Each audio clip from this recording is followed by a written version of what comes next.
Blisky. The mixture of whiskey and synthetic blood burned his throat, but it didn't dull the pain. He was losing his heart to Heather, and he didn't know how to stop it. Heather winced as Bethany kicked her again. Between sleeping with a live tornado and her worries about the house and Jean-Luc, Heather had hardly slept a wink. Fidelia moaned suddenly, jerking Heather more fully awake. She glanced at the bedside table where the clock numbers glowed red in the dark. 5:30 a.m. The sun would be up soon. Fidelia moaned again, thrashing her arms and legs. Heather considered waking her, but she really wanted whatever information Fidelia's dream had to offer. The older woman sat up so suddenly, Heather gasped. "Fidelia," she whispered, "are you all right?" "Eyes, red glowing eyes in the dark. Danger." That was creepy, but it didn't tell them very much. "Anything else?" With a sigh, Fidelia rested against the headboard. "I couldn't see much. It was dark. Nighttime. I heard growling. A white flash of long, gnashing teeth." Heather shuddered. The room grew silent except for Bethany's slow and even breathing. Finally, she stood and stretched. She couldn't let a bad dream stop her from living. And since she couldn't sleep, she might as well get to work. The first thing she needed to do was buy some groceries. "Do you want anything from the kitchen?" she snorted. "Some champagne?" Fidelia chuckled. "I'm fine. I'm going back to sleep. I'll get up when the little one wakes up." "Okay. Sleep well." Heather stumbled into the bathroom. After a quick shower, she dressed in the new underwear, jeans, and green t-shirt they'd bought the night before. She slipped on her old athletic shoes and exited quietly into the hallway. A window at the end of the hall provided some dim light. The moon was half full, and stars sparkled in a clear sky. She paused outside Jean-Luc's office. Would he be inside? They'd never discussed the specifics of her job. A red blinking light overhead drew her attention. The surveillance camera was on. Was someone watching her? She slipped down the back stairs and peeked into the main corridor. Empty. There was a faint sound. Music. She glanced at the cellar door. After a quick look around, she tiptoed to the door. The sound of music grew louder. She pressed an ear against the door. Classical music. A piano and something with a tinkling sound. A harpsichord? She curled her fingers around the doorknob and gave it a twist. It turned slightly, then stuck fast. Locked. "May I help you?" A deep voice spoke behind her. She whirled to find Robbie McKay standing in the hall. Good morning. I was looking for the kitchen." "Over here." He turned to indicate the door on the other side of the staircase. "Oh, that's right. I'm still learning my way around." She strode toward the kitchen. "I thought I'd make a list of things we need from the grocery store. The pantry's bare, you know." "'Tis full now. We bought you some food." "Oh." She paused outside the kitchen door. "Well, thank you. That was very efficient of you." He crossed his arms, giving her a thoughtful look. "I found your handbag in your truck last night. 'Tis in the security office. I'll bring it to you." "Great. I might need to run some errands." He frowned. "If there's anything you need, tell one of the guards. For your own safety, you must stay here." Oh, was she a prisoner? I see. She let herself into the kitchen, then leaned against the door, taking deep breaths. She wasn't a prisoner, she reminded herself. They were just trying to keep her, Fidelia, and Bethany safe. And they were keeping their secrets safe, too. Curiosity killed the cat, the old saying warned her. But she was no cat. She was woman, hear her roar. She would uncover all their secrets, one by one. Chapter 15. Jean-Luc had always loved playing duets. The music swelled back and forth from the piano to the harpsichord. At times he took the lead, and the melody flowed beneath his fingertips. Other times he retreated to the background, pounding the keys to set the rhythm for the other player. It was a bit like swordplay, he mused. With a good partner, the action swept back and forth. Lunge, retreat, thrust, parry. Or like a good night of sex. Taking the lead, then easing back. Setting the rhythm, pounding over and over. Sometimes gently, sometimes hard. Using his fingers to make Heather sing. He smiled to himself. He'd win her over somehow, and it would be glorious. As the closing strain faded away, he kept his fingers on the keys to enjoy the last hint of vibration. Mon Dieu, how he wanted her. He'd thought music would help take his mind off her, but it had only made him ache for her. Shall we play another, Jean-Luc? Inga asked from her seat behind the piano. Oh, yes, please do. Simone had amused herself by dancing a minuet. Let's call Robbie to come dance with me. It'll be a party, just like old times. Jean-Luc folded his sheet music. Actually, I have something serious to discuss. Inga slumped on the piano bench. You're always serious these days. With good reason, Jean-Luc countered. Louis is back, and he's threatening to kill anyone I care about. Simone gasped. That would be us. Jean-Luc refrained from pointing out that in the 200 years he'd known Simone and Inga, Louis had never threatened them. He only seemed interested in killing mortals. You both talked to him Friday night. He was disguised as an old man with white hair and a cane. That was Louis? Inga looked aghast as she pressed a hand to her chest. He seemed so charming and harmless. And rich. Simone flipped her long black hair behind her shoulders. He offered me $20,000 for my company. Inga snorted. Does he think you're a whore? Actually, I've been considering it. Simone assumed an injured look. Jean-Luc ignores us terribly. He'd been hearing that complaint for more than 50 years. Didn't either of you notice that he wasn't mortal? Inga shrugged. The room was full of smelly mortals. And now you've invited some to live under our roof. Simone shuddered. Quelle horreur! Jean-Luc pushed back his bench and stood. They're under my protection.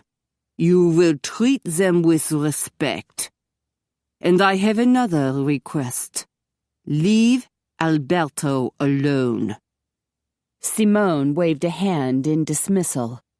He is nothing. He's an important employee. You went too far tonight. Simone scoffed. It was just a little scratch. And I have rules in my household. No biting. If you cannot abide by my rules, you will have to leave. Simone's eyes flashed. You would throw us out? Inga jumped up from the piano bench. Come now. We've been friends too long for this silly bickering. Indeed. Simone glared at Jean-Luc. You would not want me for an enemy. Jean-Luc studied her quietly. You may leave whenever you wish, Simone. Sorry to interrupt. Robbie spoke from the open door. Robbie, you must dance with me, Simone demanded. Another time, lass. I need a word with Jean-Luc. Jean-Luc bowed slightly. Good night, ladies. They trudged out the door, pouting. Off to bed for your beauty sleep. Robbie stepped aside to let them pass. You're no getting any younger, ye kin. Simone gave him a dirty look, but he only chuckled. Jean-Luc joined him at the door.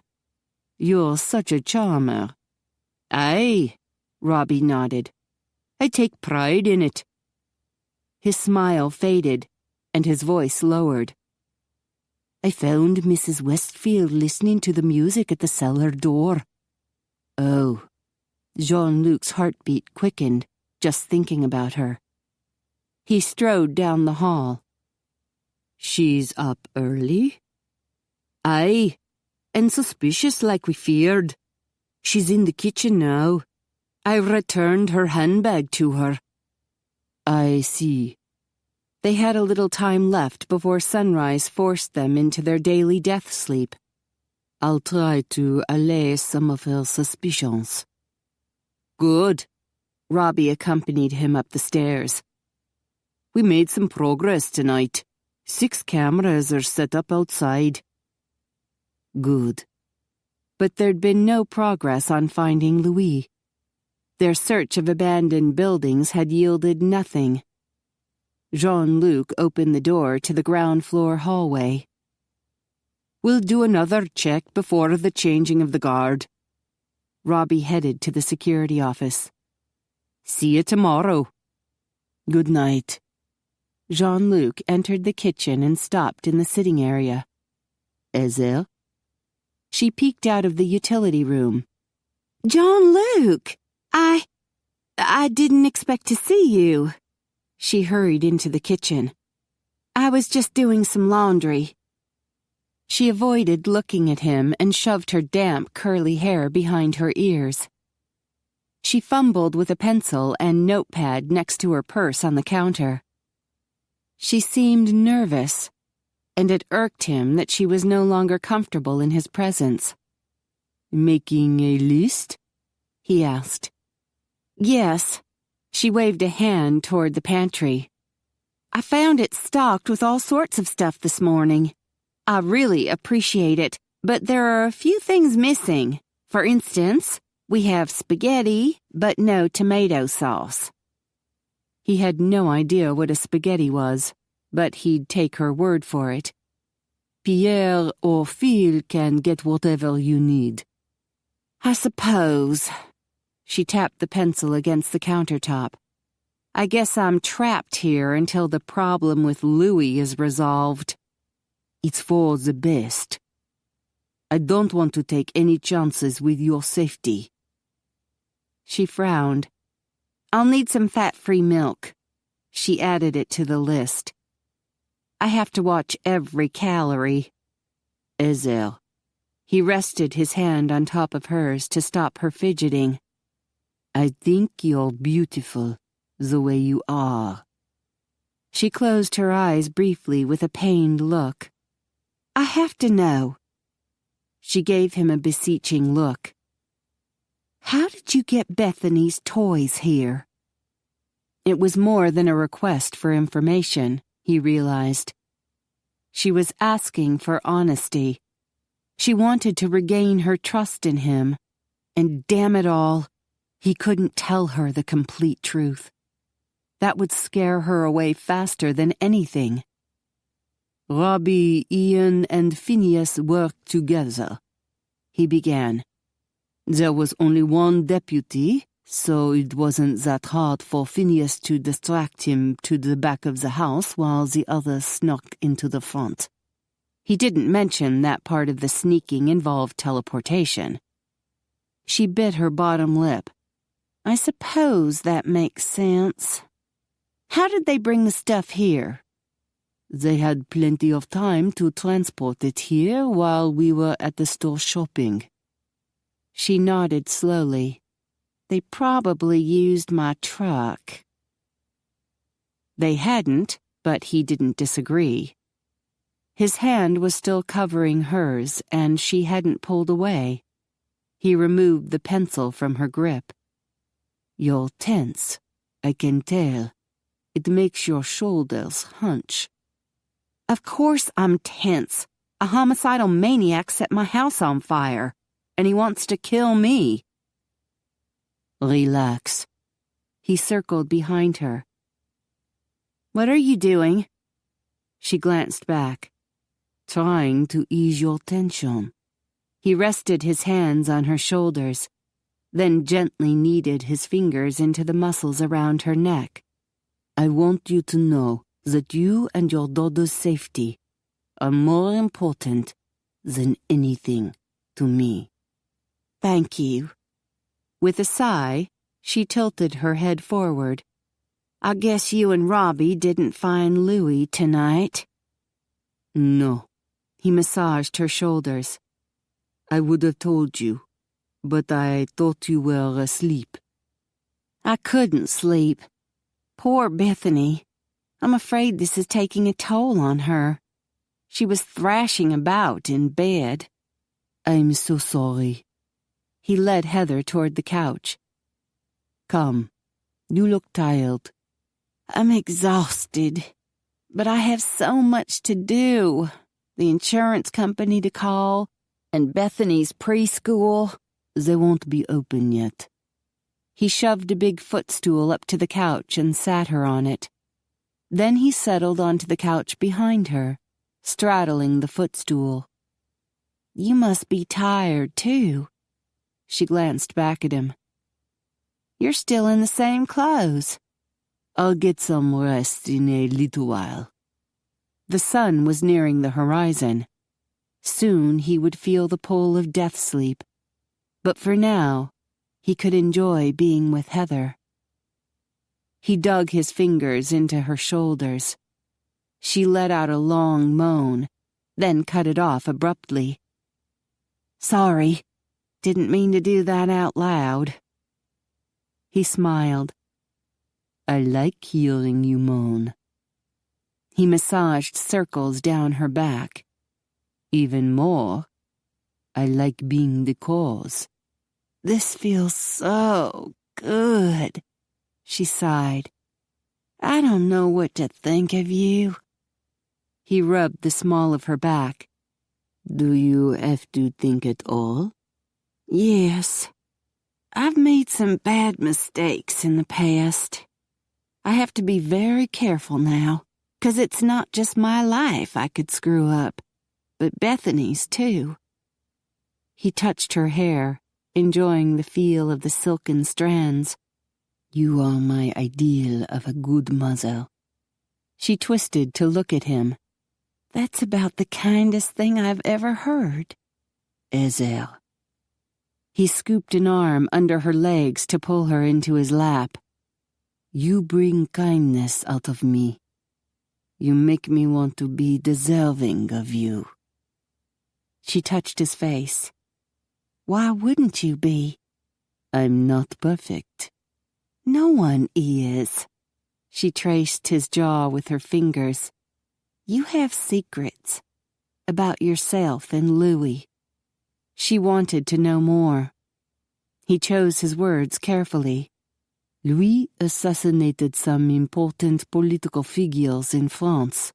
I stopped one of his attempts, and he has plagued me ever since." "How does a fashion designer stop an assassin?" "I wasn't a designer then. I worked for the government." Her eyes lit up. Like James Bond? Something like that. I knew it, she grinned. You're just as sexy as James Bond, and you have that aura of danger about you. He lifted his eyebrows. You think I'm sexy? Her cheeks flushed. Did I say that? Yes. He brushed her hair back from her brow. I suppose I shall have to live up to my reputation.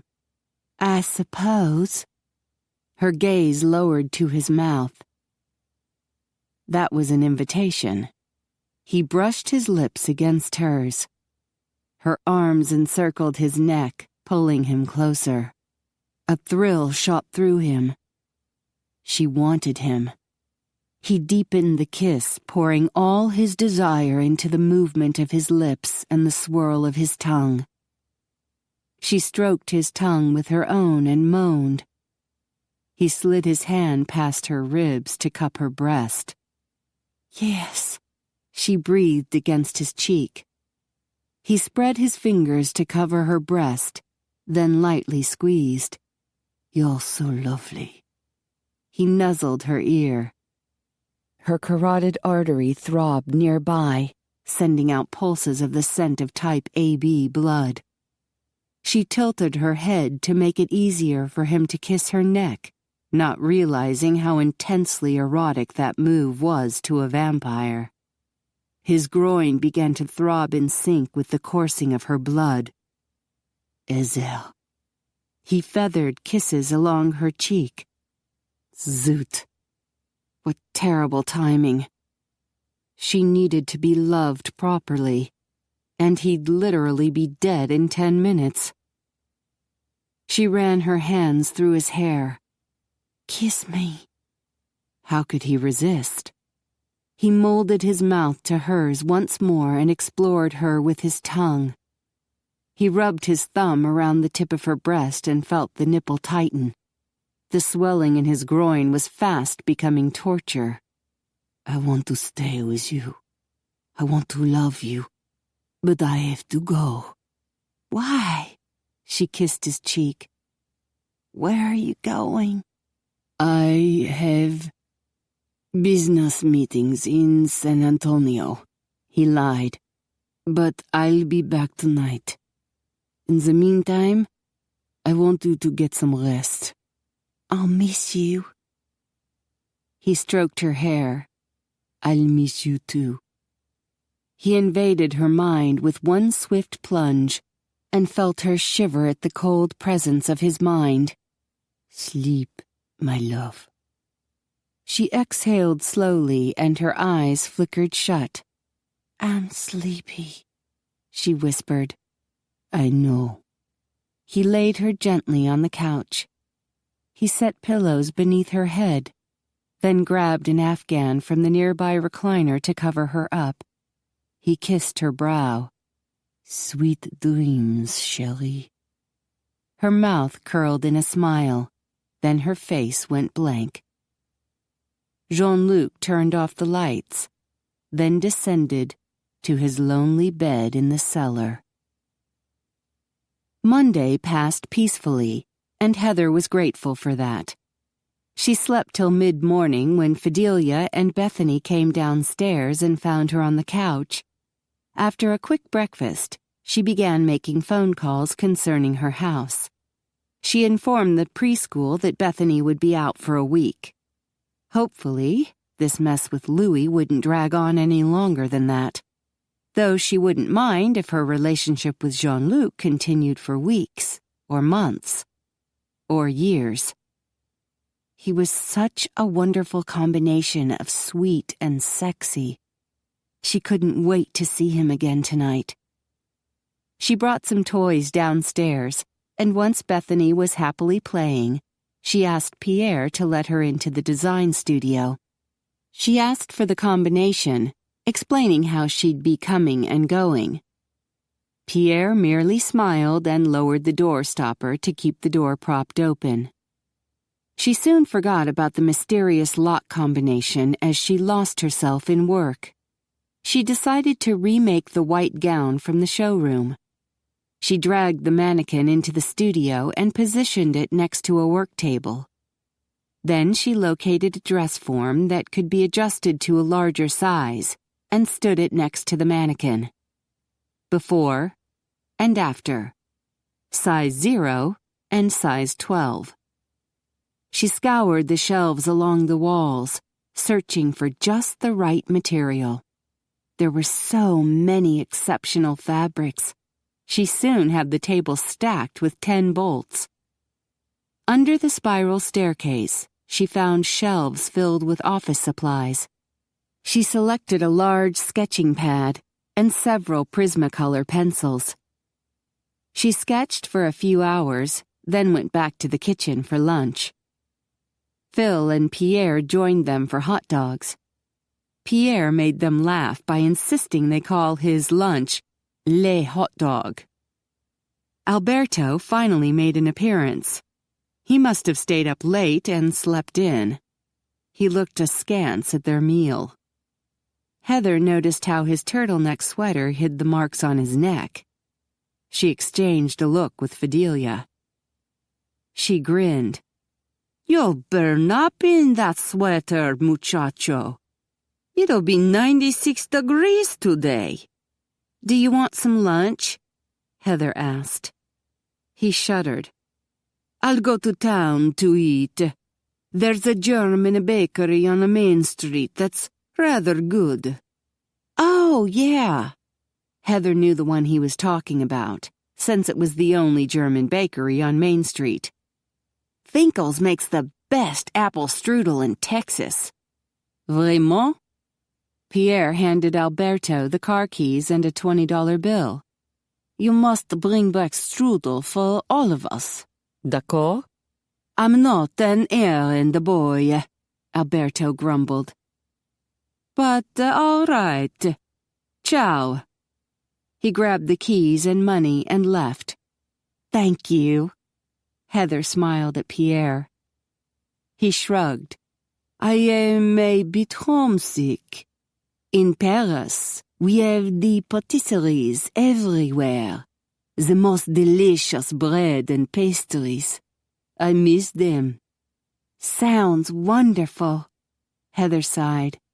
"I've always wanted to see Paris. I hear the rats are really special." Pierre sputtered with a horrified look. "Paris is the most beautiful city in the world. I will tell Jean-Luc to bring you. My mother will cook you the best coq au vin you have ever tasted." "I'm all for that." She went back to work, her spirits lifted. After an hour of sketching, she heard Alberto enter the studio. "The strudel's in the kitchen." He eyed the fabric on her work table. "You like colors?" "Yes." He circled her table, examining her work. "I'm more into black and neutrals, more sophisticated." "Ah." That must mean she was less sophisticated. He wrinkled his nose at the dress form she'd enlarged to a size 12. "This is much too big for haute couture." "I don't really aspire to be that fancy. I want to make something that would look good on someone like me." His eyes widened. "Why?" "Why not? I wear clothes too." "Well, yes." His gaze drifted painfully over her t-shirt and jeans. "But surely you understand that there is a huge difference between mere clothes and fashion." "I know that. I want to bring fashion to women like me. I want them to enjoy their clothes and take pride in how they look." He looked like she was speaking an alien tongue. "Take pride in being a size 12? Does Jean-Luc know what you are doing?" "Yes. He asked me to do this." Alberto's brows shot higher. "You must be joking." She gritted her teeth. "No, I'm very serious." Fashion should be accessible to everyone. He snorted. This must be some strange American idea of equality. I'll take that as a compliment. It is a fantasy. The world of fashion belongs to the beautiful people. Alberto looked her over. Jean-Luc is humoring you. It is clear what he wants. Heat flooded her face. You've not only insulted me, you've insulted Jean-Luc. He has enough business savvy to realize he's missing out on a huge market. A lot of women could never wear some of the bizarre things that come down the runways these days. Jean-Luc has the courage and vision to give women clothes they can actually wear. Alberto's smile was smug. I can see he is your hero. I wonder how long that will last. Especially once you know more about him. He sauntered toward the door. I have work to do in my office. Real fashion to create. Heather tried to get back to work, but found it hard to concentrate. Was Jean-Luc just humoring her because he was attracted to her? She looked over her sketches. They looked good to her, but drawing a good picture didn't guarantee a beautiful gown.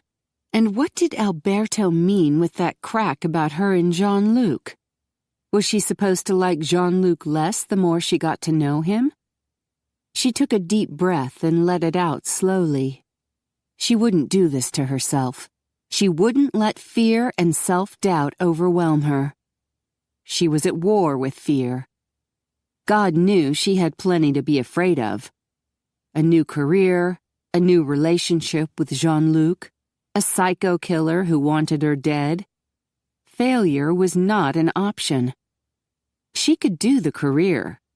It would be difficult, but nothing worthwhile was ever easy. And the relationship with Jean-Luc was looking better than ever. He'd been so sweet that morning. And sexy.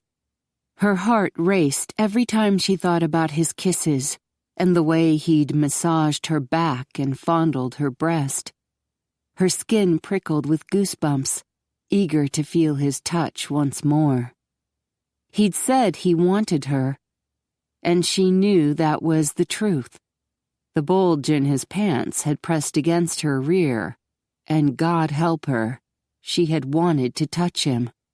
She'd wanted to have sex with a man she'd met just a few days ago. Thank goodness she'd fallen asleep when she had. What was happening to her?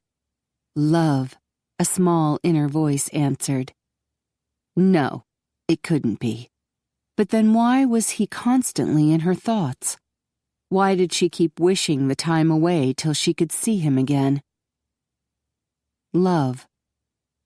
Unable to concentrate, she left her sketches on the work table and returned to the kitchen. Fidelia was watching television while Bethany played in the kitchen.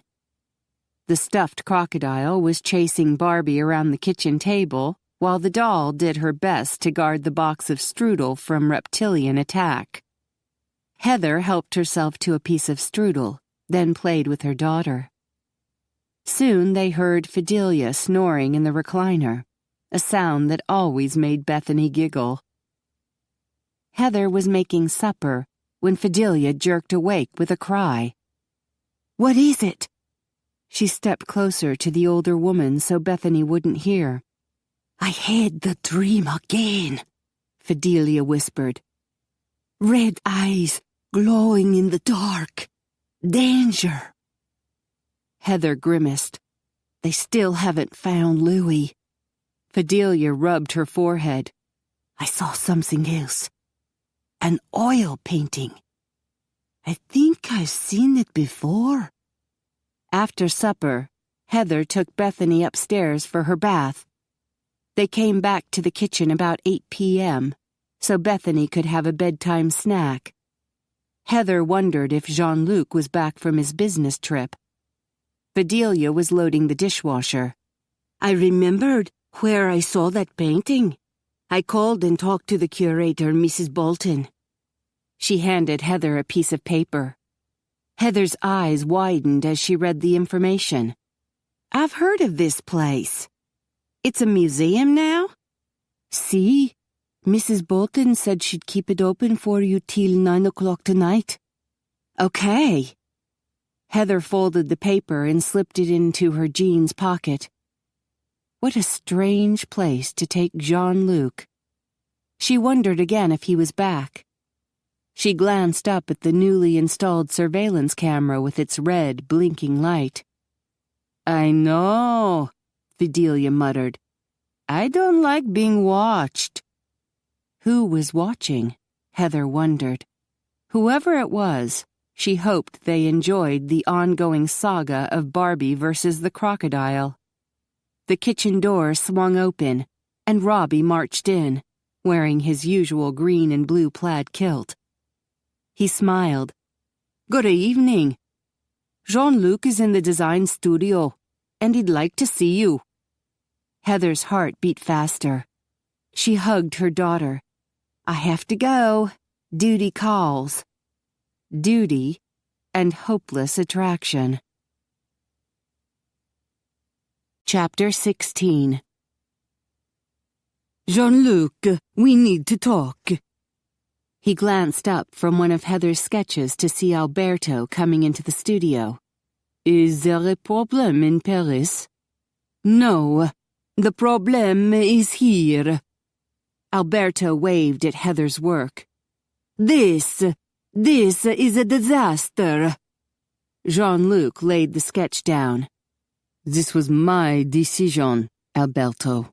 I do not need to defend it. He lowered his gaze.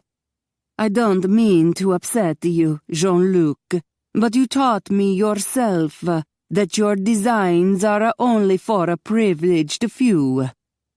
Jean-Luc's anger was tempered by the desperation on Alberto's face.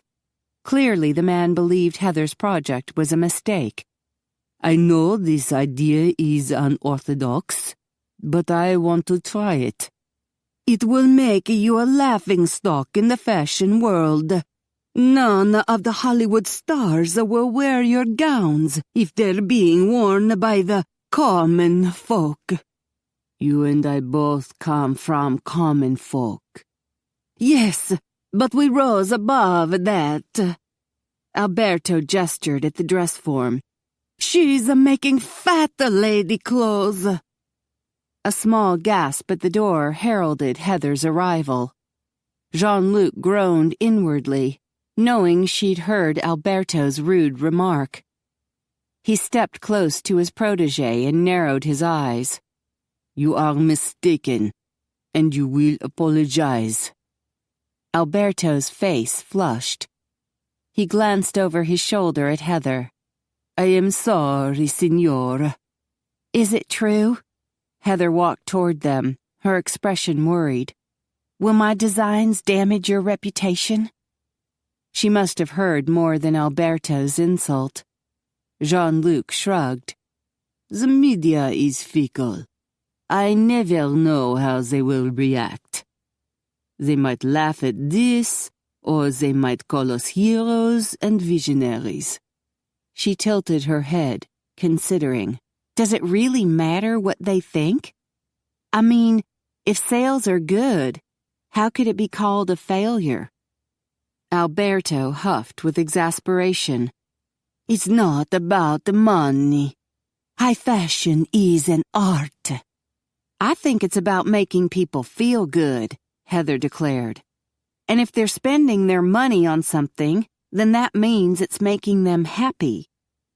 Jean-Luc smiled. Heather's confidence in herself was growing.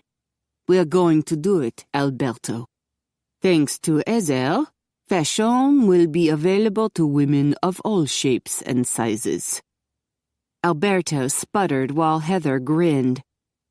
Jean-Luc wanted to pull her into his arms, but was broadsided with a sudden idea. We can use the charity show to gauge how people will react, he suggested. Ezel, can you have a few designs ready by the end of next week? I think so, she nodded. Sure. Jean-Luc didn't want to bring in more professional models, since he didn't want the media to hear about the show or about his presence in Texas.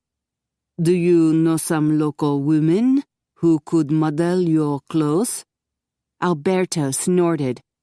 The town is full of fat women. Heather glared at him, then turned to Jean-Luc. I have some friends who would love to model, and they're not fat. She shot another angry glance at Alberto. You can showcase some of your designs too, Jean-Luc told Alberto. Simone, Inga, and Sasha will model for you. Can we make it a competition? Alberto asked, his eyes lighting up. And invite the celebrities to judge? No.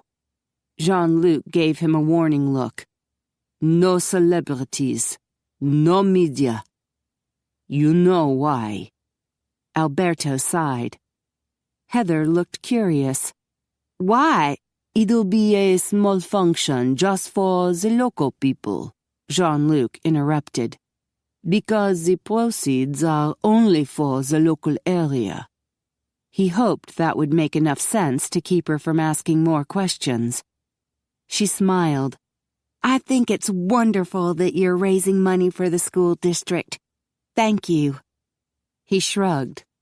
Alberto's handling the matter.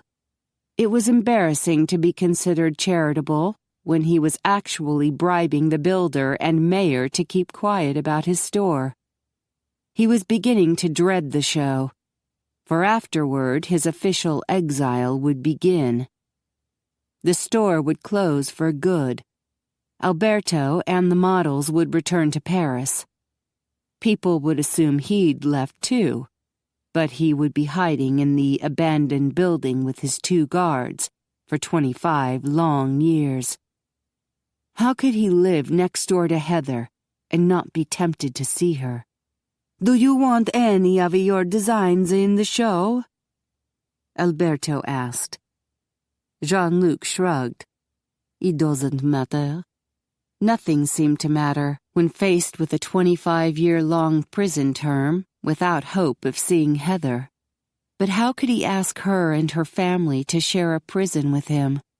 They didn't have the possibility that he had of living for centuries into the future. This was their life now, their only life. They needed to live it, without him. Fine, Alberto continued. Then Heather and I will each show our designs to the local riff-raff, and then we'll see which ones they prefer. He gave her a challenging look, then strode from the room. She stepped closer to Jean-Luc. Are you all right? Yes. She studied him, frowning. You look like you lost your best friend. He was going to, he realized. He was in a no-win situation. In the worst-case scenario, he could lose Heather to Louise's murderous revenge, but he wouldn't let that happen. He'd kill Louis first. Unfortunately, then he would lose Heather, because it was the only honorable thing to do. He couldn't ask her to give up 25 years of her short life to share his exile. He would have to send her away. He'd hire her to do her designs in New York or Paris. Then she could have her dream life, and he'd make sure that she and her daughter never wanted for anything. A strong wave of emotion washed over him, and he realized he wasn't planning this simply out of duty or a sense of honor. He was doing it for love. Somehow, somewhere during the last few days, he'd begun to fall in love. I'm all right, he assured her. I'm just concerned that we haven't found Louis yet. I wanted to talk to you about that. She dug a piece of paper from her jeans pocket and handed it to him. Fidelia had a dream about an oil painting, and it's located at this museum on the outskirts of town. The curator is keeping it open for us." "Then we should go." He escorted her toward the door as he glanced at the paper. "Chicken Ranch?" "Yep, the most famous one in Texas, so they made it into a museum." He led her down the hall. "They made a museum about chickens?" She laughed. "It was a house of prostitution." "Ah, I should have realized." "Yeah." Heather winced. "I'm just wondering how come Fidelia knows so much about it." The second they entered the showroom, Jean-Luc noticed Robbie installing a camera near the 2-story high ceiling. Unfortunately, he wasn't using a ladder. He grabbed Heather and turned her away from the levitating Robbie. "How was your day?" "Fine." She smiled slowly. "It started off with a wonderful massage." He smiled back, then glanced up at Robbie. The Scotsman had heard them and was descending to the floor. "I liked your sketches." Heather's smile widened. "Thank you." Robbie was now on the floor. "Grab the keys, Robbie, and bring our swords. We're going hunting." "I'm coming too." Heather dashed toward the kitchen, calling back. "I'll borrow a gun from Fidelia. Don't leave without me." Robbie frowned, shaking his head. "Not a good idea." "She's coming," Jean-Luc announced, then went out the front door before Robbie could argue. The front door was bracketed by 2 outdoor lights that dimly lit the porch. Jean-Luc let his gaze wander over the land that separated his lair from the highway. He saw no hint of movement. Cedar trees and clumps of palmetto dotted the area enclosed by the long circular driveway. His BMW and Heather's truck were parked nearby. He'd had a gardener plant oak trees along the drive, but they were small now. By the time his exile of 25 years was up, they would be large and impressive. "There you are!" Heather rushed out onto the porch. "I was afraid you'd leave without me." "I really should, but I've discovered a recent problem where you're concerned." "What's that?" She hitched her purse onto her shoulder. "I'm unable to tell you no." She laughed. "That's not a problem." "It is if it puts you in danger." "I can take care of myself. I'm at war with fear, remember?" "I am impressed by your willingness to confront the villain." He placed a hand on the small of her back and ushered her toward the darker end of the porch. "How do you feel about confronting this attraction between us?" Her eyes widened. "I suppose we can admit it's there." "And it's growing stronger, at least for me." She leaned against a column and gazed toward the highway. "It's happening very fast." "Do you doubt it's real?" She glanced at him. "No, it's real. Real enough that I could get hurt." "I would never hurt you. Not intentionally." "I know that." She placed a hand on his chest. "I'm very attracted to you, Jean-Luc, but I'm trying not to make any mistakes I'll regret." "I understand." He planted a hand on either side of the column, pinning her in. "I know I should resist you, but whenever you're close, I can only think about how much I want you." He kissed her brow. "I keep remembering how good you feel in my arms, and how sweet you taste." He kissed her cheek. "Remember our first kiss, Cherie? The one in the park?" The corner of her mouth quirked. "What kiss? Did we kiss?" "You melted in my arms. You moaned into my mouth. You tasted me with your tongue." "Oh, that kiss." "And you did it again this morning." "Well, Some things you just have to keep doing till you get it right. He smiled. Chérie, you have it right. He skimmed his fingers up her neck. All I can think about is kissing you. I can hardly work. My mind has become utterly useless. Poor baby. She tilted her head when he rubbed his nose against her neck. We can't have you being useless. I'm sure we'll find something I can do. He touched his tongue against the pulsing artery in her neck. The scent of her blood sizzled through him. Like trying to seduce me? She sounded breathless. He kissed a trail to her ear. There's no trying. I am seducing you. He drew her earlobe into his mouth and groaned when she responded with a shudder. He suckled as he enveloped her in his arms. Her hands slipped around his neck. Yes, she whispered. He brushed his lips across her cheek. I want you so. I know. She breathed the words against his mouth. Why does this feel so right? Because we fit. He molded his mouth against hers and pulled her tight against him. They did fit. Her lips were perfect against his. Her breasts moved against his chest in just the right way. He smoothed his hands down her back. The small of her back arched perfectly against his lower belly. Her hips nestled sweetly against his groin, and her belly cushioned his hard erection. She was perfect in every way. How could he let her go? Maybe she could learn to accept him as a vampire. Maybe he could have the sort of love Roman and Angus had found. Maybe he could even have a family. A flash of light hit them as a car zoomed up the driveway. He immediately pulled her around the column into the shadow. Do you think it's Louis? She whispered. No, he wouldn't be this obvious. Jean-Luc watched the car as it passed Heather's truck and his BMW.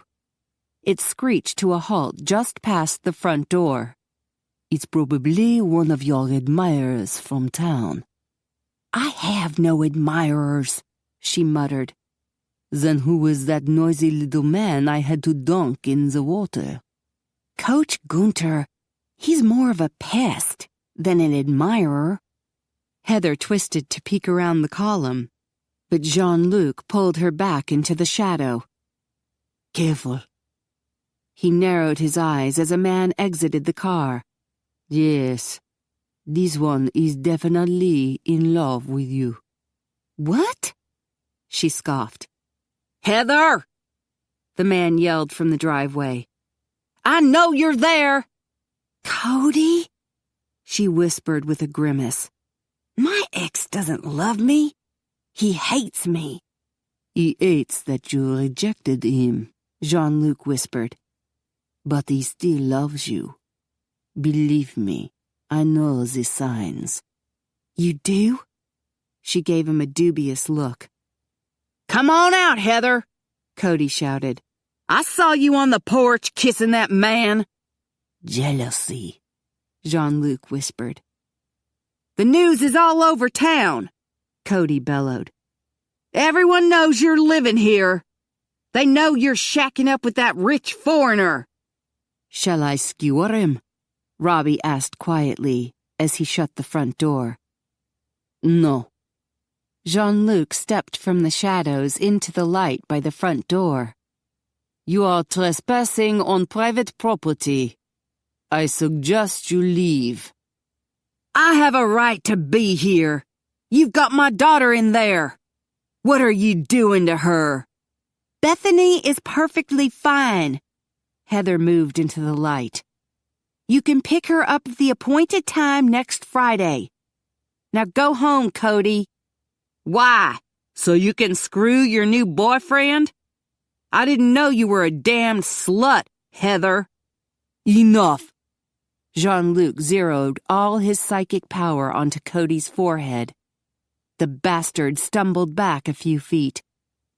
Every time you curse Ezel, you will become a cockroach. Cody crumpled onto the brick pavement. Heather stepped forward. What? Leave him be. Jean-Luc touched her arm. Cody wriggled on the driveway, then rose into a squat. I'm a cockroach, he squeaked. Heather gasped. Not again! Cody crawled toward the BMW, then leaped on top and scrambled across the hood. Jean-Luc winced at the abuse his car was taking. You cannot pick up your daughter this weekend. Cody lumbered toward his car. I cannot pick up my daughter this weekend. He dove through the open window of his car and thrashed about. Is he drunk? Heather grimaced when the engine roared to life. He shouldn't drive like that. The car shot forward and bounced over a curb, where the driveway curved back to the state highway. You will drive well. Jean-Luc delivered the psychic message, though he wasn't sure Cody could drive at all in his current condition. The car stopped weaving and zoomed down the driveway in a straight line. Heather exhaled a long breath. He's gone crazy. Thank God he doesn't want Bethany this weekend. That was different. Robbie spoke behind them. Jean-Luc glanced back to find the Scotsman giving him an amused look. Are you ready to go? Aye. Robbie strode down the steps to the driveway, carrying 2 swords. Let me check the car first. This is it. Heather studied the Queen Anne house, lit by the headlights of Jean-Luc's car as he parked. Between the scraggly azalea bushes in the front flower bed, she spotted a stone cellar.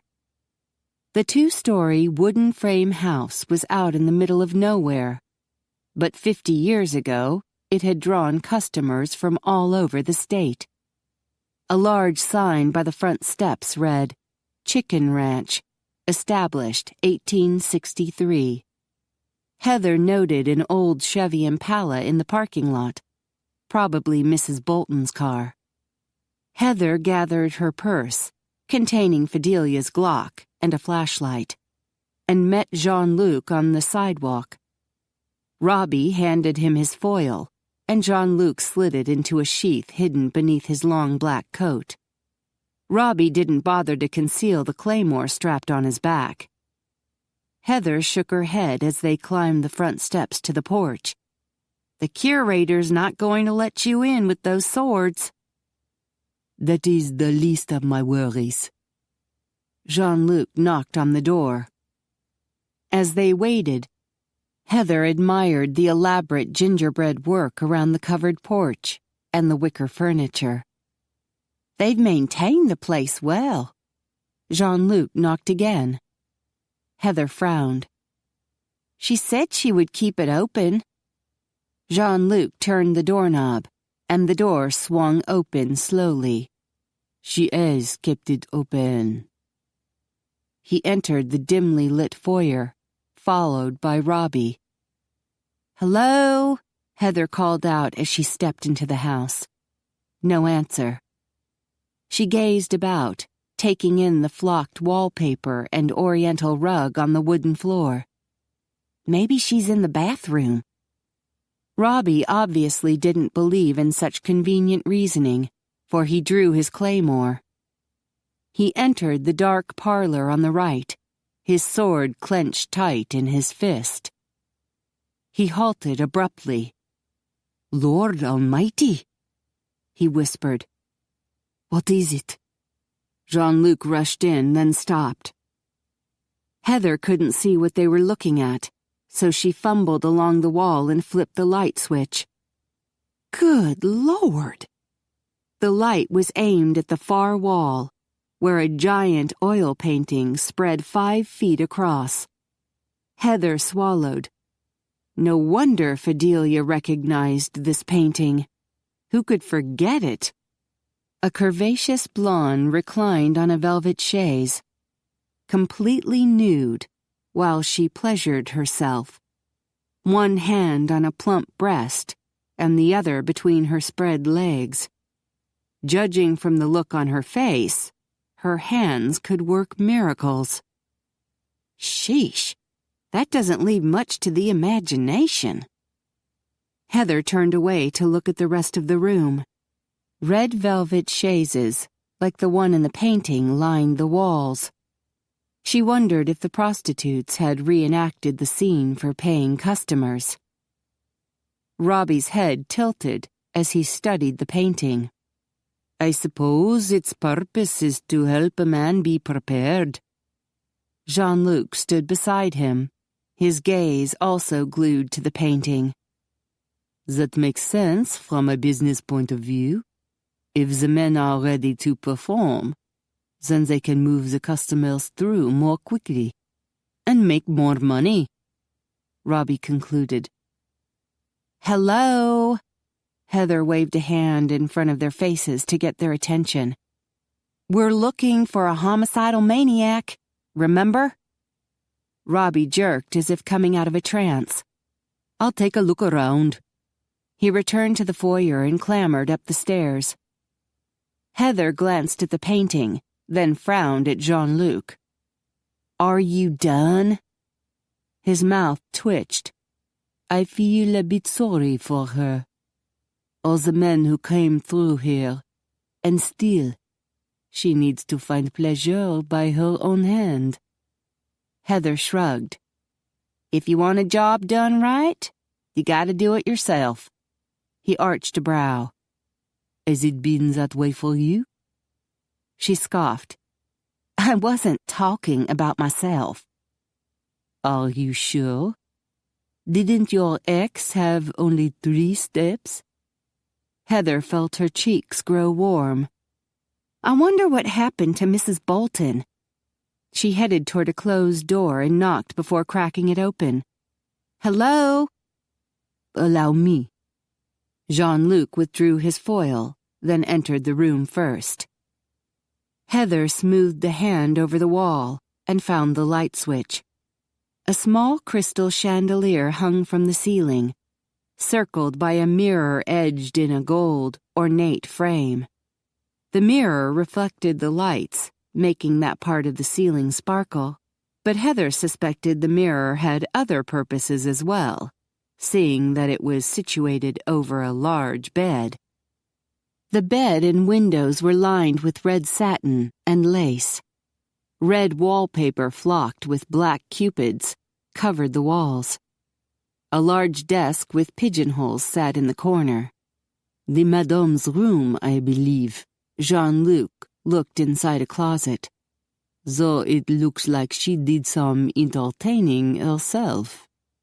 Yep. Heather motioned to a pair of handcuffs linked through the bed's wrought iron headboard. Looks like she needed to be in charge all the time. Jean-Luc frowned. I could never submit to that. I don't like to feel powerless. Heather snorted. You would have to trust me not to hurt you. She winced. I mean, whoever was with you. Her face grew hot. He smiled slowly as he approached. Are you inviting me to your bed, Shelley? No, I was speaking theoretically. She crossed her arms. Though I doubt I would need to chain you to the bed. No, you would not. His eyes twinkled. Would I need to chain you? Theoretically speaking. She shoved her hair back from her damp forehead. This theory was getting too hot to handle. I need to feel that I'm in control. Ah, now you have given me a challenge. He stepped closer. To make you lose control. She swallowed hard. I think we're getting off course. We need to find Mrs. Bolton.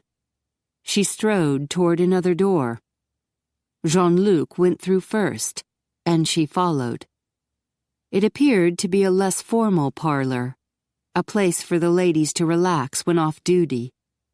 It opened onto the foyer and the next room, which was the kitchen. There they found the door, leading into the cellar. Robbie joined them and insisted on going down first.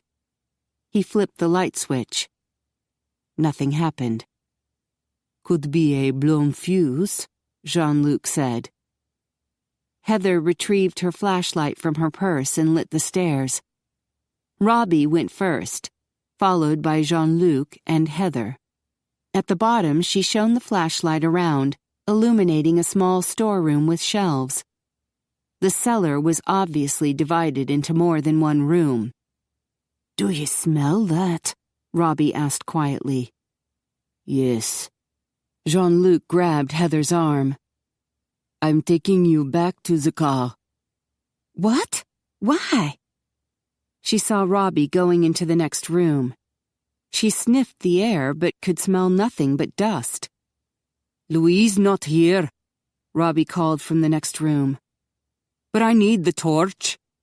"Merde." Jean-Luc wrapped his left arm around Heather. "Stay with me." She shivered, and the light wavered as they entered the next room. "The wall to your left." Robbie's voice came out of the darkness. "That's where I smell it." She pointed her flashlight at the wall and gasped when letters in red appeared. It was a message, but not in English. "It's French." Jean-Luc took her flashlight and panned across the words. "It says, 'We will meet at the time of my choosing.' Signed with an L." "Louis," Heather whispered and stepped back. "He was here." Robbie stepped close to the wall and examined the red letters. "'Tis fresh." With a gasp, Heather realized it wasn't paint on the wall. It was blood. Fresh blood. She stepped back, her skin crawling with gooseflesh. "He left the message for us. He knew we were coming." "Yes." Jean-Luc continued to study the message. Bile rose in her throat. Where did all that blood come from? She stepped back and tripped. Ah! She fell back and landed on something bulky. She screamed again. Jean-Luc quickly turned the beam of the flashlight on her, and the dead body. "Oh my God!" She scrambled away. A woman's body lay on the cellar floor, her throat slit. Jean-Luc and Robbie rushed forward. Heather slapped a hand over her mouth. Jean-Luc grabbed her. Everything went black for a second, and she blinked, nauseated and dizzy. A breeze wafted over her face, and she realized she was in the parking lot next to Jean-Luc's BMW. She must have fainted for a minute, because she couldn't recall getting there. "Let's get you home." Jean-Luc bundled her into the car. With shaking hands, she dropped her purse onto the floorboard. Poor Mrs. Bolton. She'd become Louis's first victim in Texas. With a shudder, Heather realized she'd thought the word first. They couldn't let Louis kill again, especially when she and her daughter were on his list. Chapter 17. Back at home, Jean-Luc paced the hallway outside the kitchen. Never again. No matter how much Heather pleaded with her pretty green eyes, he was not taking her on another hunt. Not when Louis was leaving dead bodies behind. Merde. There'd been too much blood on the wall. The smell of it had been so powerful, he hadn't sensed the dead body on the floor. Heather rushed down the back stairs, her face still pale, and her gaze flitted about nervously. "Are they all right?" he asked. "Yes. Bethany's asleep and Fidelia's reading. She could tell something was wrong, but I didn't want to talk about it. Heather strode into the kitchen, and Jean-Luc followed her. I don't even want to think about it. She washed her hands in the sink, then wrung them dry with a towel. It was so awful. I shouldn't have let you go. He poured her a glass of water. Here, unless you want something stronger. This is fine. She gulped down half the glass. Fidelia was right. Louis was hiding there in the cellar. Oui, but he's moved on now, and we don't know where. Poor Mrs. Bolton. Heather shuddered. I don't understand. Why would she let a creepy killer stay in her basement? Was he threatening her or tricking her somehow? Jean-Luc frowned. He would have to divulge some information. Louis was probably controlling her.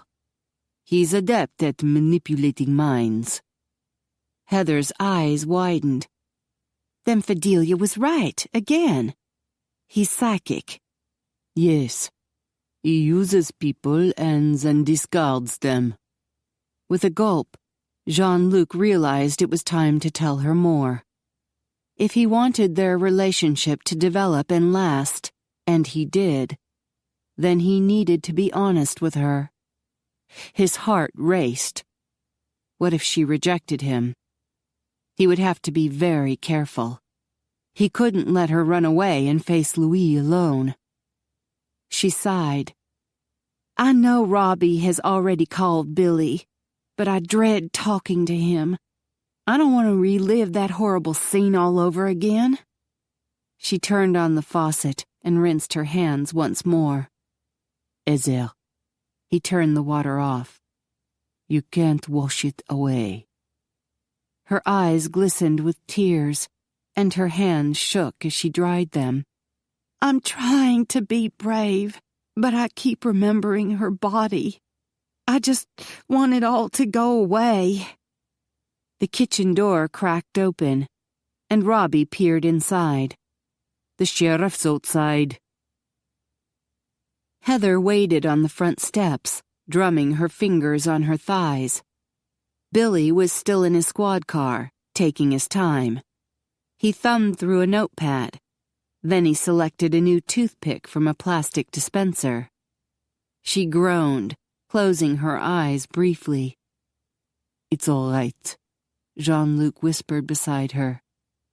The sheriff is claiming control of the situation by making us wait. She clenched her fists to keep her hands from fidgeting. She could no longer doubt that Louis was a killer. He had no regard for human life whatsoever. Robbie positioned himself on the other side of her. We'll no let any harm come to you, lass. She was actually very fortunate. She had 2 macho men who would fight to the death to keep her safe. Not to mention the other guards and Fidelia. She wasn't alone like poor Mrs. Bolton. The memory of her dead body sent another tremor down Heather's spine. Billy finally set his hat on his head and exited the car. Good evening, folks. He slammed the car door shut, then circled the squad car to stand in the middle of the driveway. Now, which one of you called about a dead body?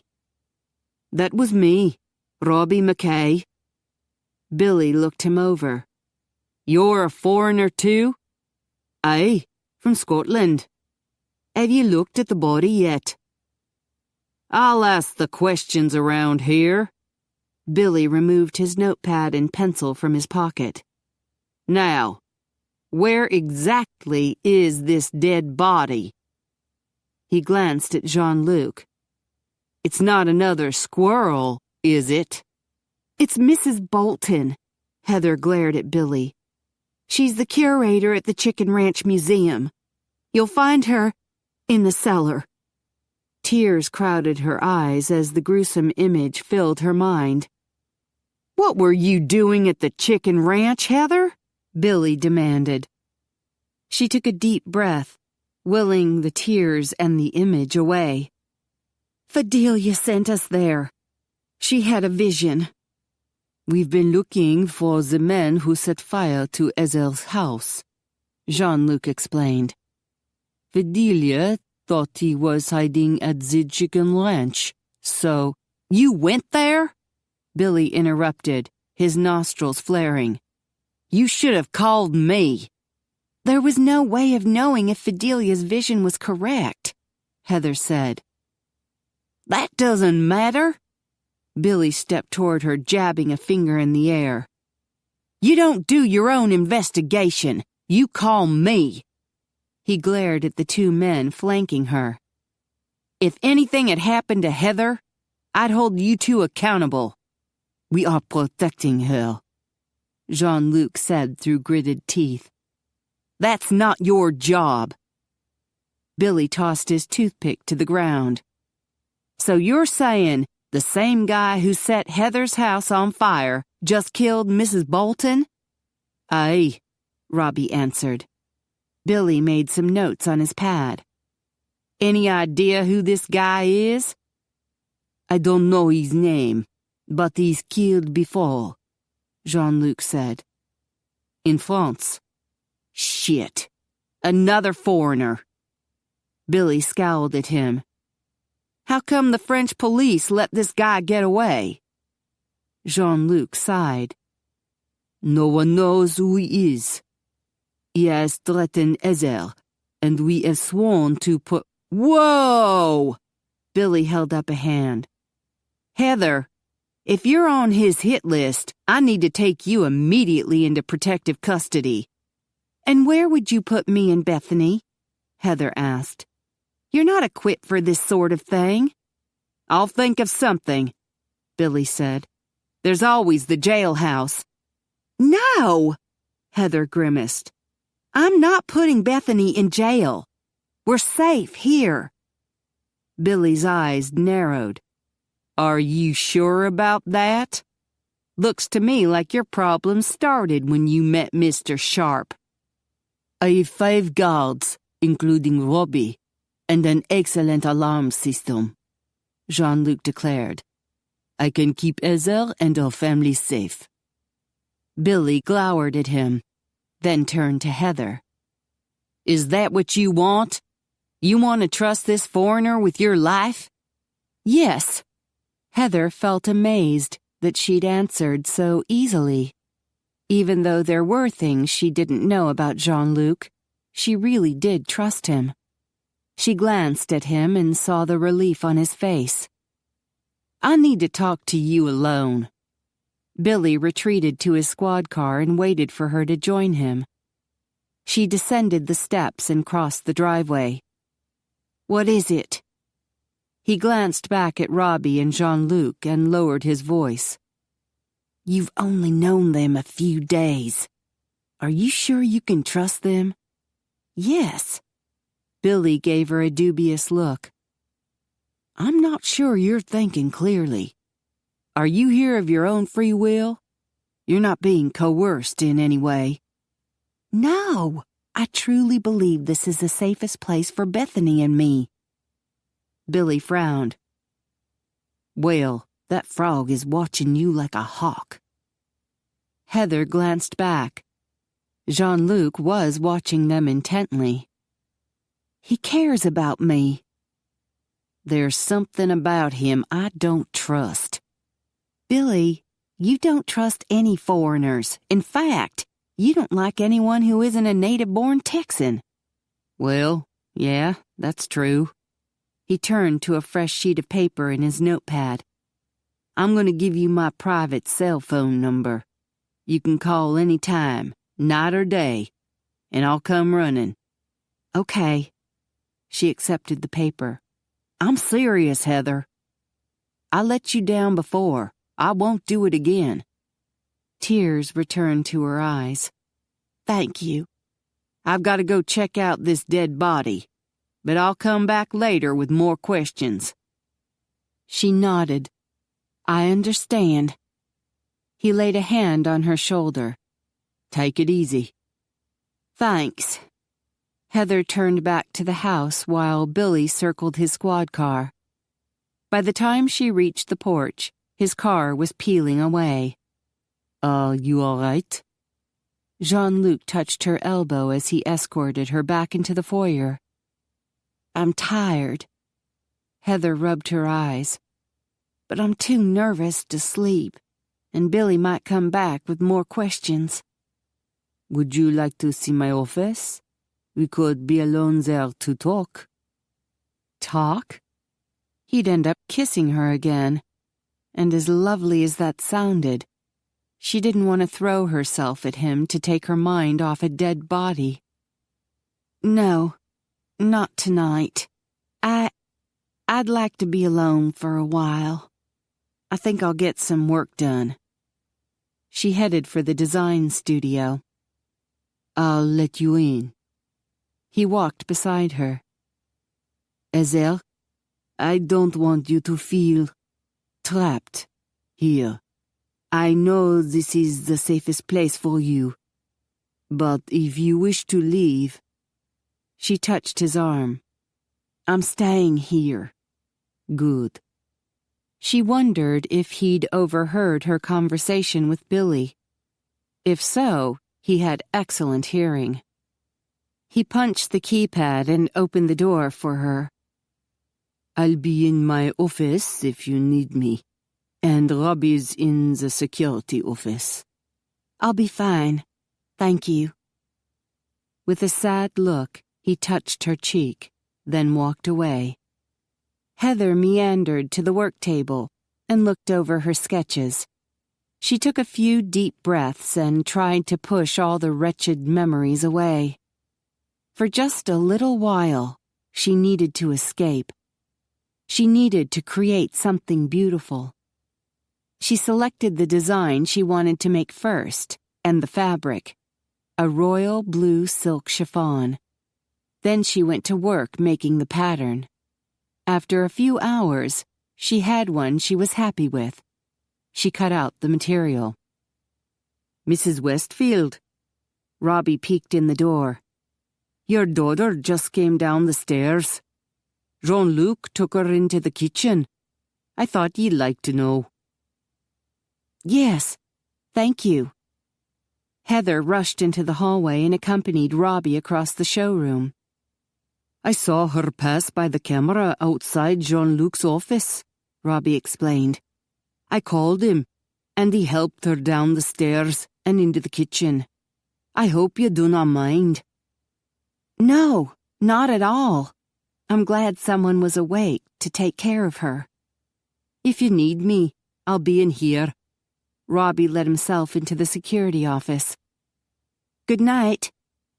Heather continued on to the kitchen and eased open the door silently. She heard Bethany's voice.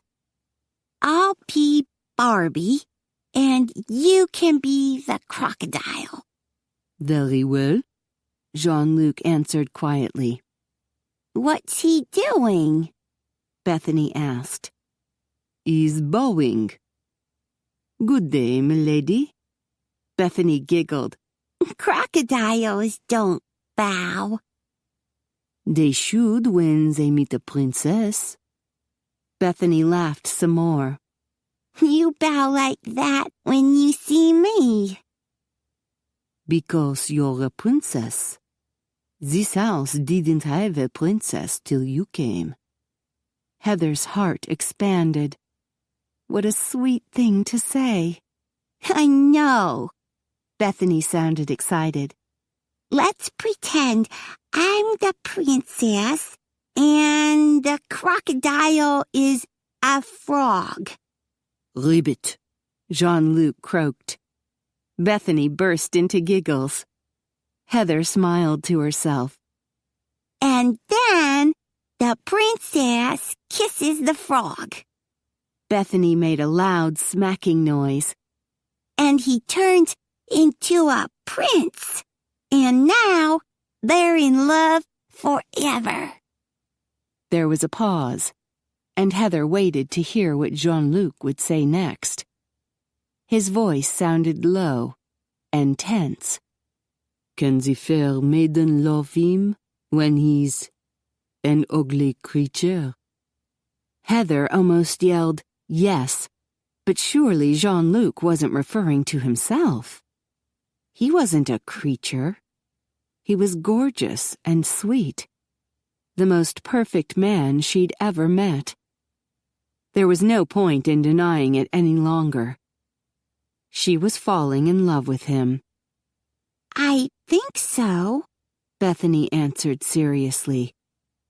Princess Fiona fell in love with Shrek, and he's a green ogre. Heather beamed with pride over her brilliant daughter. I haven't heard of this Shrek, Jean-Luc said. You don't know Shrek? Bethany sounded amazed. I have it at home. You can watch it with me. I would like that, Jean-Luc replied. Heather closed the door with a thud. Hello? She walked through the sitting area and spotted them at the kitchen table. Mama! Bethany leaped toward her. I woke up and you weren't in bed with me. I'm sorry. She knelt to hug her daughter. I was working late. Jean-Luc stood. I gave her some milk and cookies. I hope you don't mind. No, she smiled at him. You're a sweetheart.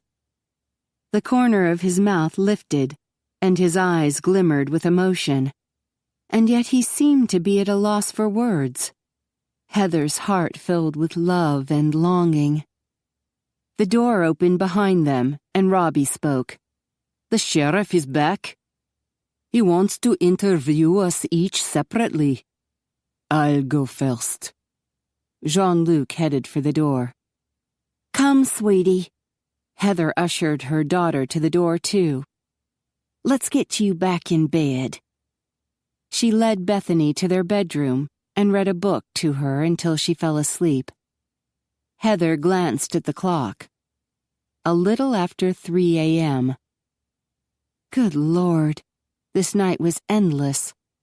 Yawning, she descended the stairs and found Billy waiting for her. After 30 minutes of questioning, he was done, and Robbie escorted him from the building. With a sigh, Heather headed back to the stairs. Finally, she'd get some sleep. She heard music and stopped to listen. Classical music. She eased toward the cellar door and pressed her ear against it. A piano and harpsichord. Can I help you? Robbie sauntered toward her. I was just going to bed. Good night. She dashed up the back stairs to her bedroom. Why were so many people in the cellar when she and her family were locked out? What was Jean-Luc hiding? A spurt of anger gripped her. She was trusting him with her life and with the lives of Bethany and Fidelia. Why couldn't he trust her? She knew she was falling in love with him. If they were going to have a successful relationship, there couldn't be secrets between them. And if he wasn't going to divulge his secrets, she would discover them on her own. Nothing would stop her. Especially not fear. Chapter 18. Red glowing eyes. Danger. The flash of white. Gnashing teeth. Mrs. Bolton's dead body sprawled on the floor. Heather jerked awake. Mama? Are you all right? Bethany stood by the bed, her eyes wide with worry. Heather took a deep breath. It was just a bad dream. Fidelia's warning about red glowing eyes had seeped into her own dreams and memories. You okay? Fidelia sat on her bed, tying her shoelaces. She and Bethany were already dressed. I'm fine. Heather glanced at the bedside clock. 10 minutes after 10. I overslept. Not surprising, since she'd been up most the night. "Have you had any more dreams?" she asked Fidelia quietly. The older woman frowned and mouthed the word, "fire." Fire? Heather raised her eyebrows. She wanted to know more, but didn't want to discuss it in front of Bethany. The little girl ran to the door. I'm hungry. "Let's get some breakfast." Fidelia ushered her out. "Was it bad?" Heather asked, just as Fidelia was closing the door. "The fire," she whispered. Fidelia winced. "Infierno." She shut the door. "Hell?" Heather shuddered. Was that Louis's plan? To set this house on fire and kill them all? She showered, dressed, and went to the kitchen for a quick breakfast. Afterward, she asked Pierre to let her into the design studio. "I could let myself in if I knew the combination." Pierre propped the doors open. "I'll ask Robbie. No one can know the combination without his permission." "I see." She hated the locked doors as much as all the surveillance cameras that were being installed, but it couldn't be helped. She strolled into the room and halted in front of her work table. For a second, she couldn't believe her eyes. She blinked. No, it was real. There on the table, her sketches were ripped in two. The royal blue silk chiffon that she'd cut so carefully the night before was slashed and mutilated. She cried out. "Madame?" Pierre dashed into the room. "Are you all right?" She pointed at the destruction. "My work!" "What's wrong?" Phil ran into the room. "My work is destroyed," Heather groaned. "There are so many guards in this house and so many damned cameras. Why didn't anyone see this?" "There are no cameras in here," Phil explained. "We're installing them today." "Who would do something so mean?" Pierre picked up two halves of a sketch. Phil frowned. "Whoever has the most to gain from it." Heather sucked in a deep breath. Alberto, she thought. He didn't want her designing for Jean-Luc. "I need to talk to Alberto." "You think he did it?" Pierre asked. "I've known Alberto for years. I don't think he would. But don't worry. We'll investigate the matter thoroughly." "It won't happen again," Phil assured her. Heather nodded. Phil and Pierre left, and she stood there, looking at the destruction. Could Alberto really do something this mean? At least there was plenty of silk chiffon still on the bolt. She would have to cut the dress again. If she started now, she could be sewing by noon. She smoothed the royal blue material across the second work table, then arranged her pattern pieces on top. "Buongiorno." Alberto strolled into the room. "Pierre said you wanted to see me?" Heather took a deep breath to remain calm. "What do you know about this?" She motioned to the table behind her. "Oh my God! What happened?" He rushed over for a closer look. "I was hoping you would tell me." He picked up a piece of slashed fabric. "This is terrible." She glared at him. "It sure is." His eyes widened suddenly, and the material slipped from his fingers. "You think He huffed with indignation. "I have no need to resort to this. Your line of clothing will fail miserably on its own." Heather hesitated. He seemed genuinely affronted. But if Alberto hadn't done this, then who did? "Oh, of course," It was the models. Simone and Helga. Inga. Alberto rubbed at the red scrape on his neck. They do not control their anger well. You can say that again. What is their problem? Alberto winced. Please, do not tell Jean-Luc. He's already angry at them. He'll fire them for sure. They deserve to be fired. No, please. It would destroy them. Heather snorted. They're top fashion models. They could work anywhere. No, they cannot. Jean-Luc is the only one who would hire them. He understands their problem. They have a disability. Right. I recognize that right off the bat. His eyes widened. You did? Oh, yeah. It's called Psycho Bitch. No, they cannot go out into the sun at all. Most designers would never tolerate that. You mean they're allergic to the sun? Alberto shrugged.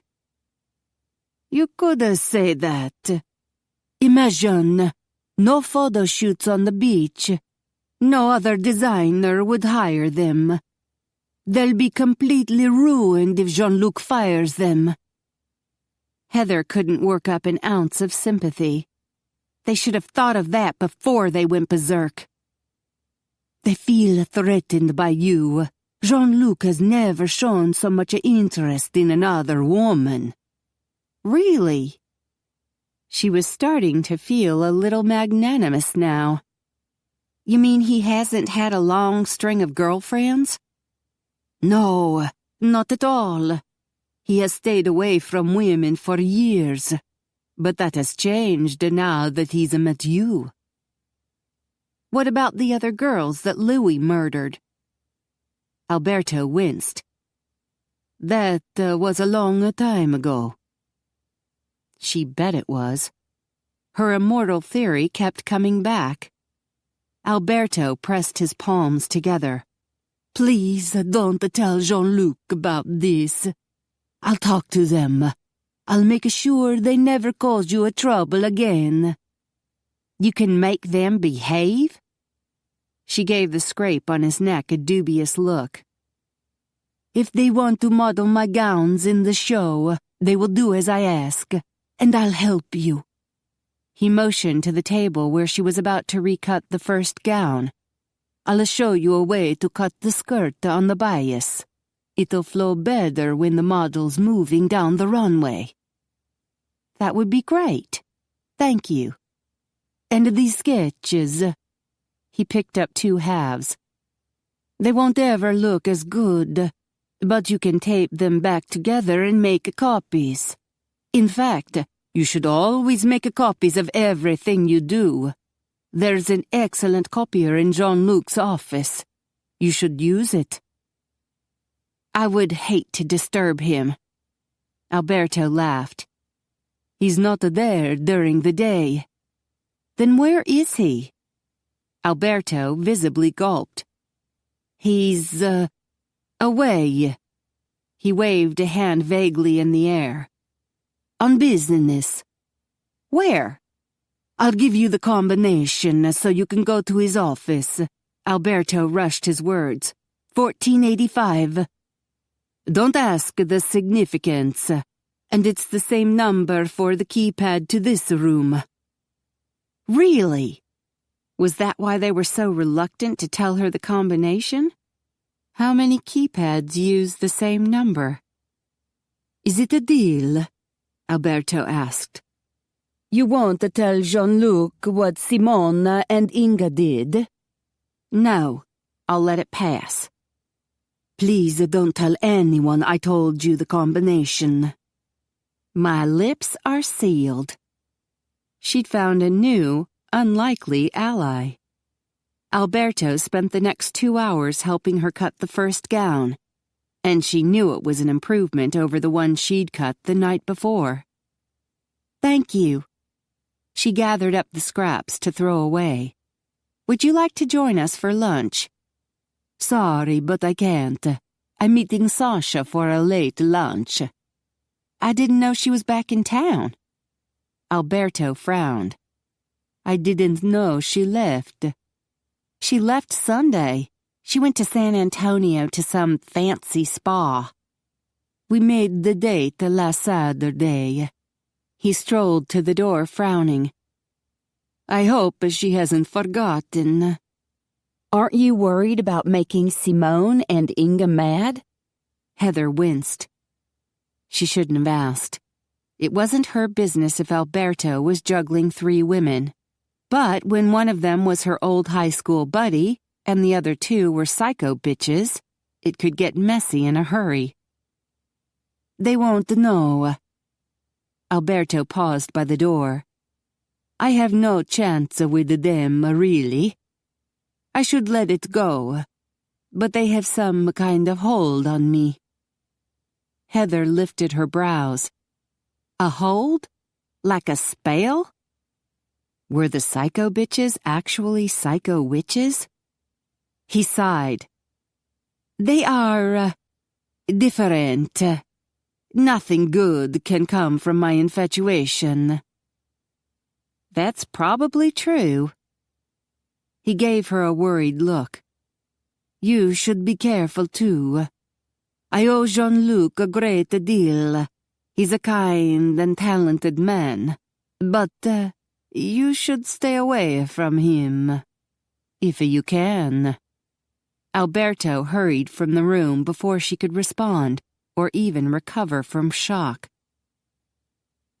Heather spent the afternoon sewing, while Pierre and Phil installed 2 surveillance cameras in the studio. Alberto's strange warning kept echoing in her mind. If he admired Jean-Luc, why would he warn her away? What did he know that she didn't? And what was the significance of 1485? A birth date? She shuddered. Surely not. Her creative mind was working overtime. Phil and Pierre joined them in the kitchen for supper. Food supplies were running low, so Pierre offered to run to the store. Since Alberto had taken the BMW for his long date with Sasha, Heather gave Pierre the keys to her truck, along with a shopping list. Fidelia was clearing the table when she halted suddenly. A plate tumbled from her hand and crashed onto the floor. "What?" Heather jumped to her feet. Fidelia shot Phil a panicked look. "Stop him! Now!" Phil charged down the hallway and out the front door. Heather ran after him and had just reached the doorway when a loud explosion knocked her back. Her heart lunged up her throat. With her ears ringing, she regained her balance and stumbled outside. She halted.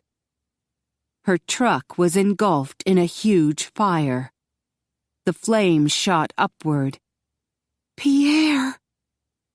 A wave of nausea doubled her over. Phil stood in the driveway, his fists clenched. He dropped to his knees, tilted his head back, and roared. It sounded strange through the buzz in her ears. Intense heat from the fire slapped her back, and she stumbled against the doorframe. Mama? She slammed the door shut and leaned against it. Black dots flickered before her eyes, and she couldn't think of anything to say. Bethany skipped toward the front door. Where's everybody going?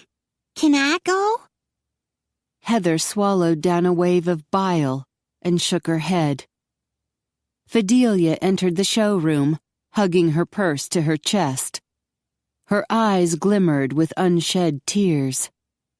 "I was too late." Heather's own vision blurred with tears. "It was just like you dreamed. Infierno." Chapter 19.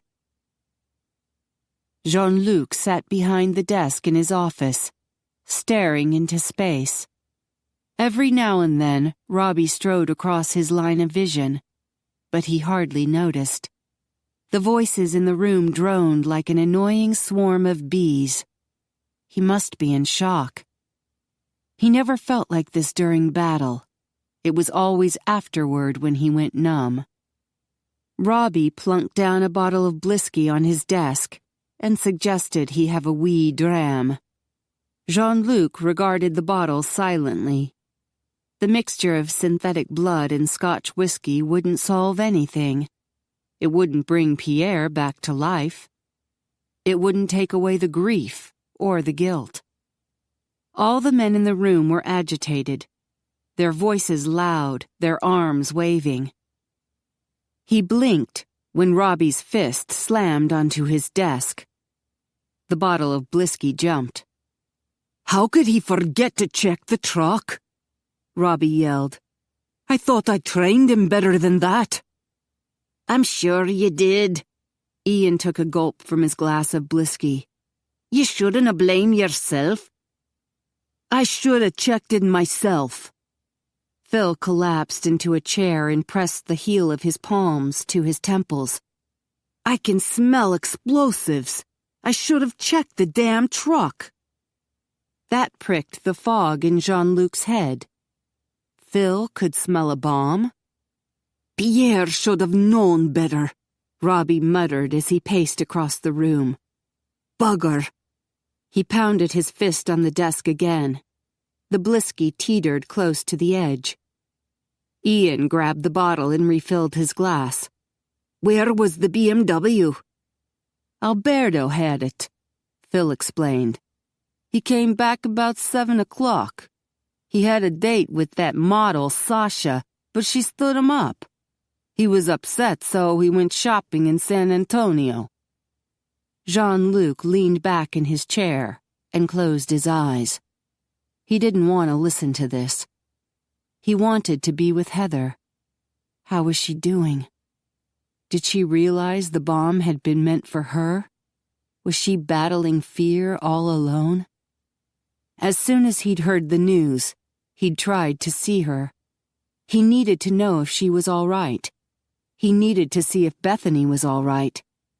He needed to reassure Heather that they would be protected, that Louis would die for his crime. 2 steps into the kitchen, and he'd been greeted with a Glock pointed at his face. Fidelia had politely asked him to leave. They weren't accepting visitors. He'd only caught a glimpse of Heather sitting on the couch with her daughter. She'd refused to even look at him. She blamed him, no doubt.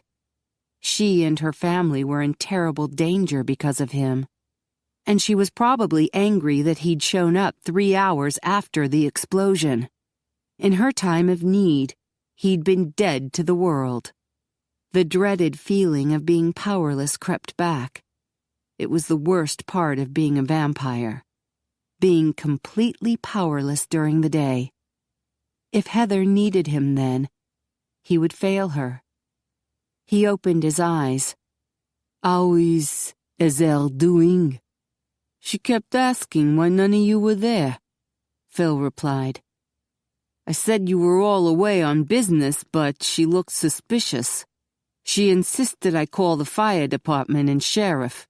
After the fire was put out, the sheriff insisted she go with him, but she refused. Thank God. Jean-Luc took a deep breath. Hopefully, this meant she still trusted him. Or maybe she was trusting in Fidelia's guns. He stood and moved to the window overlooking the showroom. I'm sick of people dying because of me. Louis does the killing, no you, Robbie grumbled. I'll call Pierre's mother and... No, Jean-Luc said. I'll do it. And he would make sure Pierre's family never lacked for anything. Why are we here? We should be guarding Ezel. She's fine, Robbie said. Phineas is watching her. And you know if Louis teleports into the building, he'll trigger an alarm. We would be all over him. Jean-Luc paced across the room. We need a plan. We need more guards.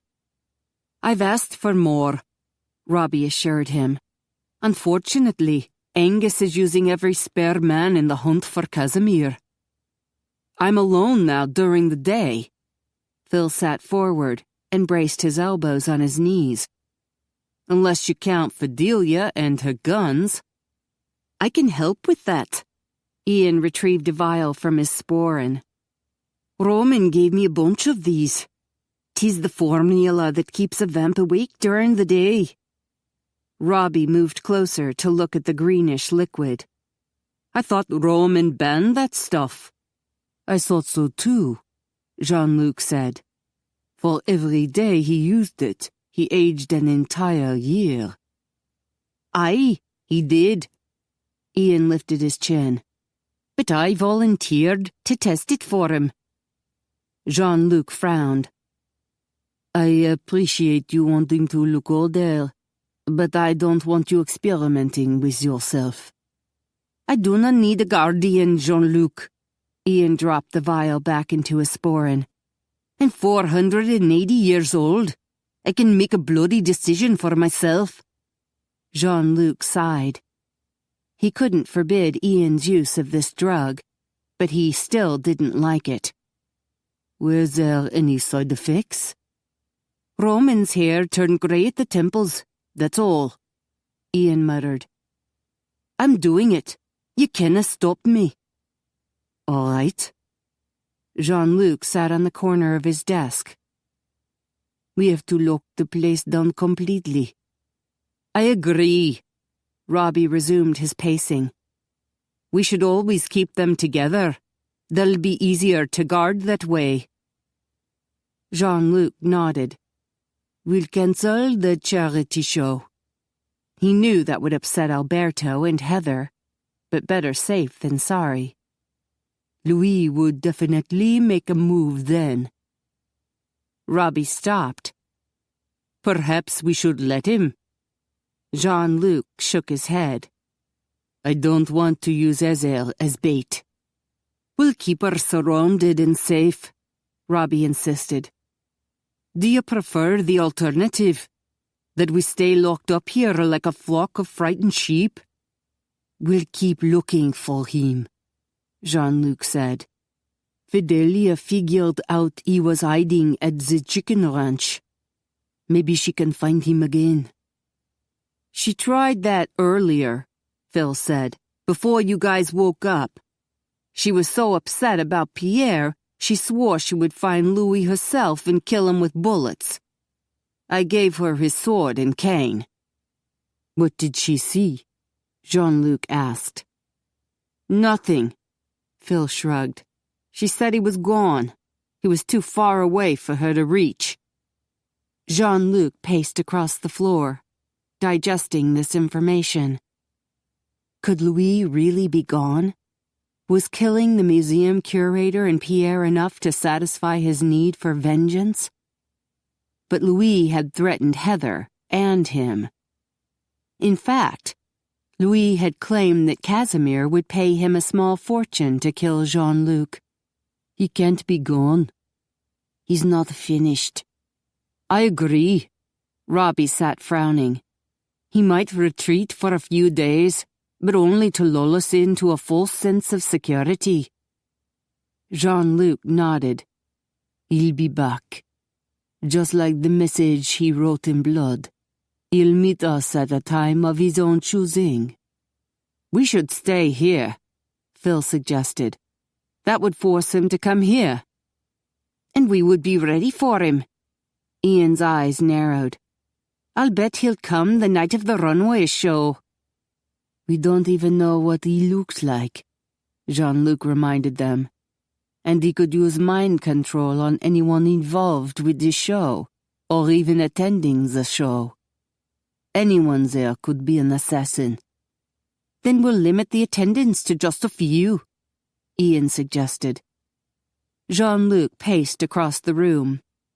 The only way to be rid of Louis was to confront him. He could keep Heather safe. He'd never leave her side. All right. We'll plan to kill him on the night of the runway show. Heather lay awake in bed, staring at the ceiling. Her eyes burned with exhaustion, but she didn't want to shut them. Every time she did, her mind flashed the same horrible picture. Her truck ablaze with Pierre inside. She wished she could erase the image from her memory, or turn back time, so Pierre could still be alive, or turn it back further, so Mrs. Bolton could be alive. How different everything would be if last Friday she had done as Jean-Luc had asked and run away. But she had tried to be brave and rescue Jean-Luc. Now she had no choice but to be brave. The bomb had been intended for her. She had to make sure no one else died. She needed to be brave, cautious, and smart. Why should she rely solely on Jean-Luc and his guards to keep her and Bethany safe? Obviously, they were not infallible. Fidelia had her guns, and she was prepared to use them. Heather needed to be just as tough. She would arm herself with knowledge. That's what professionals did when they were at war. They gathered intelligence. She sat up in bed. It was time to uncover some of the secrets in this place. After all, it was her life on the line. They had no right to keep her in the dark. 1485. Would those numbers get her into the cellar? She checked the bedside clock. 3:23 a.m. She slipped out of bed and wondered if she should change clothes. No, it would take too long, and the noise might wake Fidelia or Bethany. She'd stay in her blue and yellow Tweety Bird pajamas from the discount store. She peeked into the hallway. It was empty. Earlier in the evening, Phineas had stayed outside their door, and she'd heard traffic coming and going from Jean-Luc's office. Now everything was quiet. She noted the camera over the office door. If she went past it to the back stairs, the guards might see her. They'd stop her before she could venture close to the cellar. She squeezed through the door and tiptoed in the opposite direction. Her bare feet were silent on the thick carpet. The hallway took a sharp turn to the right, where it opened onto the catwalk across the back of the showroom. Moonlight filtered through the tall back windows, casting long gray shadows across the showroom's marble floor. The mannequins posed, their bare arms gleaming white and stark. There were 2 cameras high on the walls, but they were aimed at the room below. The catwalk was bracketed on each side with a waist-high wall. She crouched down so she wouldn't be seen and dashed across the catwalk. It ended by the back door to the design studio. She punched 1485 on the keypad and felt a small rush when the door opened. She slipped inside. The studio was dark, except for the slashes of moonlight spilling through the French doors. She carefully descended the spiral staircase. The metal steps were icy cold against her bare feet. She crept across the studio, hugging the dark shadows along the walls and hoping she didn't show up on the cameras. She cracked open the door and peered into the hallway. The cellar door was at the end of the hall, and at the other end, close to the showroom, there was a camera. Damn. There was no way to avoid it, but she'd come too far to give up now. If she ran, she could be at the cellar door in 6 seconds. She took a deep breath and charged. With trembling fingers, she punched in 1485. The door opened. Her heart lurched. She stepped inside, shut the door, and leaned against it. A dim light overhead illuminated a plain stairwell. Bare walls, a cement landing, a metal railing in front of her. The faint sound of music echoed eerily. She breathed deeply to calm her pounding heart. So far, so good. No boogeyman was here, brandishing his Texan chainsaw. She moved forward to the railing and saw the stairs going down. Each step was lit by a red light. She descended the cement steps to a landing, then turned to go down another short flight of stairs. The concrete was cold and gritty beneath her feet. She reached a plain wooden door. It inched open easily, and the volume of the music increased. It was the piano and the harpsichord again. The melody was slow, beautiful, and terribly sad. They were mourning, she realized. Mourning for Pierre. She suddenly felt too intrusive. Of course they were mourning for Pierre. They'd known him for years. She'd known him only a few days. She considered going back, but caught a glimpse of the hallway and stopped.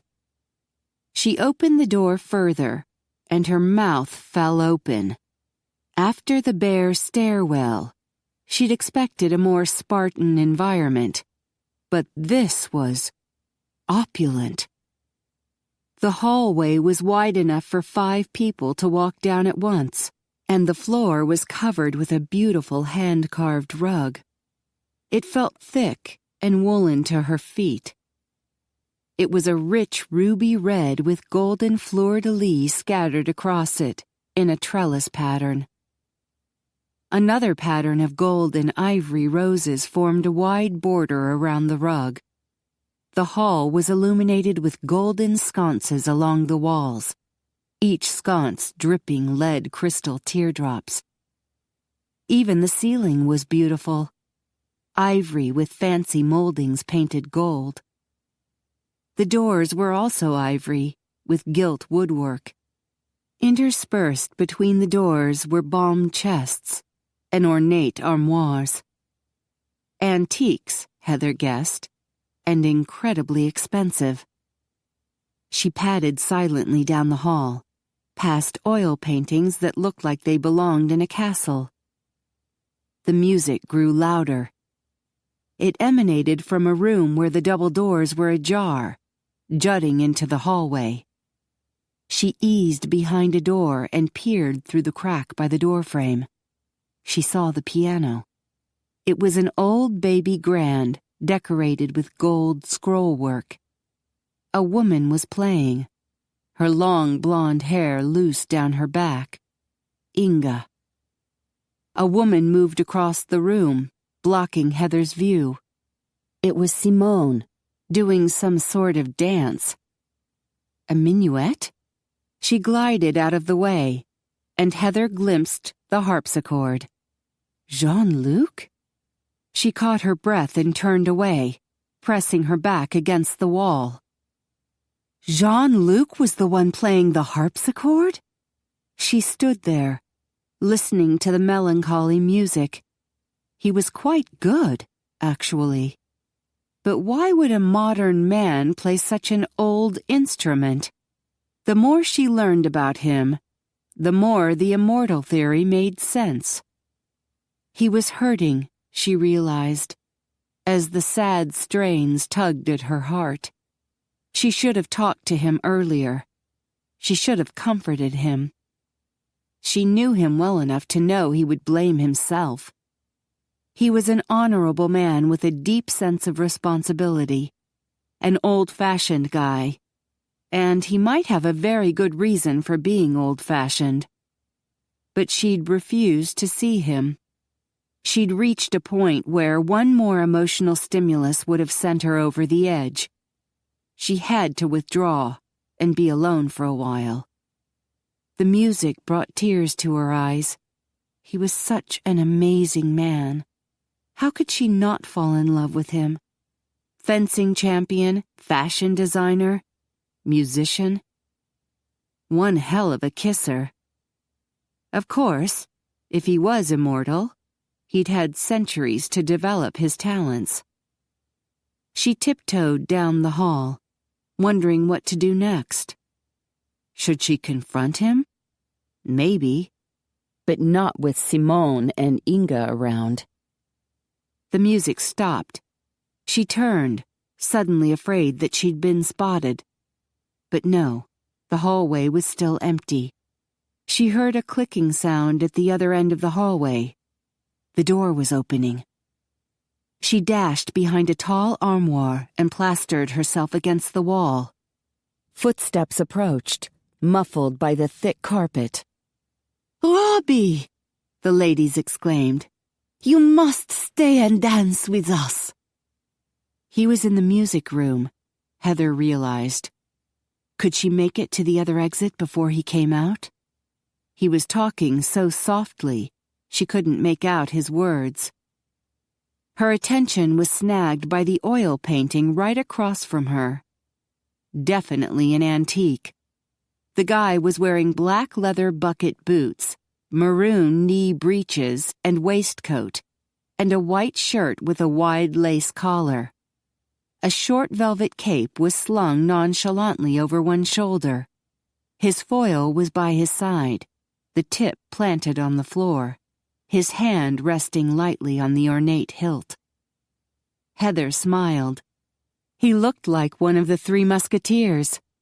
Or a pirate, except that he was too clean and well-dressed. His long black hair curled to his shoulders, and his wide-brimmed hat boasted 2 plumes, white and maroon. A sharp dresser. Pretty blue eyes. Her heart froze. Goosebumps tingled down her arms. Good Lord, she knew those eyes. She'd kissed those lips. It was true. He really was immortal. "Thank you for the warning." Jean-Luc's voice drifted from the music room. "I'll take care of her." Her breath caught. Was he talking about her? Oh God, they were leaving the music room. She wasn't ready for this.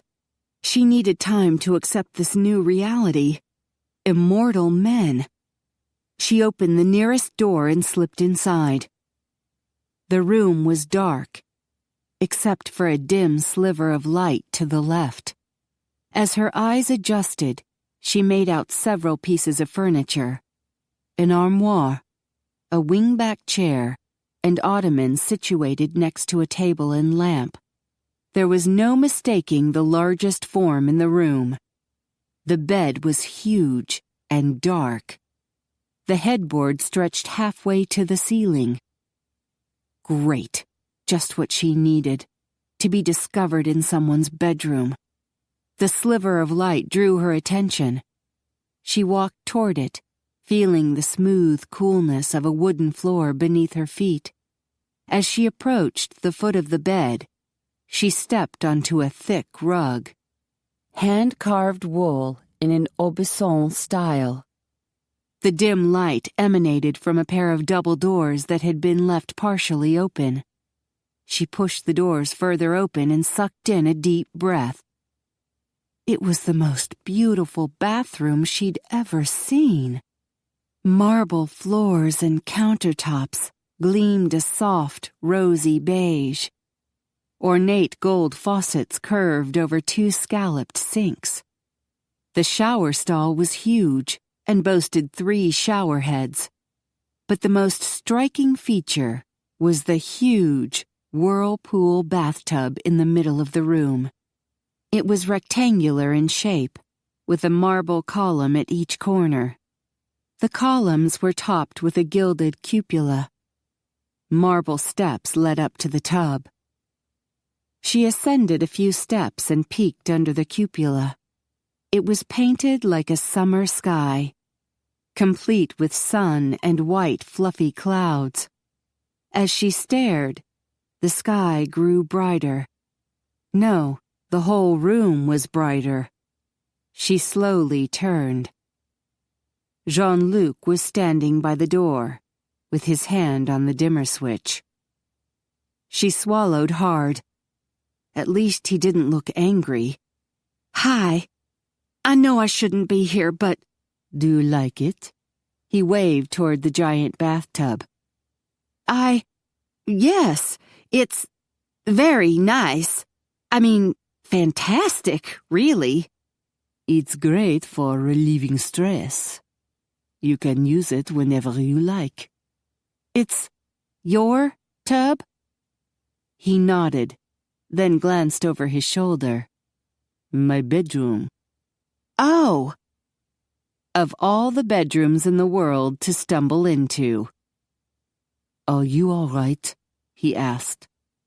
I was worried about you. I'm fine. He didn't seem too upset about her trespassing, but he did look pale and worried. I'm really sorry about Pierre. His gaze lowered to the floor. So am I. The poor guy was hurting. She eased down the steps to the marble floor. It's late. I should be going. No. His gaze lifted to her. We need to talk. She gulped. Was he going to confess the truth now about being immortal? How did you get the combination to the keypad? He asked. Alberto, but he was only trying to help. He didn't expect me to sneak down here. A corner of Jean-Luc's mouth tilted up, although his smile still looked sad. He underestimates you. I saw the portrait in the hall. The musketeer guy. She wanted to say, you, but the word stuck in her throat. Ezel. He stepped toward her, and she moved back. He halted, and a pained look crossed his face. I would never hurt you. I know, but this is all kinda weird. I would do anything to protect you and Bethany. You are safe with me. He motioned to his bedroom. Come and have a seat. We need to talk. She eased past him into the bedroom. It wasn't quite so dark now, and she could see the bed was covered with a maroon velvet comforter. The wing-back chair and ottoman were also maroon. She perched on the ottoman. He pushed the bathroom doors partially closed, causing the bedroom to grow darker. Then he walked to his bed and sat on the end of it. There's something I've been wanting to tell you. It may be difficult to believe. She took a deep breath, as if preparing to dive into the deep end. At war with fear, she reminded herself. It's all right. I already know your secret. Chapter 20. She knew? Jean-Luc cleared his throat. Perhaps I should start at the beginning. 1485? She whispered. I think that could be the year of your birth. His breath caught, and it took a moment to force out a reply. Yes, it is. Her face paled. Oh, God. She shifted uneasily on the ottoman. I was right. You're immortal. Not exactly. I can be killed. She nodded. That's where the swords come in. I saw it on television. I guess Hollywood knows about you. He shrugged. There have been many stories told about us, but not always true. The bad guy will try to cut your head off. That's how you die. He winced. Decapitation would be effective, but there are a number of ways to kill me. He smiled wryly. I could make a list if you're keen to know. It might come in handy if I ever forget your birthday. She smiled briefly, then winced. So Louis is immortal too. That's why the names you called him died out centuries ago. I checked it out on the internet. Ah, She'd been suspicious from the start. You're very clever to figure out so much. I hope you also realize that you can trust me. I'm doing everything in my power to keep you and your daughter safe. She frowned. You've done everything, but tell me the truth. I didn't want to scare you away. You would be too vulnerable on your own, too easy for Louis to kill. I could not allow you to face him alone. So you concealed things to protect me? Yes, and to protect myself. I could not bear it if something happened to you. A pained expression crossed her face. When did the other women die? Yvonne was murdered in 1757, and Claudine in 1832. There's been no one special since then. That's a long time. He shrugged. There'd been numerous short-term affairs and one-night stands, especially before the arrival of synthetic blood. He needed a few pints every night, and a well-pleasured woman tended to be more generous. But this was not something Heather would appreciate. After Louis murdered Yvonne, I avoided any close relationships. I didn't want another woman to be killed because of me. But you fell in love again? With Claudine? Yes. I thought it would be safe. I'd hunted Louis for years, but he disappeared. Just when I thought it was safe, he came back. Why does he hate you so much? He tried to assassinate Louis XV, and I stopped him. I was one of the king's personal guards at the time. Her eyes narrowed with a pained look. You knew King Louis XV? I have known many kings.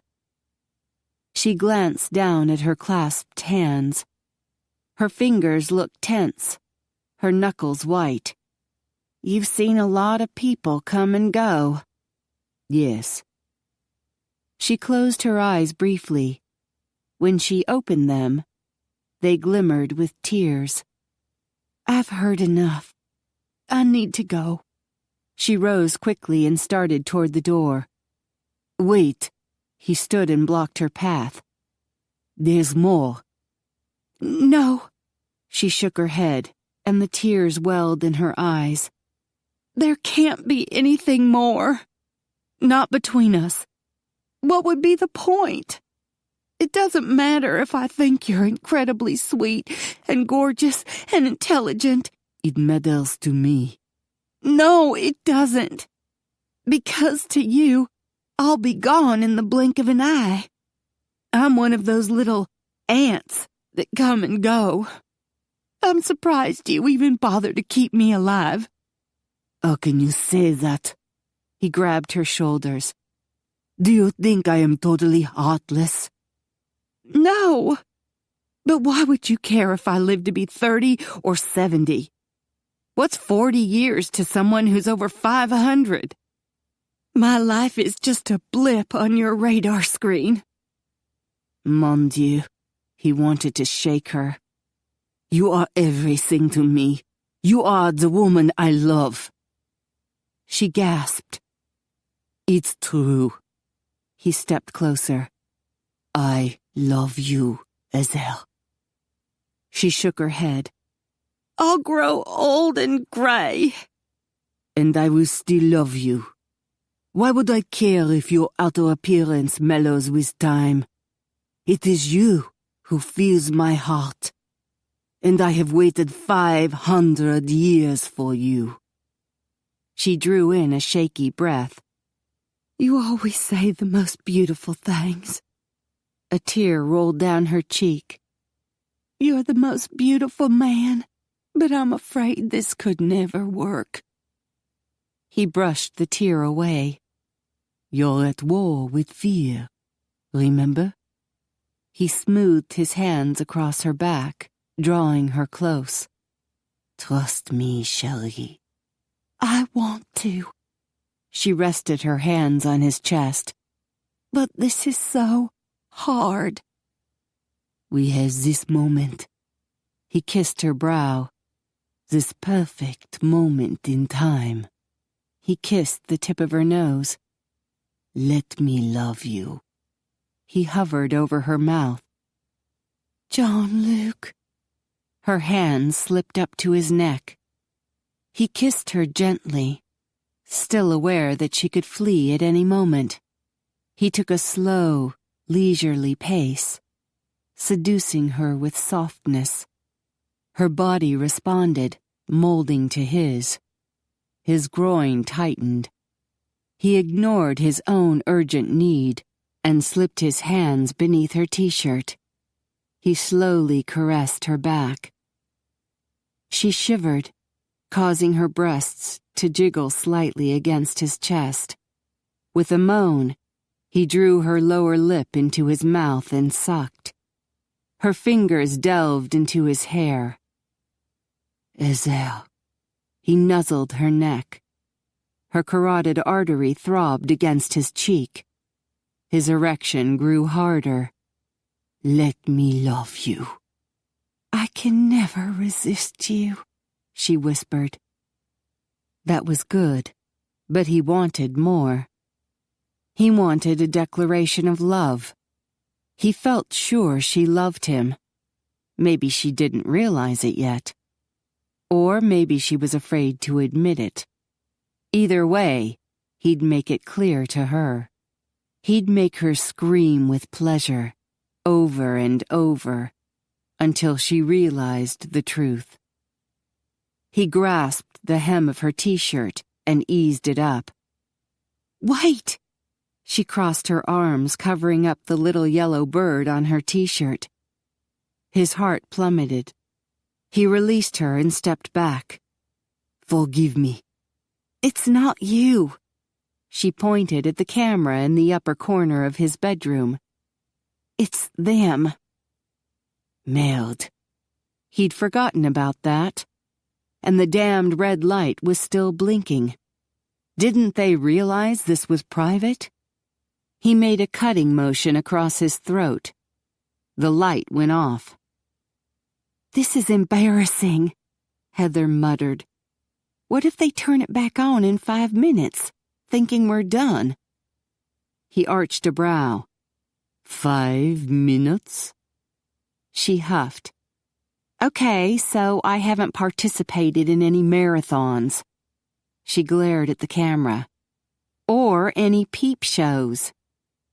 With a smile, he strode to his bedside table and fumbled in his top drawer.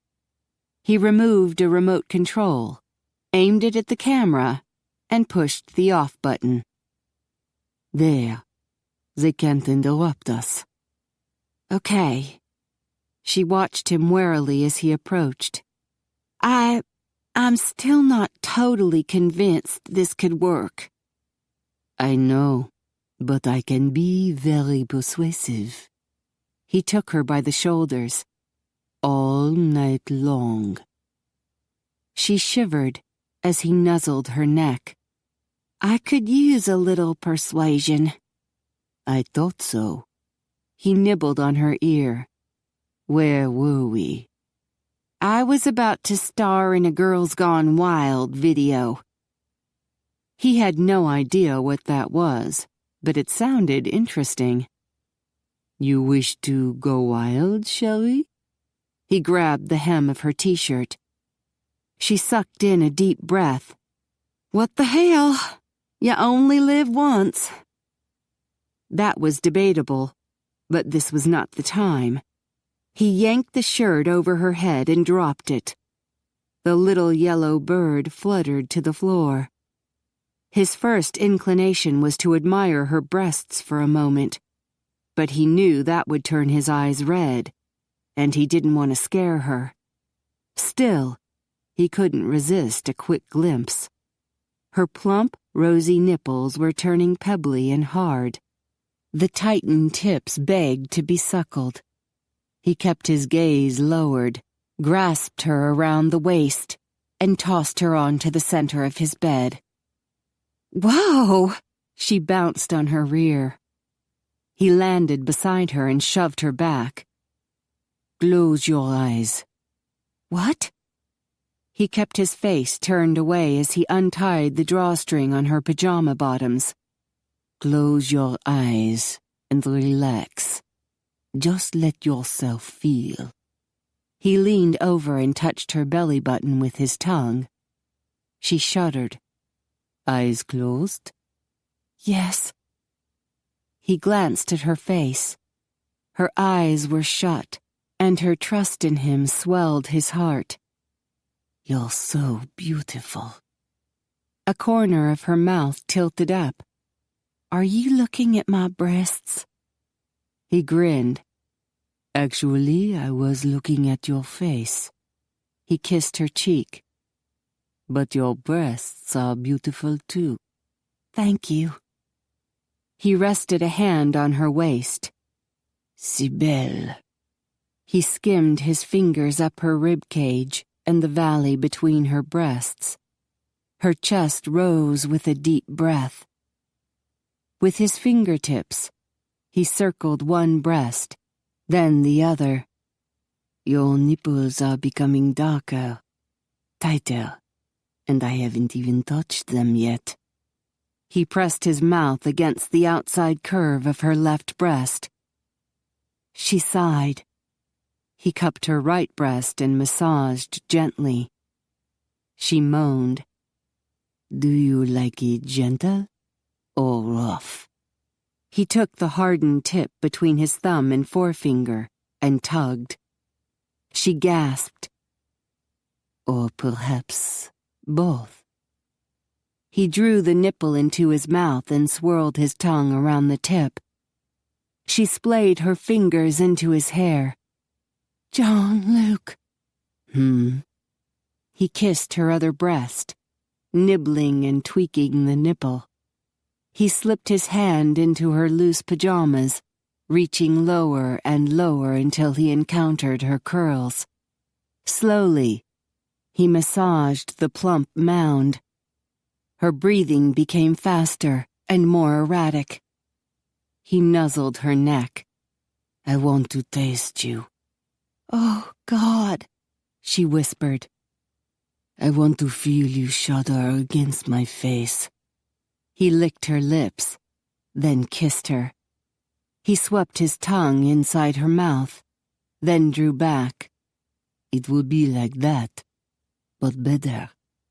Are you ready? Oh, yes. She breathed, her eyes squeezed shut. He grabbed the waistband of her pajama bottoms, yanked them down her legs, and tossed them aside. She covered her face briefly with her hands, then flung her arms wide. Her legs moved slightly, bending at the knee. He grasped her ankles and planted her feet firmly apart on the bed. Her body jolted, sending a quiver down her legs that he could feel. His erection strained against his trousers, and he prayed for endurance. He needed to make her scream first. He needed her speaking words of love when he fully claimed her. He clasped her knees and shoved them apart. She gasped. He stared. Mon Dieu, she was beautiful. Dark auburn curls, rosy flesh along the outer folds, a darker ruby color in the center. She glistened with moisture. Her fragrance called to him.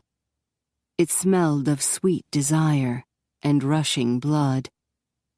He nestled the cheek against her soft inner thigh. You're lovely beyond words, so sweet and wet. He skimmed his fingers over her, and her legs trembled. Her groan sounded urgent and full of need. She clutched at the bedspread and moved her feet to his back. He moved in closer and touched her with his tongue. One taste, and he was lost.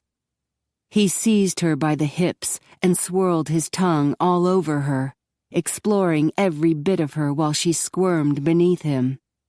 He inserted his tongue, but wanted further inside her. He plunged a finger inside, then two, and stroked her while his tongue lapped her clitoris. She was panting now, her hips rising. He nipped at her, then flicked his tongue, increasing to vampire speed. She screamed. Her thighs gripped him. Her inner muscles clenched his fingers. Her climax rippled through her over and over, and just when it showed signs of waning, he tugged at her clitoris and wiggled his fingers. She screamed again, and more spasms shot through her. He smiled. She responded so well, tasted so good. Soon, she would confess her love. He unzipped his trousers. That was incredible. She pressed a hand to her chest. You're so good. Yes. Any minute now, she would declare her undying love. Then he would fill her and make her his own. You're wonderful, and... Ah! Horror flashed across her face. Your eyes are red. Zut. It's nothing. I can explain. They're glowing. She scrambled away from him. That's not normal. Ezel, relax. Fidelia warned me. She hustled off the bed. Red, glowing eyes. Danger. I won't hurt you. Fidelia was right about the fire. She dreamed it. Heather grabbed her pajama bottoms and stuffed her legs inside. And she dreamed about red glowing eyes and gnashing white teeth. Damn it, Ezel. I'm in complete control. He stood beside the bed. I won't bite you. She froze. Her eyes widened. Bite me? Merde. She didn't know. He motioned to the bed. Please, have a seat. I can explain. She retreated a step. I don't think so. She spotted her t-shirt on the floor and nabbed it. I thought my theory was right. You admitted you were born in 1485. I was. She pulled the t-shirt over her head. What are you not telling me?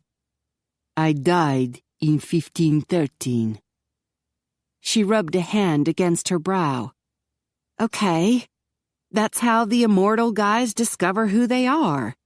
They die, then come back. I was wounded at the Battle of the Spurs. He sat on the edge of the bed. My comrades fled, but I refused to retreat. The English surrounded me. I was stabbed many times and left to die. She pressed a hand to her mouth and looked a bit green. That's horrible. By the time the sun set, I was barely alive. Roman found me and said I could live to fight again. I agreed, and he changed me. Into an immortal? No, chérie. He took a deep breath to prepare himself for her reaction. Into a vampire. Her face paled. He could literally smell the blood draining from her face and hands. He could hear her heart pounding. That can't be true. Vampires aren't real. Ezel. He stood and moved toward her, but stopped when she jumped back. There's no need to fear me. I think there is. Don't vampires feed off people? Not anymore. We drink synthetic blood from bottles. Right, of course. You're not tempted to have your meals fresh?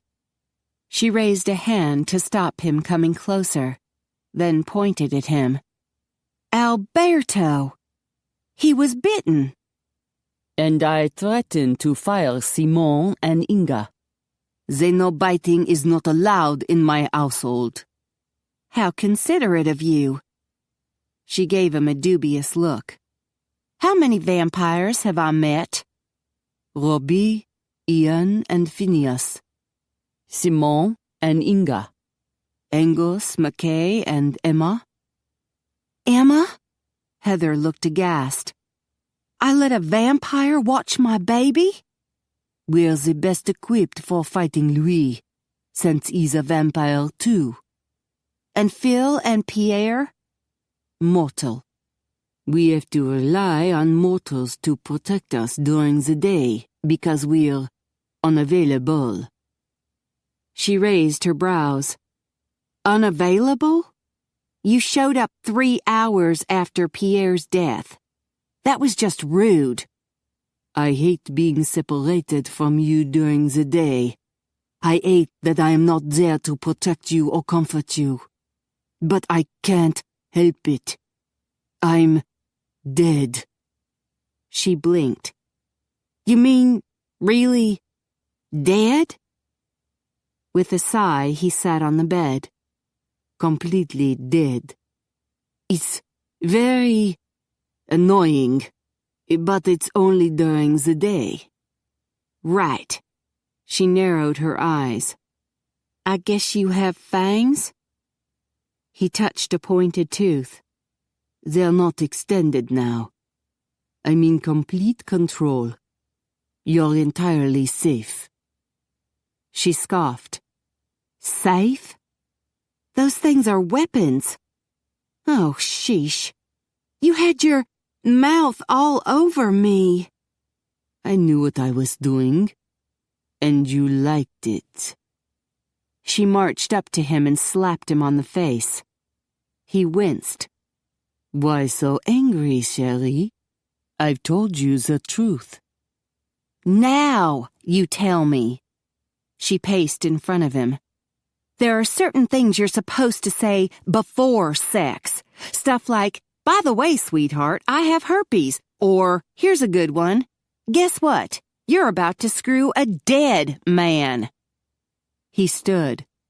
I am not dead. Give it a few hours. You will be. Does a dead man look like this? He pushed his trousers down to reveal his bulging cotton briefs. He was no longer fully erect, but he was certainly swollen enough to be noticed. And she did notice. Her eyes widened, then quickly looked away. A dead guy who's stiff, she muttered. Go figure. I'm not dead. He stepped toward her. Did my lips feel dead when I kissed your breasts and sucked your clit? She flinched. Don't. Have you already forgotten how you squirmed and screamed in my arms? You gushed all over me. He licked his lips. I can still taste you. She covered her face briefly. I haven't forgotten. That's why this is so damned hard. I thought you were perfect. I thought I was falling in love. You are. I know you love me. No, I can't handle this right now. It's too much. She ran to the door and wrenched it open. Ezel. He zipped up his pants and dashed into the hallway. She was halfway to the cellar door. Ezel, don't leave the building. It's too dangerous outside. She stopped and glanced back at him with an incredulous look. It's dangerous inside.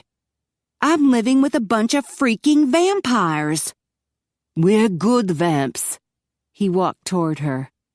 We would never hurt you. We have sworn to protect you. Please, promise me you won't leave. She gave him a wry look. I promise. Believe me, I'm trying very hard not to do anything foolish." She turned and strode to the cellar door. Jean-Luc sighed with relief. She understood that leaving the house would be foolish. Unfortunately, she was also implying that a relationship with him was foolish. He would just have to change her mind. Somehow, he'd win her back. He'd show her he could be trusted. He'd prove to her that their love was not foolish. Chapter 21. Heather dashed up the stairs to the ground floor. "Vampires!" she thought. How could that be? But why would Jean-Luc lie about something so awful? "I know you love me." His words pricked at her. No, she couldn't love a vampire. Vampires were monsters who preyed on the innocent to survive. She slammed the cellar door behind her and strode down the hallway. Vampires. In Texas. Maybe she should call immigration. She rushed past the doors to the design studio. Good Lord, her boss was a vampire. And fantastic in bed. She winced and tried to erase that last thought. "I know you love me." Damn it, she was not going to fall in love with a blood-sucking fiend. A line from an old movie came back to torment her. It required a few sniffles and a thick country accent. "I always fall for the wrong kind of man." Yep, that was her. She'd gone from a control-freak husband to a vampire lover. At least a vampire couldn't control her during the day. He was dead. A giggle escaped her mouth. Good Lord, she was losing her mind. She halted halfway across the showroom when the door to the security office swung open. Robbie exited and gave her a worried look. "Are you all right, lass?" Vampire, she thought. She stepped back. He frowned. "Don't be afraid." Right. He was just a huge, hulking vampire with a sword on his back, a knife in his sock, and fangs in his mouth. She turned and ran up the grand staircase. As she crossed the catwalk, she noticed him standing in the showroom watching her. Damn it. She was not going to be afraid. She was at war with fear. She slipped inside her bedroom. "I have a pistol pointed at your ass," Fidelia's voice whispered in the dark. "It's me." Heather locked the door. "We need to talk. Keep your gun handy." "I don't have my guns in bed. I was just bluffing." "Get them." Heather fumbled across the room to the bathroom. "And come in here. I don't want to wake Bethany." A minute later, Fidelia waddled into the room, her purse clutched to her chest. Heather shut the bathroom door and turned on the light. "We're in big danger." "I thought so." Fidelia dropped her heavy purse on the marble vanity. Her hair shot out in different directions, and her voluminous hot pink nightshirt boasted the words, "Hot stuff." "The cards have been warning me." Heather perched on the edge of the bathtub. An unfortunate memory flashed in her mind. Jean-Luc's bathtub had been incredible. And there was room in there for two. She shook the thought away. "I snuck into the cellar to find out what they were hiding." Uh-huh. Fidelia lowered the toilet lid, then sat on it. "Was the sex good?" Heather's jaw dropped. "Excuse me?" "I'm psychic." Fidelia pointed at her. "And your shirt's on wrong side out." Heather glanced down, and heat flooded her face. She quickly changed the subject. "I discovered something important. I was right about Jean-Luc being centuries old. He was born in 1485. Fidelia nodded her head slowly. "That explains a lot." That's a lot of experience. He must have been good in bed. Heather scoffed. That is quite beside the point. So? He was good. Fidelia. His eyes turned red. They were glowing. Her face paled. Santa Maria! She crossed herself quickly. Did you see the white gnashing teeth? No, but he has them. He's a vampire. They're all vampires, except Phil. And poor Pierre. Even Louis is a vampire. Videlia's brown eyes widened. Are you sure? Did Juan-Luc confess? Yes. She pressed her hands together, close to her mouth, whispered a prayer in Spanish, then crossed herself again. I have always sensed there were others, but I never... She stiffened. Did he bite you? No, I never saw his fangs come out. Heather grimaced at the thought of ugly canines jutting from Jean-Luc's beautiful mouth. Fidelia leaned forward to examine her neck. You have no marks. He didn't bite me, Heather insisted. He said he was in complete control. Control, yes. Fidelia sat back, frowning. I have heard they would be very good at mind control. He could bite you and then wipe it from your memory. I don't think so. Jean-Luc said he doesn't allow any biting in his house. They all drink blood from bottles. Really? Fidelia's dark brows lifted. Then none of these vampires attacked you? No. Juan-Luc didn't use mind control to force you to do things against your will? Heather shook her head, feeling her cheeks grow warm. He'd made her scream, but she'd done that willingly enough. I don't think he was controlling me. I was sorta out of control. I yelled at him and slapped him. Did he yell back? No. Heather shifted her weight on the edge of the tub. He asked me not to leave the house. He's worried about our safety. Fidelia took a deep breath. Let me get this straight. He didn't attack you or bite you or control you at all? No. Then why were you yelling and slapping him? Because they're vampires. Isn't that reason enough? Fidelia shrugged. As far as I can tell, they've tried very hard to make us comfortable. And they're serious about keeping us safe. They lost one of their own today. Pierre was mortal. He was their comrade, and they were upset by his death.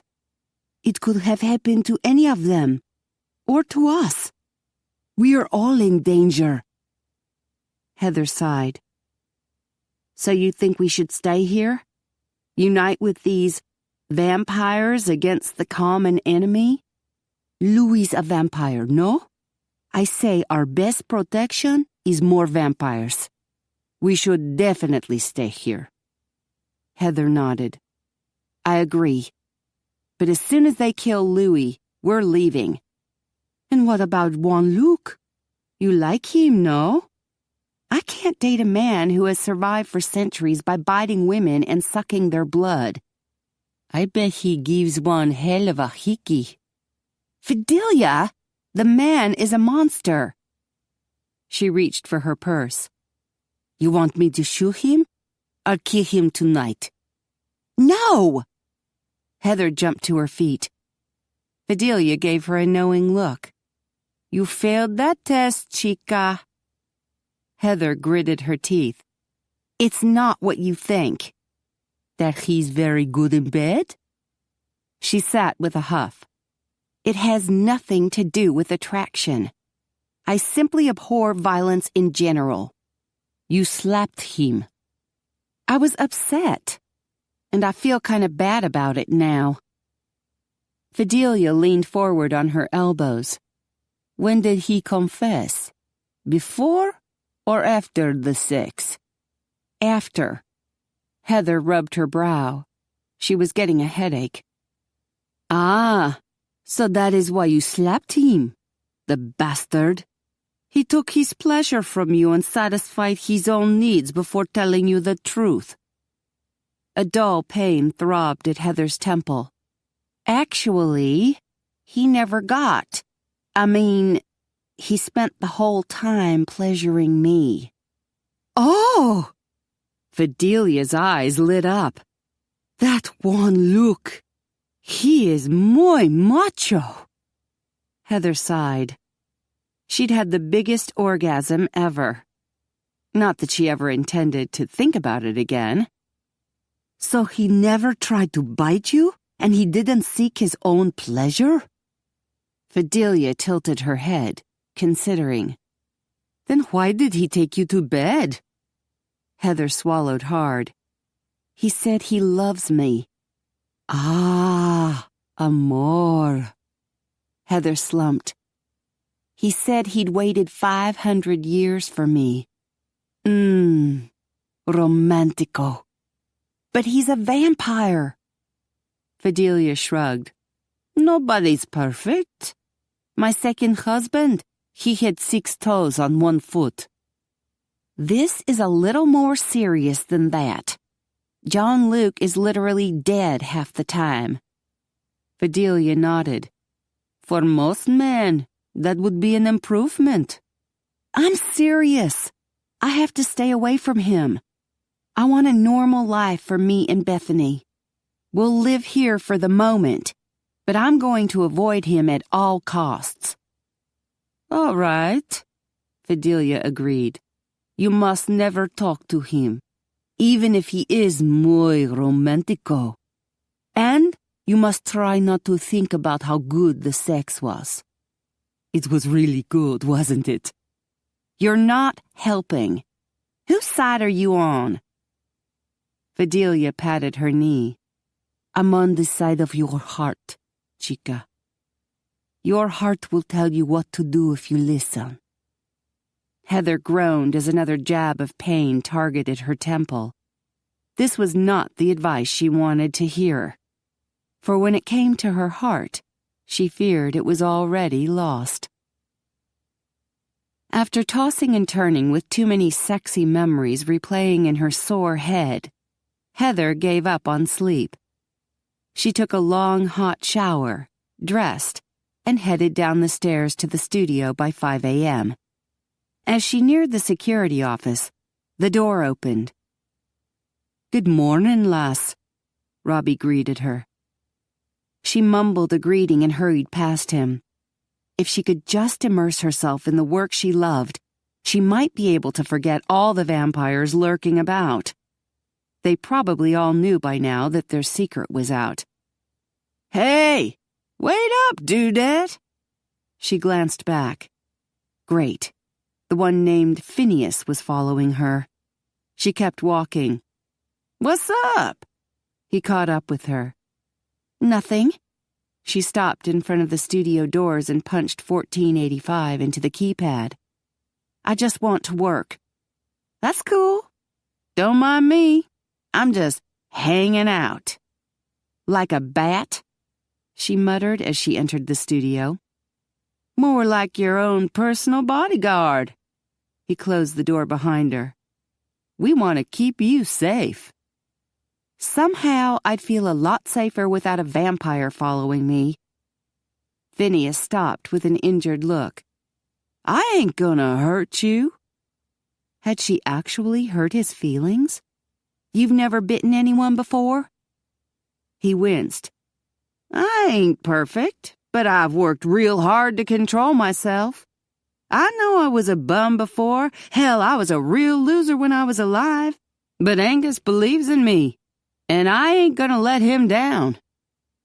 She proceeded to the work table to organize her supplies. Are you saying your life is better now that you're dead? I ain't dead. At least not right now. And yeah, my life is better. This is my first real job, and I'm doing real good. I'm sending money home to my family, and I'm learning how to fence and do martial arts. You want to see?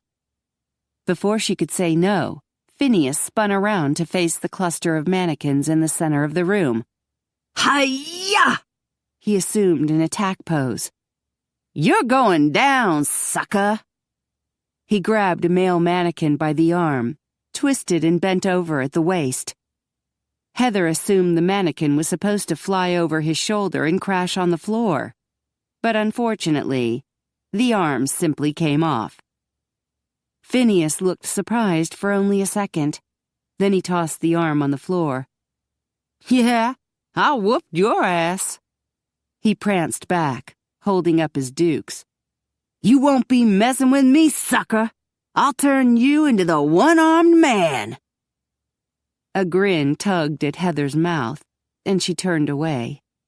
The last thing she wanted was to remember how much she actually liked these guys. She wandered toward the dress form where she'd draped the finished parts of the first gown. There was a note stabbed to the form with a sewing pin. She glanced over the black cursive script to read the signature at the bottom. John Luke. Her heart lurched. She removed the note. "An excellent start on your first gown. The show will take place as planned, a week from this Saturday. Attendance will be restricted. I wish you well with your designs, but my first priority is your safety." That was it. Polite and businesslike. She was almost disappointed.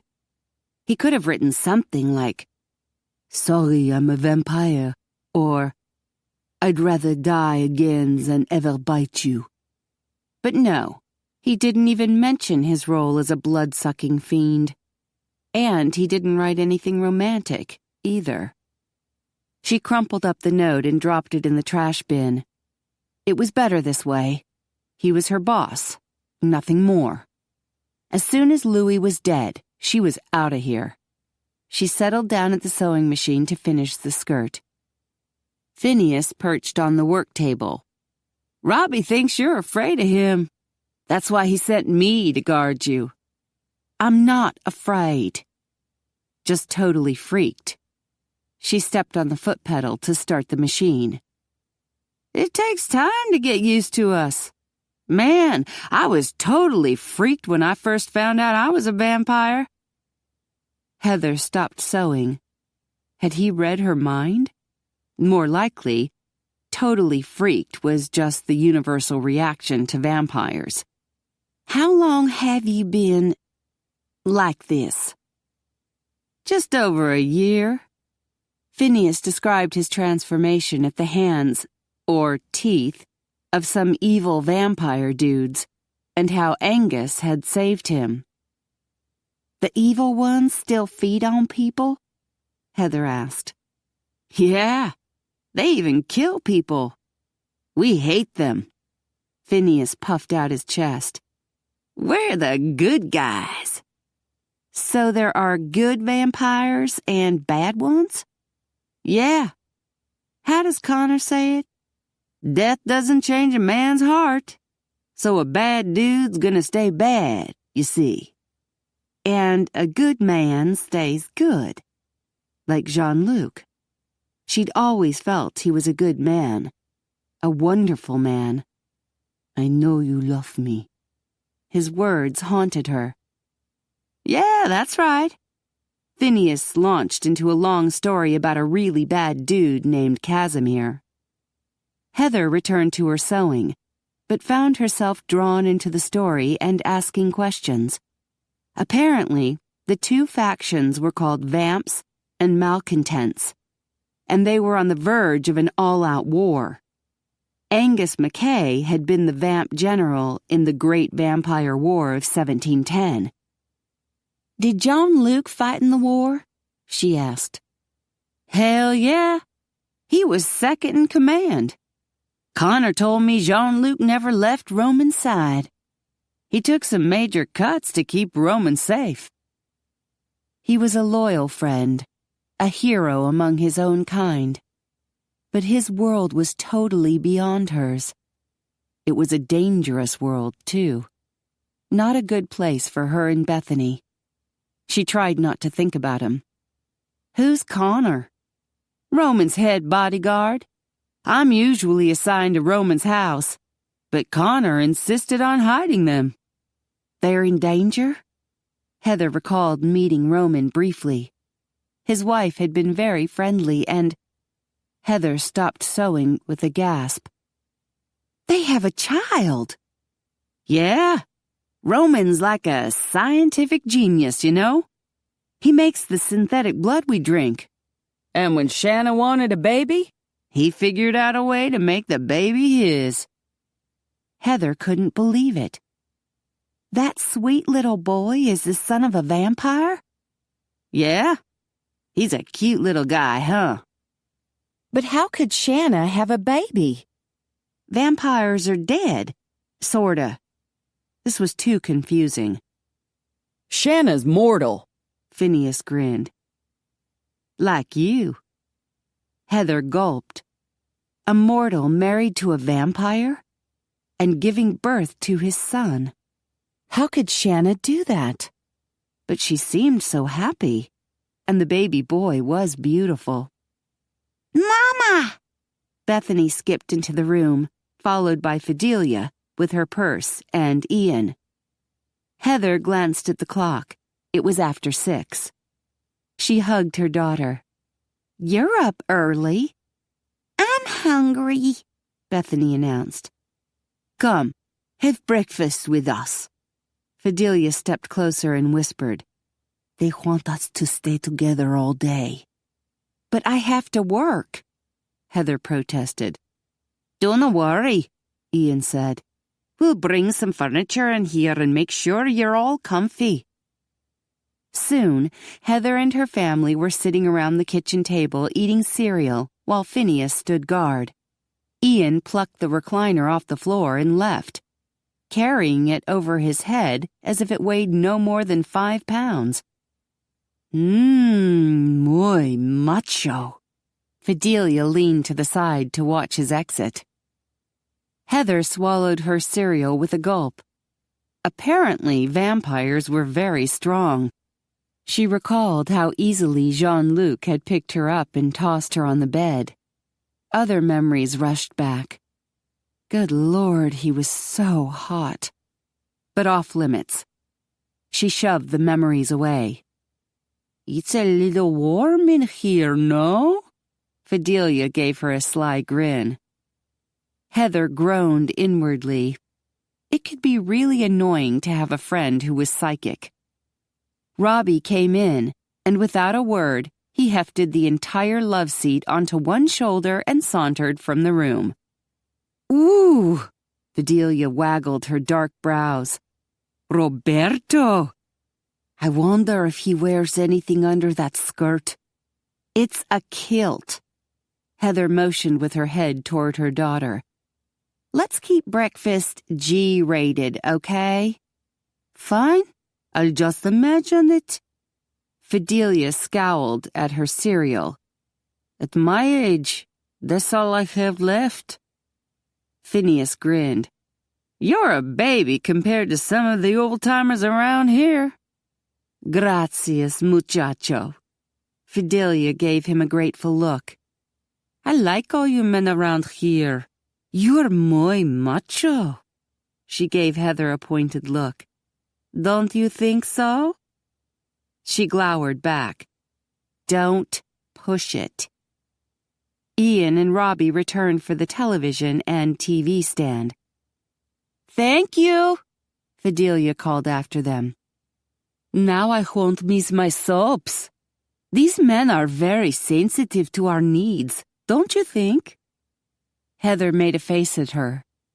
Phineas's laugh turned into a yawn. The sun's coming, I can feel it. I'll have to leave soon. Meaning he would be dead soon. Jean-Luc would be dead, too. Heather shuddered at the thought. Where was he? Was he climbing into that big bed of his so he could lie there all day dead as a doornail? Phineas stood. Hey, bro, what's up? Hey, Phil walked toward them. Good morning. Heather greeted him with a smile. At last, another normal human being. Phil eyed the empty sitting area. What happened? We moved everything to the studio so Heather could work, Ian explained as he entered the kitchen. He inclined his head toward Heather. You're all set up for the day. Thank you. Heather gathered up bowls and took them to the sink. Phineas, you can go downstairs, Ian told him. Robbie's already headed that way. Sure. So long. Phineas waved at Heather. See you tomorrow night. Sleep well. She winced. Was that the appropriate thing to say? Die well? She wondered. What about you, bro? Phineas asked Ian. I took the drug, Ian responded, his voice low. I'm staying up. Phineas grimaced. Man, that's whack. Phil looked the young Scotsman over carefully. Do you feel all right? Ian shrugged. I was a wee dizzy at first, but I feel fine now. Phineas shook his head. I've dealt with drugs before. They're no good, man. I'll be fine, Ian insisted. Now go on downstairs. Okay. Phineas looked at Heather. Keep an eye on him. He strode from the room. Heather approached the two remaining guards. What's going on? Nothing. Ian crossed his arms, frowning. He's taken an experimental drug that will allow him to stay awake during the day, Phil explained. Is it dangerous? Heather asked. Nay, Ian answered. I feel fine, and we need more than one guard during the day. Heather bit her bottom lip. These vampires were going to great lengths to protect her and her family. It was becoming increasingly hard to think of them as monsters. As they all walked back to the design studio, she noticed the darkness. Shutters had been drawn over all the windows. The lights were on, but it was still gloomy without sunlight. They did a lot of stuff while we were eating breakfast, she whispered to Phil. They can move very fast, he replied. Super fast and super strong. And super sexy, she thought. She mentally slapped herself for that last thought. Why does it have to be so dark? Sunlight would burn Ian, Phil whispered. It'll kill him if he's exposed to too much. Heather grimaced. The young Scotsman was putting himself in too much danger. I don't see why we need 2 guards in the daytime. Louis's a vampire, right? Phil nodded. Then he would only attack at night, Heather concluded. Unless he's taking the same drug Ian is. I'm sure he isn't, but he's an expert at controlling the minds of mortals. He used mortals to assassinate the French kings. He could brainwash anyone to come here and kill us, even during the day. Heather gulped. So anyone who comes to the door could be an assassin? Like the mailman? Correct. The doorbell rang. Chapter 22. Heather moved close to her daughter. Ian unsheathed his sword, and Fidelia removed a pistol from her purse. Phil peered through the blinds on the window beside the front door. It's the UPS man. He punched a button on an intercom speaker. Leave the packages on the porch. This could be legitimate. Ian rested the sword blade against his shoulder. Jean-Luc was ordering things online Sunday night. What's going on, Mama? Bethany whispered as she took hold of Heather's hand. It's a surprise. A pleasant one, Heather hoped. Phil continued to spy through the window. We've got 4 boxes. He's leaving now. Stay back. The sun's up. Ian moved out of the way. Phil opened the door and a slash of sunlight shot across the showroom floor. Above the shiny marble, golden dust motes danced in sunlit air. Heather glanced at Ian to see if he was all right. His eyes glistened with moisture.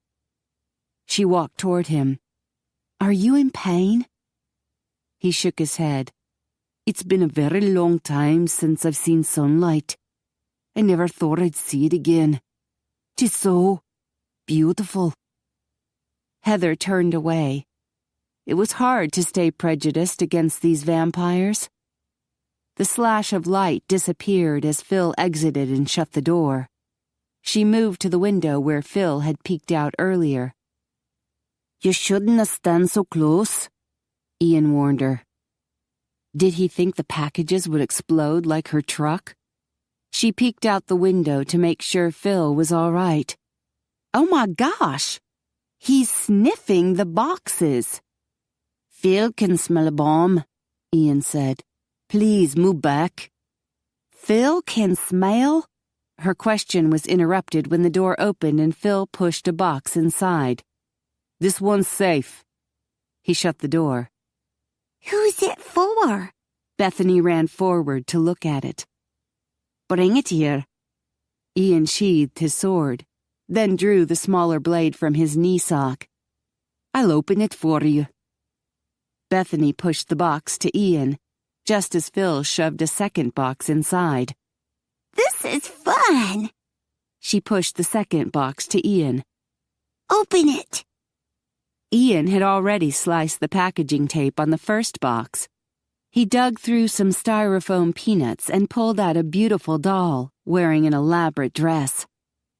Bethany squealed and held out her arms. It's for me. "Good Lord," Heather whispered, moving closer.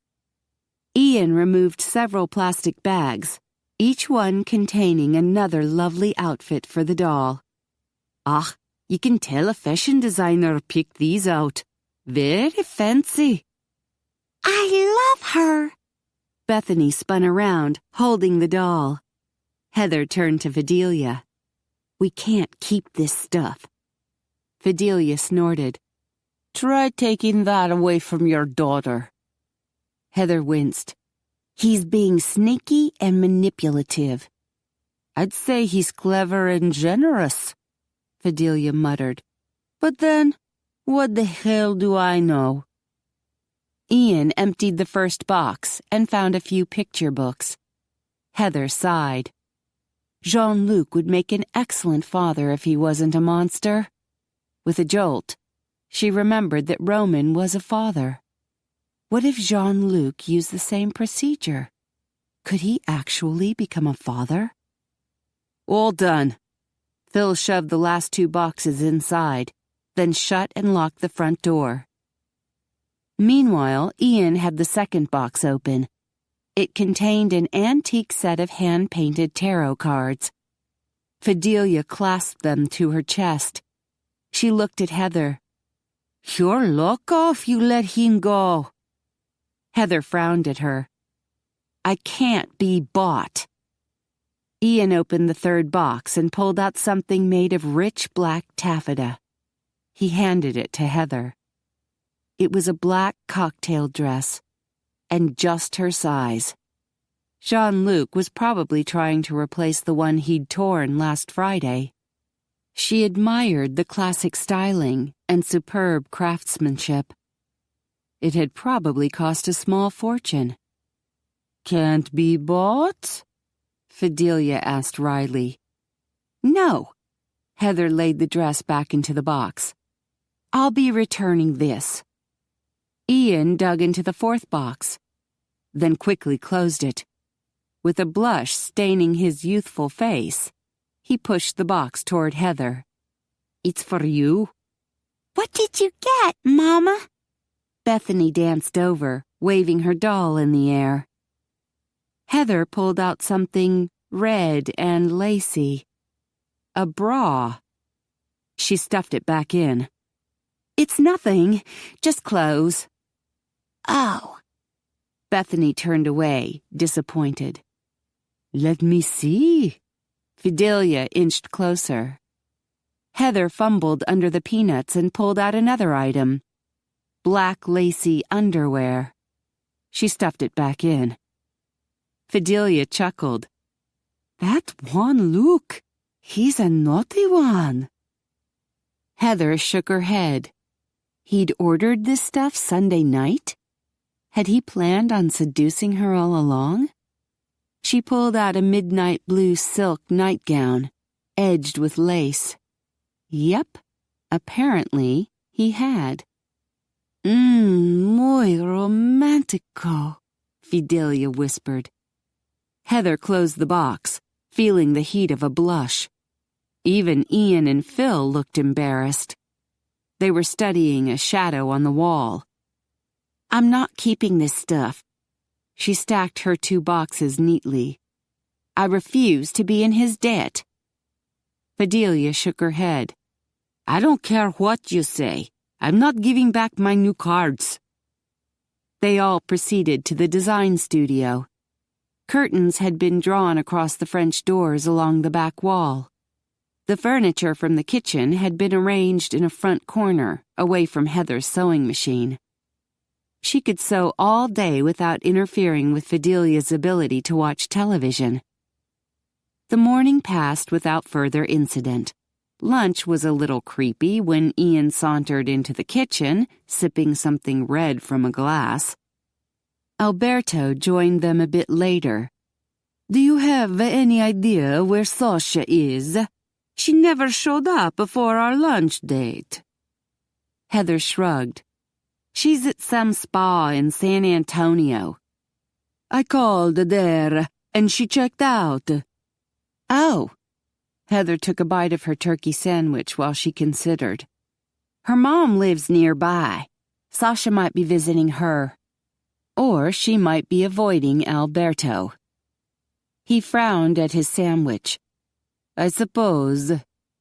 "I'm sure she'll be back in time for the charity show," Heather said. "There's no way she'd miss that." Alberto nodded. "That reminds me, we need to set up a runway in the showroom. Do you know any local carpenters?" Phil shook his head. "We don't want strange workmen coming in." "I've got an idea." Heather carried her plate to the sink. "The high school where I teach put on a musical last year, and they built a runway into the orchestra pit. I could check to see if they still have it." "Good." Alberto looked relieved. "See if they can bring it here. I'll work on the invitation list." "No more than 20 guests," Ian warned him. Alberto scoffed. "That's ridiculous." Ian arched an eyebrow. "You can say that after what happened to Pierre? But once I invited the school board members, and the mayor, and city council, that will be almost 20 guests." Alberto protested. "The show will be small," Ian repeated. "Jean-Luc's orders. Safety first." Alberto left the room, grumbling. The rest of them returned to the studio where Heather worked, while Fidelia and Bethany tried all the outfits on the new doll. It was almost 6 o'clock when Ian stumbled and caught the edge of a work table to steady himself. "Something wrong?" Phil walked toward him. "I feel strange." Heather stopped sewing to watch. Ian doubled over with a long moan. She rushed over to him. "Are you all right?" "Nay." He stumbled forward, then collapsed to his knees. He breathed heavily, and sweat glistened on his brow. "I feel very..." With a groan, he covered his face. Heather knelt beside him. "Is there anything we can do?" He cried out, then fell on the floor. Heather looked at Phil. "We've got to do something." With a grimace, he shook his head. "We can't take him anywhere. The sun would fry him. And there's no way to explain this to a doctor." Ian let out a long moan. But he's suffering, she whispered. Mama, what's wrong with Ian? Bethany started toward them, but Fidelia pulled her back. Don't worry, sweetie, Heather responded. He's just a little sick. Something he ate. Ian cried out again and suddenly stretched out stiff. His hands gripped his face, the knuckles white. What can we do? Heather leaned over him. Where does it hurt? Everywhere, he breathed. My face, it feels like it's ripping in two. Heather touched his shoulder. You can't take that drug anymore. I have to. No, you don't. Phil can watch over us during the day. I won't have you suffering because of us. 'Tis not just for you, Ian groaned. 'Tis for me. What do you mean? Phil squatted beside them. He'll age a year for each day he takes the drug. Heather couldn't imagine why anyone would want to age. I'm 480 years old, Ian muttered. I'm a full-grown man, trapped in the body of a 15-year-old. I cannot go on like this. But this is hurting you, Heather protested. I do not care. Ian cried out again and rolled into a fetal position. I need to look older. I want to find true love, like you and Jean-Luc. She started to deny that she felt anything like love for Jean-Luc, but she noticed that Ian's body had gone still. His hands fell away from his face. He's not breathing. Phil pressed fingers against Ian's neck. His heart has stopped. Oh my God! Heather fell back onto her rear. This can't be happening. She scrambled to her feet. He can't be dead? She wondered. Weren't vampires already dead? What's going to happen to him? I'm not sure. Phil ran a hand through his thick brown hair. I can think of two possibilities. It could be that the drug has worn off, and Ian has simply gone into his daily death sleep. That would be good since he's no longer feeling any pain. And the second possibility? Phil frowned. The drug might have killed him. No! Tears sprang to her eyes. He can't die. All he wanted was an older face and a chance at true love. Damn it. These vampires were way too human. I don't think he's dead. At least not permanently. Phil studied the inert body. In my experience, a truly dead vampire will turn to dust. When will we know for sure? Heather wiped her eyes. When the sun sets. If he's all right, his heart will start beating again. Phil pointed at his face. Does he look different to you? No. Heather examined him more closely. Actually, yes. I think his jaw is a little bigger. And he has more of a 5 o'clock shadow. Phil nodded. Growing pains. That's what he was feeling. A year's worth of growing pains. I think he might be a little taller, too. Heather frowned at the dead body. Didn't the inventor of this drug know this would happen? Phil shook his head. Roman never felt any pain. Of course, he was already about 30 years old. Since he was full grown, it wasn't such a shock to his body. Roman took the drug himself? Yes.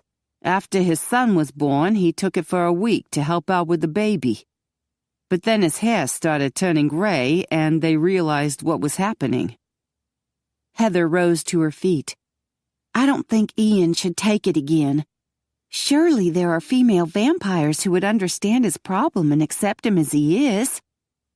Phil stood. I don't know, but I think this is his decision. Heather disagreed and decided to talk to Jean-Luc about it. Right after she returned the clothes he'd bought. Shoot, so much for her plan to avoid him completely. She looked down at Ian's body. We can't just leave him lying here on the cold, hard floor. Phil's blue eyes twinkled with humor. He's not feeling anything, believe me. It just looks so uncomfy. Heather searched the shelves and located 2 bolts of soft flannel. She slid one under Ian's head for a pillow and unrolled the other to make him a blanket. They took a break for supper.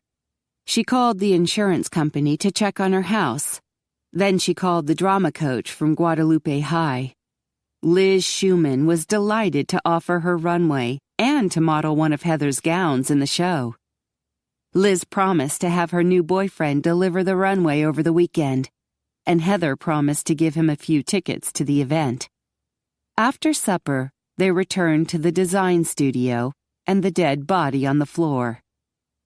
Heather finished the first gown and looked at the clock. 7:30. The sun would set soon. She said a silent prayer for Ian that he would wake up.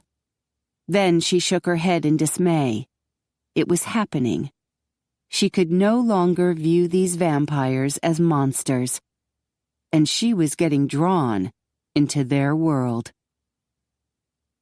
Jean-Luc woke with the usual electrifying jolt that shot through his body and jump-started his heart.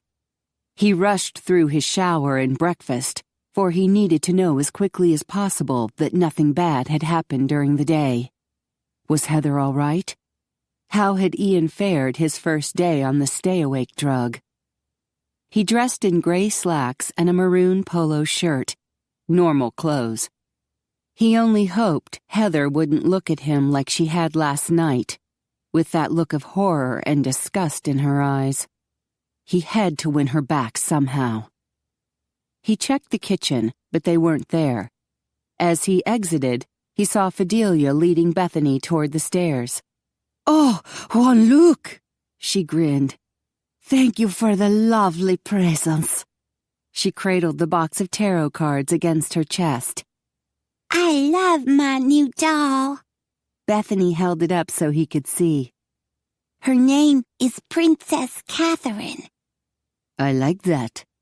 So the items he'd ordered on Sunday night had arrived. Do you know where your mother is? Bethany pointed down the hall. They're all in the studio. Fidelia lowered her voice.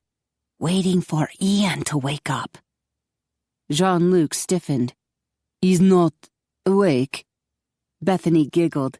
He sleeps too much. Fidelia winced. Come on, little one. Let's get you in the tub. She hustled Bethany up the stairs.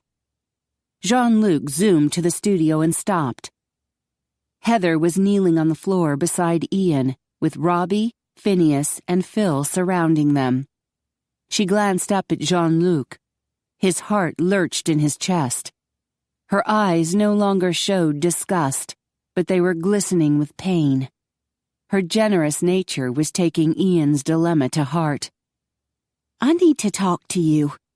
She rose to her feet and moved away, obviously so they could have some privacy. She didn't know yet that it was unnecessary, for vamps had super hearing. How could you let him do something so dangerous? I objected, Jean-Luc answered quietly. But in the end, I couldn't force him to abstain.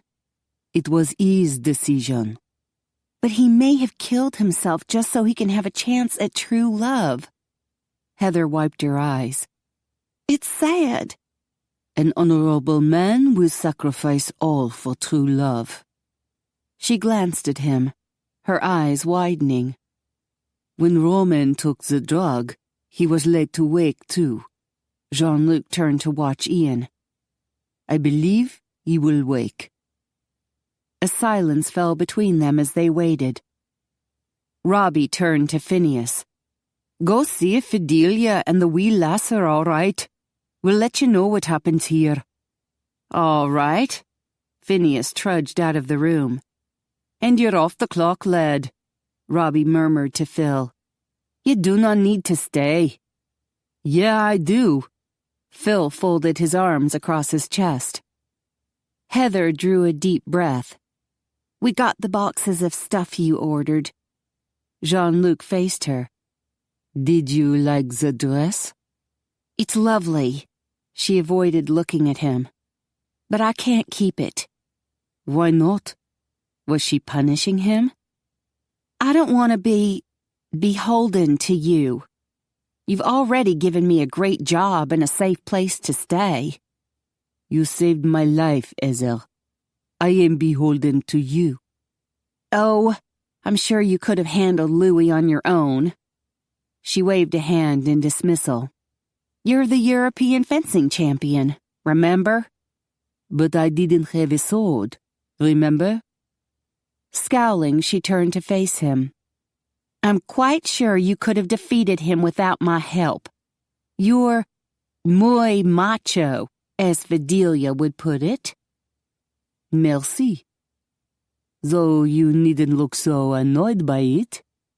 She crossed her arms. "I still can't keep the dress, or the other stuff." He stepped closer. "You mean the bras?" "There was more than one?" "3 bras, 3 panties." He raked his gaze over her body. "I was very careful to get the right size." Her cheeks flushed pink. "They're going back." "No, they'll not." When she opened her mouth to protest, he continued. "Because of me, you and your family are in danger. Because of me, your house was ruined. Most likely, everything in your house has sustained smoke damage and will need to be replaced. I have cost you a fortune.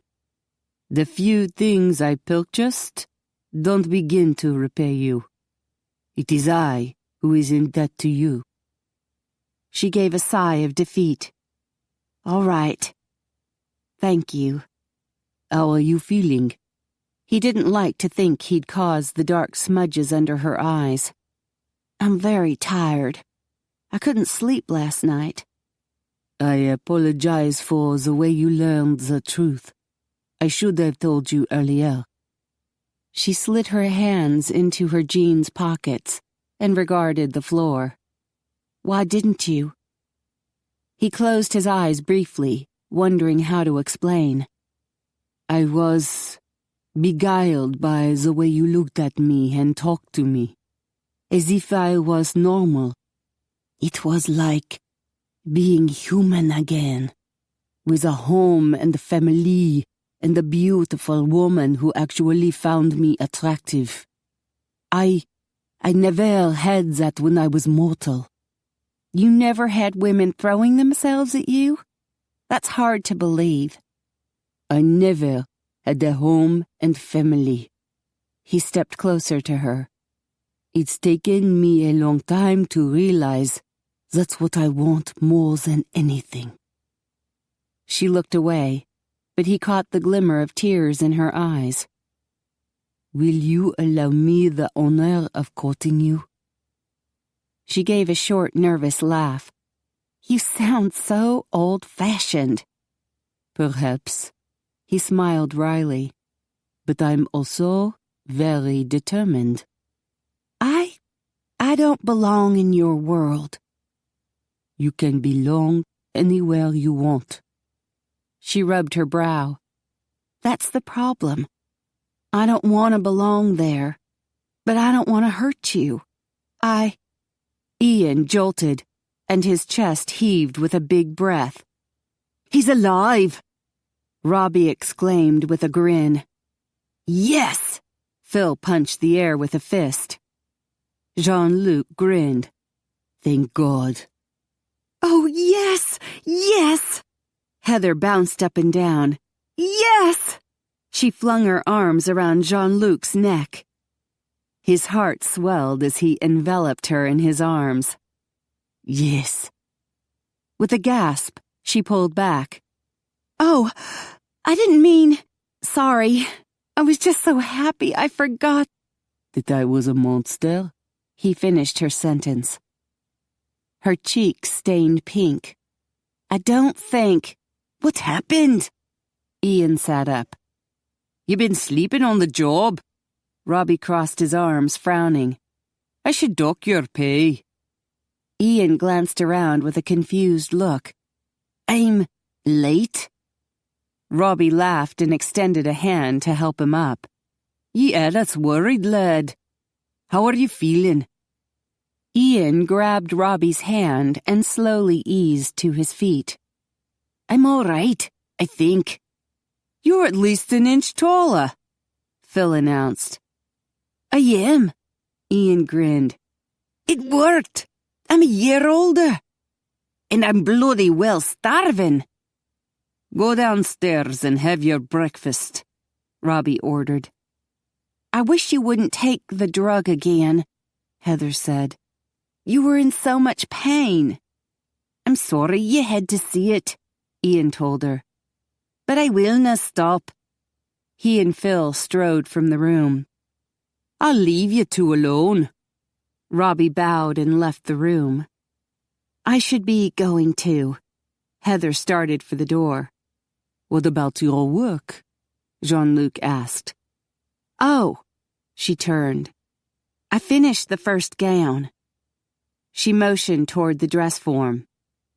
He walked toward it. You decided not to do sleeves after all? No. She moved closer. They were interfering with the fit of the bodice, so I thought I'd make a matching stole that can be draped like a scarf or worn like a shawl. He nodded. Good idea. I've been wondering. She bit her bottom lip. Who does the handwork on your designs? Different women from France and Belgium, depending on what I need done. There's a woman in Brussels who makes the best lace, and another one in Brittany who does the most beautiful embroidery. Oh. Had she suspected him of running a sweatshop somewhere? I consider them artists and pay them very well. I could take you to see them, if you'd like to see their work. I don't think so. She backed away. I should be going. I'm really tired. He nodded. You put in a long day. Yes. Good night. She practically ran from the room. Jean-Luc sighed. She'd refused to let him court her.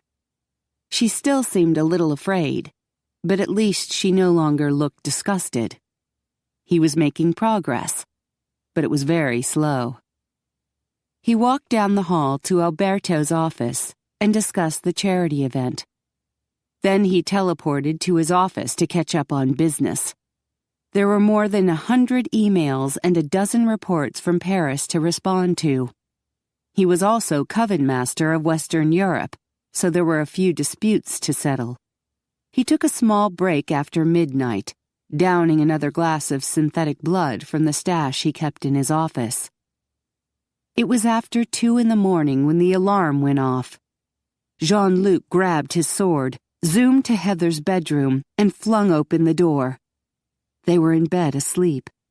The alarm hadn't wakened them, for it was set at a frequency only vampires and dogs could hear. The alarm meant one thing. A vampire had teleported into the building. He strode to the bathroom and checked inside. It was empty. What's wrong? Heather asked sleepily. Nothing, he whispered. Just making sure you're all right. Go back to sleep. He spotted Robbie in the hallway, so he zoomed into the hall and shut the door part way. What happened? It was Simone, Robbie explained. She claimed she was bored, so she went out. Where did she go? She wouldn't say, Robbie replied. She teleported out with no one noticing, but when she came back, she triggered the alarm. Jean-Luc recalled how Simone had boasted that she might have an affair with Louis. She could be compromised. I know. Shall I send her away? No. We want Louis to make his move so we can catch him. Fine. I'll keep an eye on her.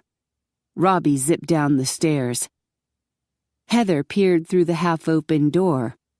What's going on? Everything's fine, Jean-Luc assured her.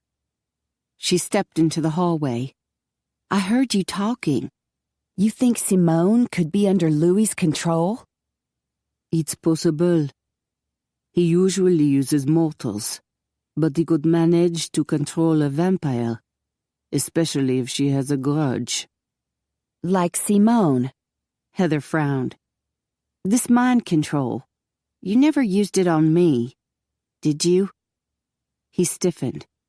No, that would be dishonorable. I didn't mean to insult you. His gaze wandered over her wonderfully mussed hair and rumpled pajamas. If you were under my control, you would be downstairs right now, in my bed. Oh. And you would be naked. And I would be, all right. I get the picture. He smiled slowly. Was it good for you? She gave him an annoyed look. You look beautiful. She snorted. I don't have any makeup on. You're a natural beauty. It'll be short-lived. I'll get old and wrinkly. Time doesn't scare me. He stepped closer. Let me court you. She gave him an odd look, as if wariness and desire were battling inside her. I'll think about it. She eased into the bedroom and shut the door. Yes, he was slowly making progress. Chapter 23. Heather was looking for something to hate about Jean-Luc. His vampire status no longer seemed a good enough reason to reject him. All the vamps in the house were drinking their meals from bottles. All the male vamps were well-mannered and considerate. Simone and Inga appeared selfish and vain, but Heather strongly suspected they'd been that way before acquiring fangs. Fidelia confirmed the theory that death didn't change a person's character. She'd seen proof of that through her experience with helping lost spirits. So Heather could no longer avoid the truth. Jean-Luc was just as gorgeous, intelligent, and honorable as he'd been as a mortal. His sense of honor carried over into the way he conducted business. There were no sweatshops, no employees being abused in the pursuit of wealth. Phil confided in her that Jean-Luc was taking care of Pierre's family. He was a good man. If he had been mortal, Heather knew she wouldn't hesitate to pursue a relationship with him. She wouldn't be constantly denying her feelings for him. So the real question was, could she accept him and love him as he was? Thursday was a peaceful day until supper time, when Ian suffered another attack.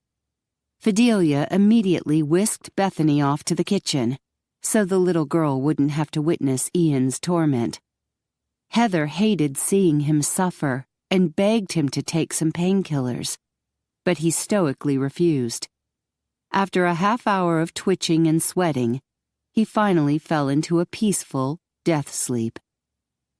Heather finished the stole for the first gown and proceeded to the pattern-making stage for the second outfit. As time went by, she found herself looking forward to seeing Jean-Luc again. He showed up about 8:30, as handsome as ever. Her breath caught, just looking at him. I know you love me. God help her. Was he right? What else could explain how she was drawn to him, even when she knew the truth about him? He looked over her work while they waited for Ian to wake up. Ian woke and stumbled to his feet to see if he'd grown.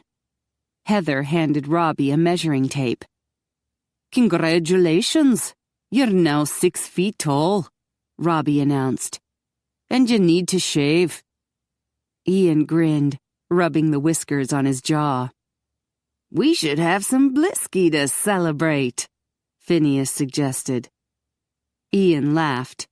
You're always looking for a reason to have some blisky. I have a bottle in the security office, Robbie said. Let's go.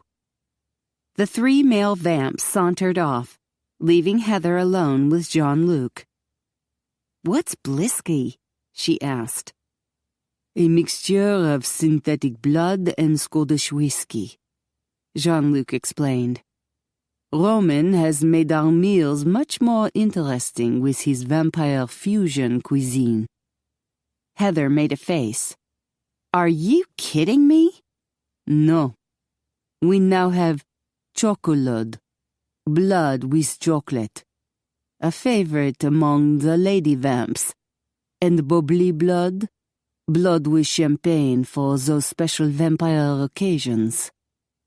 Heather laughed. What would that be? Moving into a new, improved coffin? The corner of his mouth tilted up. Now you're mocking me. You know exactly where I sleep, and it's not a coffin.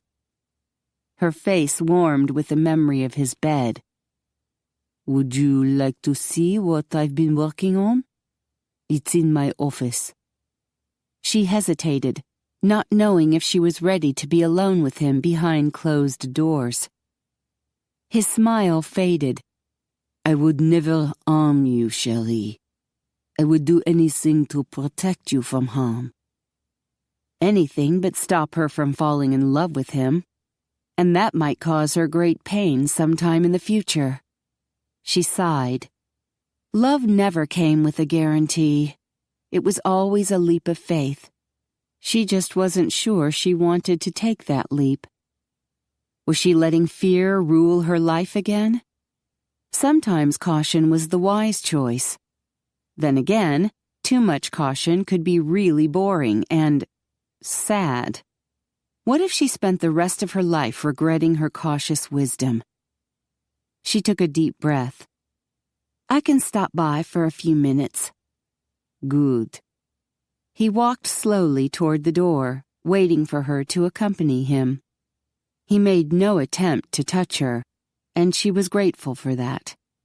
He seemed to understand that she needed time, and she needed answers. Why did you come to Texas? She asked as they started down the hallway. I needed to disappear. The media was questioning why I never grew older. So you're in hiding? He nodded. For 25 years. Then I can return to Paris, posing as my son. She wanted to ask if he ever considered having a real son, but she lost her nerve. So you're going to be in Schnitzelberg for a while. How could she go back to her normal life, knowing that a vampire who loved her lived right down the highway? I can still go places. I just have to be careful. I can't afford to be spotted by the media. How on earth do you travel? She paused as they entered the showroom. Don't tell me. You're stashed in a coffin in the cargo bay of a 747. He winced. That would be awful. Travel is actually very easy for us.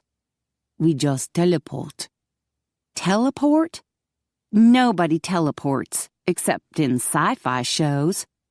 Vampires teleport. She gazed around the showroom, speechless. She turned back to Jean-Luc, and he vanished. She gasped. Jean-Luc? Yes? She jumped and spun around. He was behind her. Oh, that was too sneaky. It comes in very handy. That's how my guards were able to bring your daughter's toys here. She narrowed her eyes. You could teleport into my bedroom whenever you like, even with the door locked? Yes, but don't forget, I'm an honorable man. She winced with a sudden thought. Then Louis could teleport here. He could go straight to my bedroom.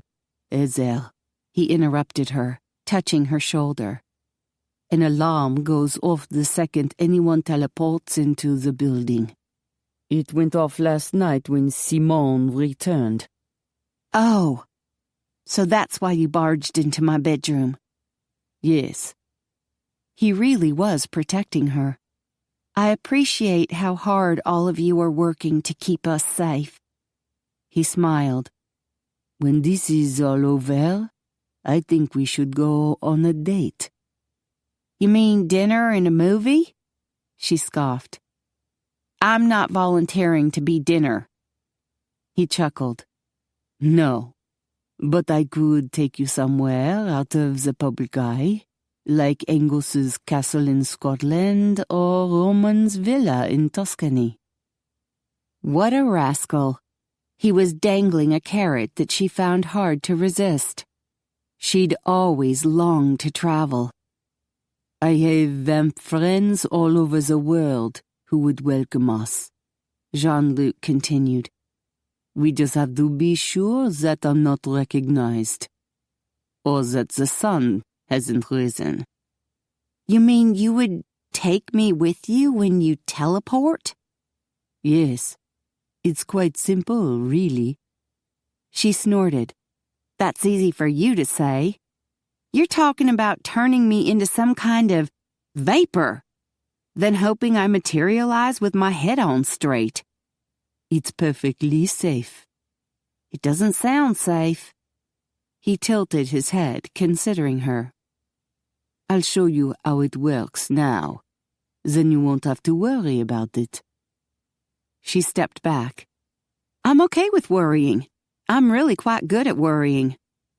We'll just go to my office. He pointed to the second-floor window that overlooked the showroom. And then later, when I take you on a longer trip, you won't be afraid. Good Lord, he was so enticing.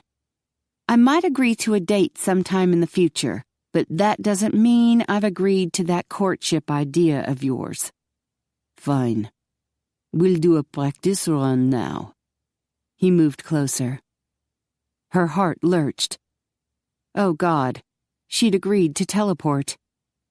He placed his hands lightly around her waist. There are a few things you must do for it to work. Like what? Put your arms around my neck and hold tight. She slowly moved her hands up to his neck. What now? He wrapped his arms around her. Now you kiss me. She scoffed. They never did that on Star Trek. They're lost. What if you're teleporting alone, or with a guy? He winced. All right, I lied. He gave her a rueful smile. But you can't blame me for trying. She swatted his shoulder. He chuckled. You do have to hold me tight, though. The room began to waver, and Heather grabbed his neck for dear life. Trust me. His soft words whispered in her ear just before everything went black. She felt a floating sensation, then a solid floor beneath her feet. She opened her eyes. She was in a large office. That was spooky. You'll get used to it. She stepped back, and he released her. She wandered around the office, noting the 2 leather wingback chairs, the desk, computer, and file cabinets. She stopped by a work table that was strewn with beautiful fabric in shades of green and blue. A pile of peacock feathers begged to be touched. She stroked the soft fronds. I knew you would have to touch. He spoke quietly behind her. You like texture. Her skin prickled with goosebumps. How did you know? I've been watching you. He moved close beside her. You like the smoothness of silk against your bare skin. You like to touch chenille and velvet. He picked up a peacock feather. This reminded me of you. It holds all the different shades of green and turquoise that I see in your eyes. They change slightly when you're smiling or frowning or climaxing. She shot him an annoyed look. Your eyes change too. He smiled and handed her a stack of sketches. What do you think? She looked them over. He was so talented. He managed to draw on centuries of fashion experience and create something both classic and new. They're beautiful. So is my inspiration. He stroked the edge of the feather down the side of her face and down her neck. She dropped the sketches and paced toward the window. She gazed down at the mannequins, stark white, in the dark showroom. I need to know more about you. What do you wish to know? She leaned her forehead against the cool glass. Everything. You know everything about me. He sighed. There's not much to tell. I was born a poor peasant, the son of Jean, who cleaned out the stable. I don't recall a family name. She turned to face him. What about a Sharp? I acquired that name after I was transformed. Some vamps gave it to me as a jest. After women encountered me, they would wear a scarf to hide the marks. He shrugged. A Sharp means scarf. She winced. A sad joke. Much of my life has been a sad joke. I have fought to be where I am today. She could relate to that. Is it true what you said the other night? That your mother died when you were young? Frowning, he sat in one of the wingback chairs. Both my parents died. I was orphaned by the age of 6. The Baron allowed me to sleep in the stable and take over my father's duties. Heather huffed. Well, that was kind of him. It was better than being homeless. She walked toward him, stopping at the desk. Go on. The Baron was a seasoned warrior, and he had several wards living at the chateau with his son. He was training them all for knighthood. I would hide behind the barrels to watch. Then I practiced at night in the stable with a staff. She nodded. I bet you were good. The Baron's son was a bully, and he would beat the other boys to a pulp. The Baron did nothing, for he was proud of his son. One day, when I was about 10 years old, the son had one of the wards down on the ground, and he was pommeling him with a club. I grabbed my staff and shoved him away. We engaged in battle. Heather winced. As a history teacher, she understood the severe consequences if a peasant attacked one of his superiors. The servants were yelling at me to stop and run away, Jean-Luc continued. The other wards ran to alert the Baron, and I continued to fight. I fought like a madman. All my years of frustration and misery erupted with so much anger. I can believe that. She'd been so angry at herself for her years of being a doormat. What did the Baron do?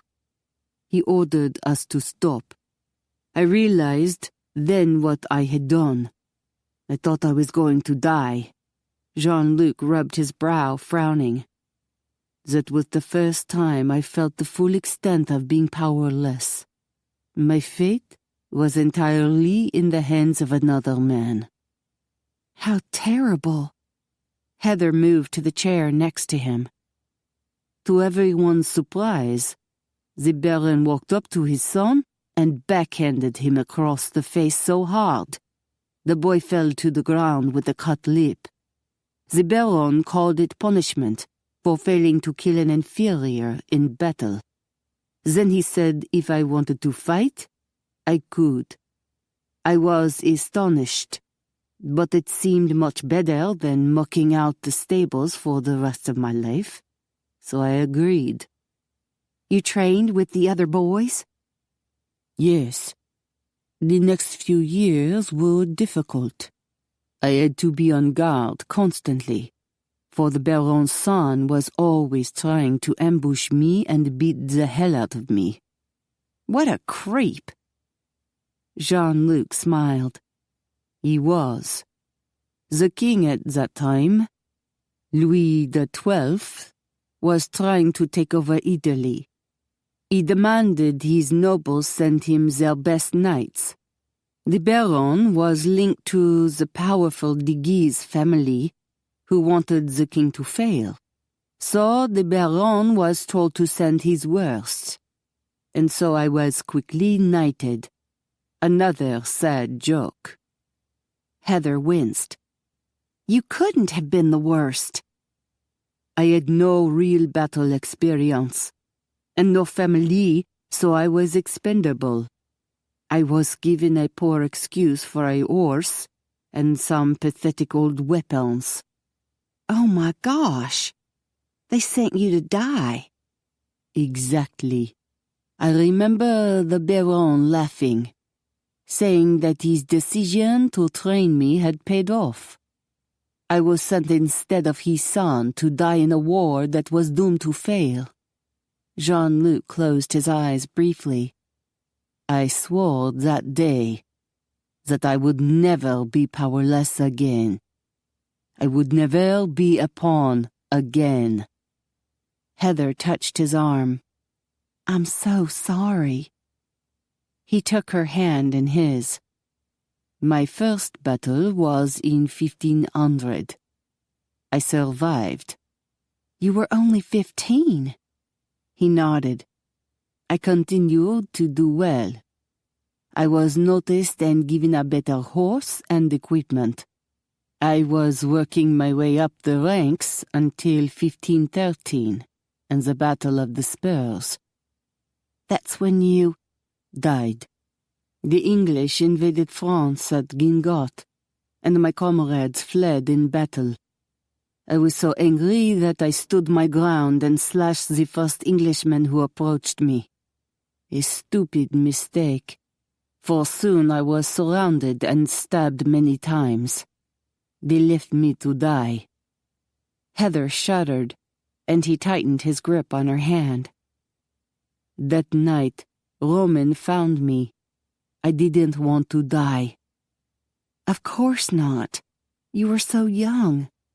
Yes, but it was more than that. I wanted to be in charge of my own destiny. I was sick of being powerless.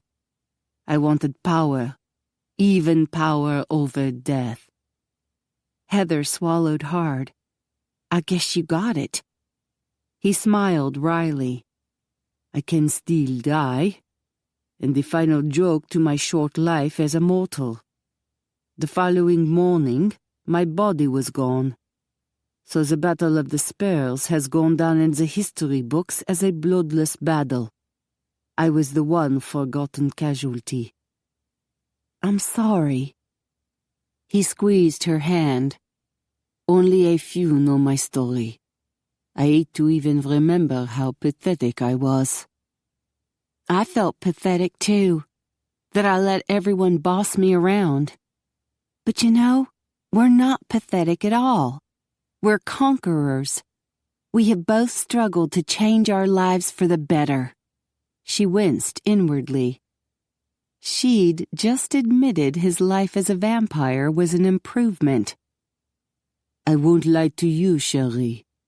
The vampire world is just as violent as the mortal one. The malcontents are growing an army, and another war could break out. That would be a disaster for all of us. Such a war could not escape notice. The media would be all over it. She took a deep breath. Your secret would be out. He nodded. Exactly. And there would be people determined to hunt down all vampires and kill them. That would be a disaster. She withdrew her hand and leaned back in her chair. The vampire world was a dangerous one. How could she drag her daughter into it? He stood and wandered to the window overlooking the showroom. I need to warn you about the runway show a week from Saturday. I thought about canceling it, since it gives Louis an opportunity to attack you. But we decided to go ahead with it. She gulped. So I'm going to be a sitting duck? He turned to face her. I will be by your side the entire evening. We will be well prepared. It is better this way. Better to draw him here, where we can control the situation. And better for it to happen at night, when all the vamps are awake and able to protect you. She nodded slowly. Better to get it over with, too. She didn't want to live with the threat of Louis any longer than necessary.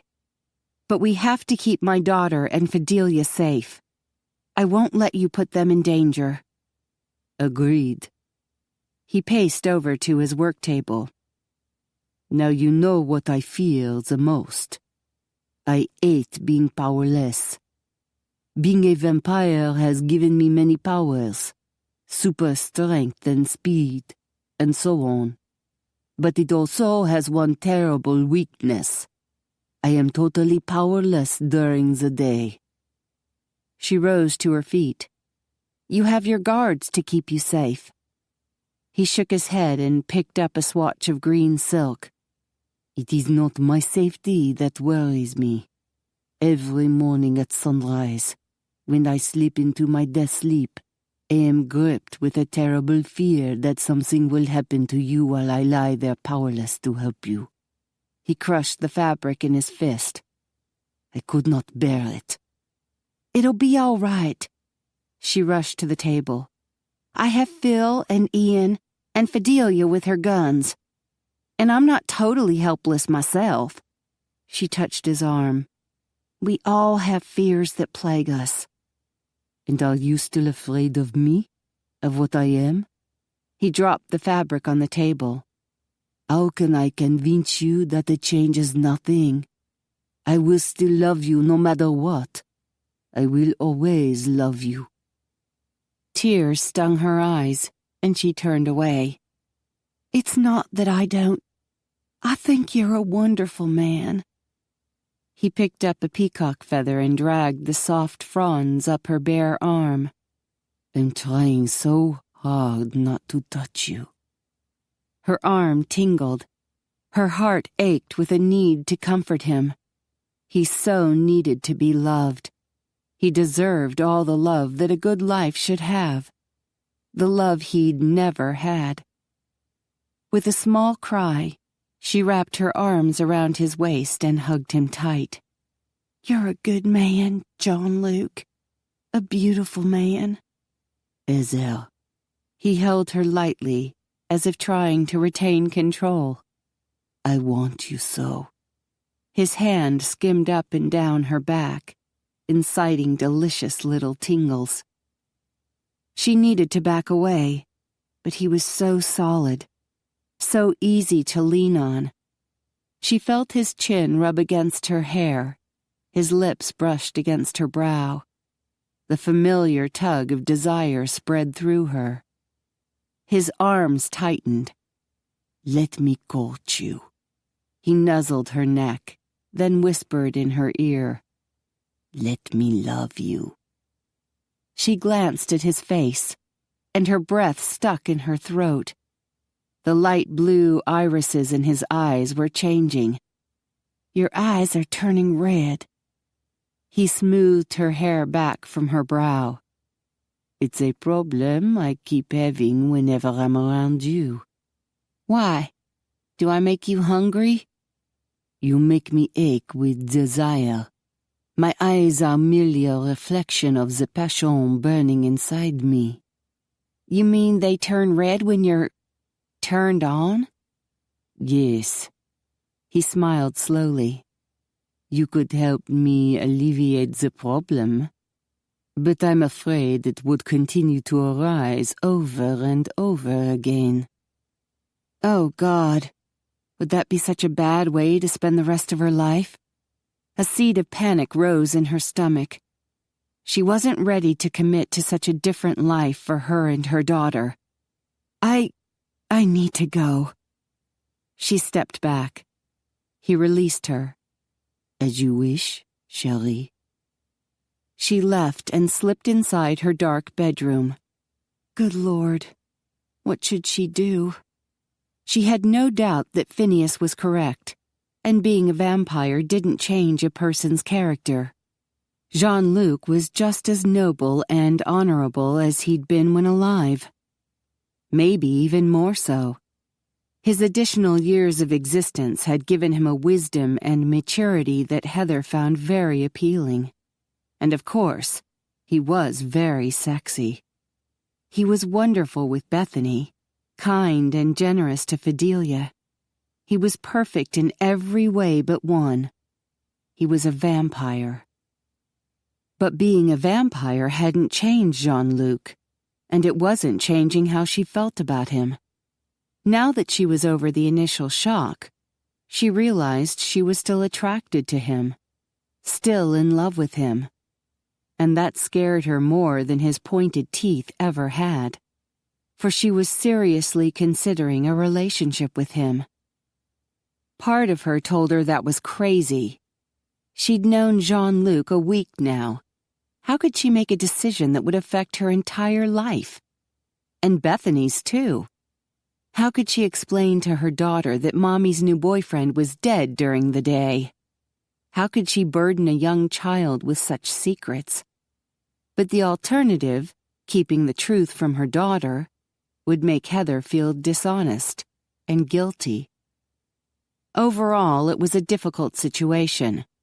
She would age, and Jean-Luc wouldn't. She would be dragging her daughter into a bizarre world. On the other hand, she might be giving her daughter a wonderful and loving stepfather. But he would be dead during the day. Heather's mind flipped back and forth between the pros and cons.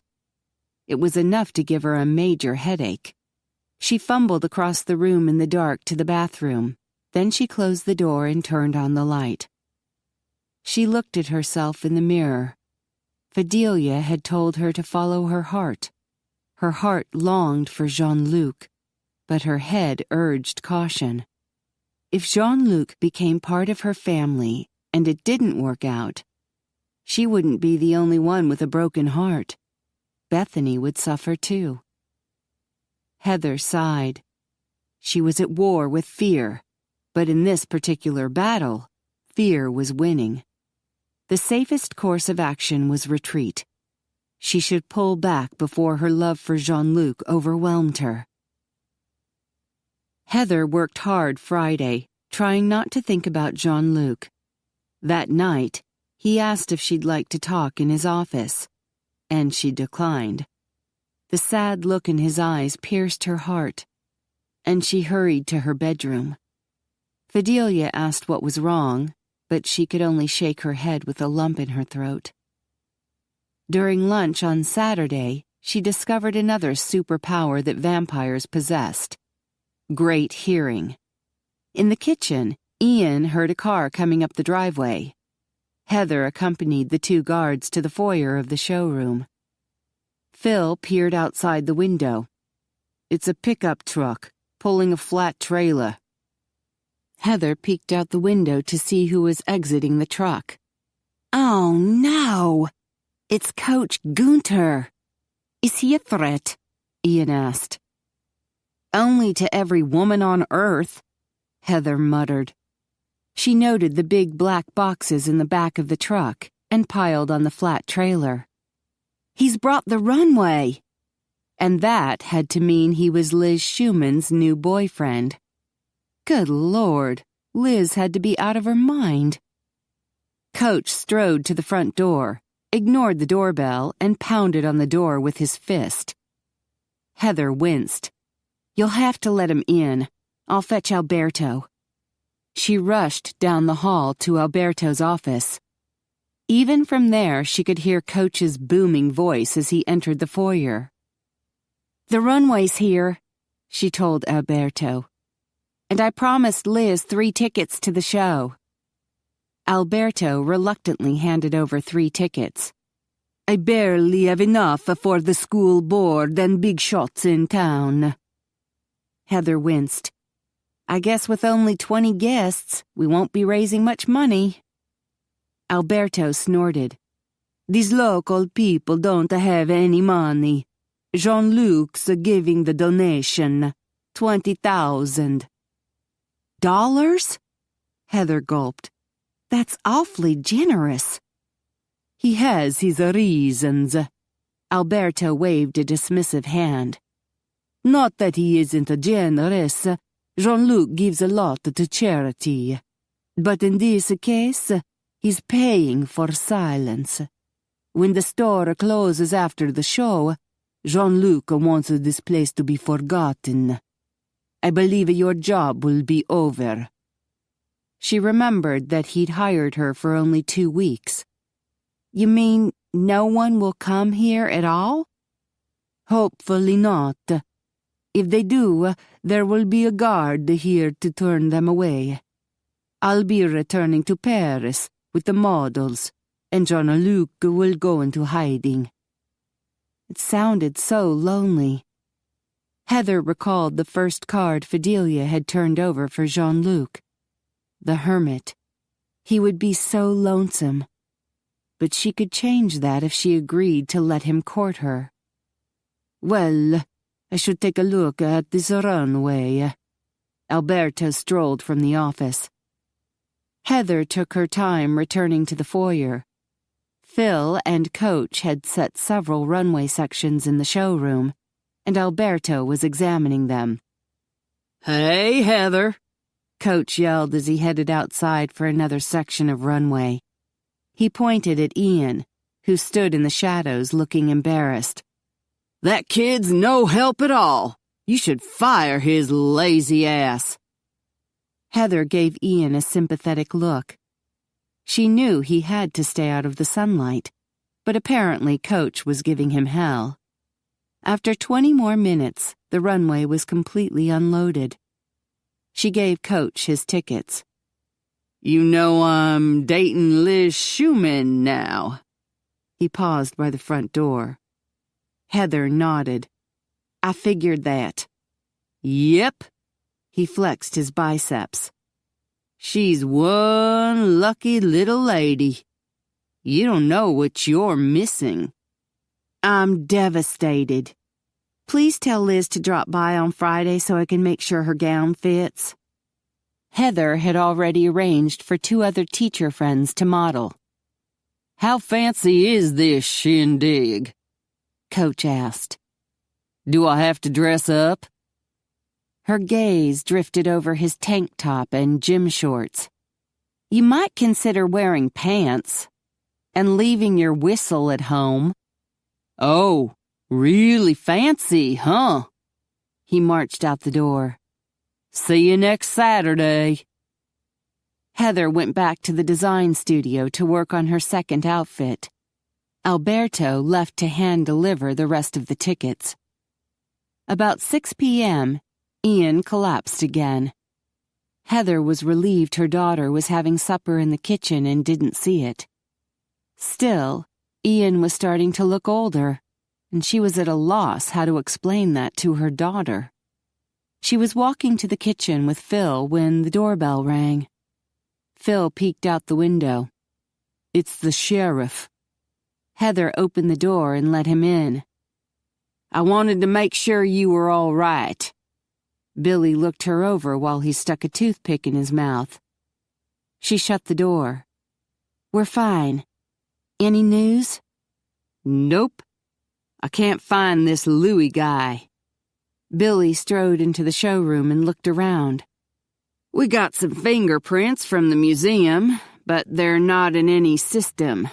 And we don't know his real name. So we're at a dead end." "I see." Heather followed him into the showroom. Did you find anything useful from Heather's truck? Phil asked. Nope. Billy wandered around the runway sections. So you're getting ready for the show Saturday? Yes, Heather replied. Since I'm going to be at the show, John Luke thinks Louis will come. Billy wheeled around to face her. He's using you as bait? Heather shrugged. He's bait too. Louis wants to kill us both. Billy chewed on his toothpick, frowning. I'll need to be there, along with my 2 deputies. We'll be glad to have your help, Heather assured him. Ian had told her that if the mortals saw anything they shouldn't, the vamps would erase their memories. Billy strolled back to the front door. Cody's acting weird again. He was at Schmitty's bar last night, got drunk and started raising a stink about you. Then, all of a sudden, he says he's a cockroach and scrambles all over the pool tables, messing up everybody's games. Heather sighed. One more problem to deal with. I had to lock him up for the night. Billy opened the door and paused on the front porch.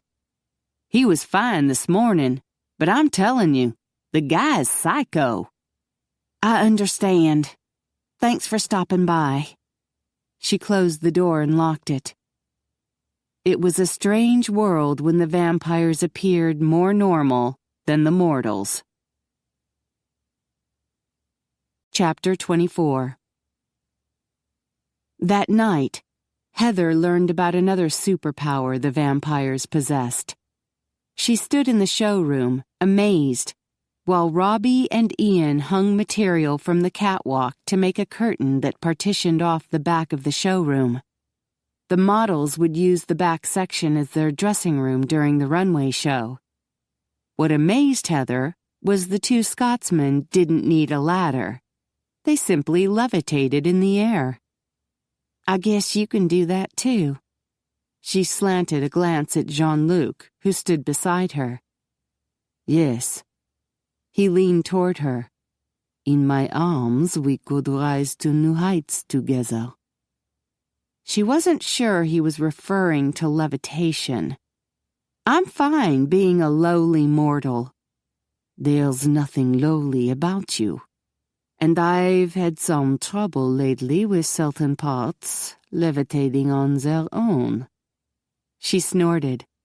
What other powers do you have? Superior vision and hearing. An advanced awareness of my surroundings. For instance, did you know Fidelia is hiding behind this scarf display case? No. Why on earth would she do that? Jean-Luc's mouth twitched. You can't guess. Heather lifted her gaze. Above the display case, Robbie was hovering in the air, wearing his blue and green plaid kilt. Good Lord, this is embarrassing. Thankfully, Bethany was in the kitchen, eating cookies, while Phineas stood guard. Ian dashed into the showroom, carrying more bolts of fabric to use as curtains. He moved so fast his body was a blur. You're super fast and strong, Heather observed. We have great endurance, Jean-Luc smiled. We can last all night long.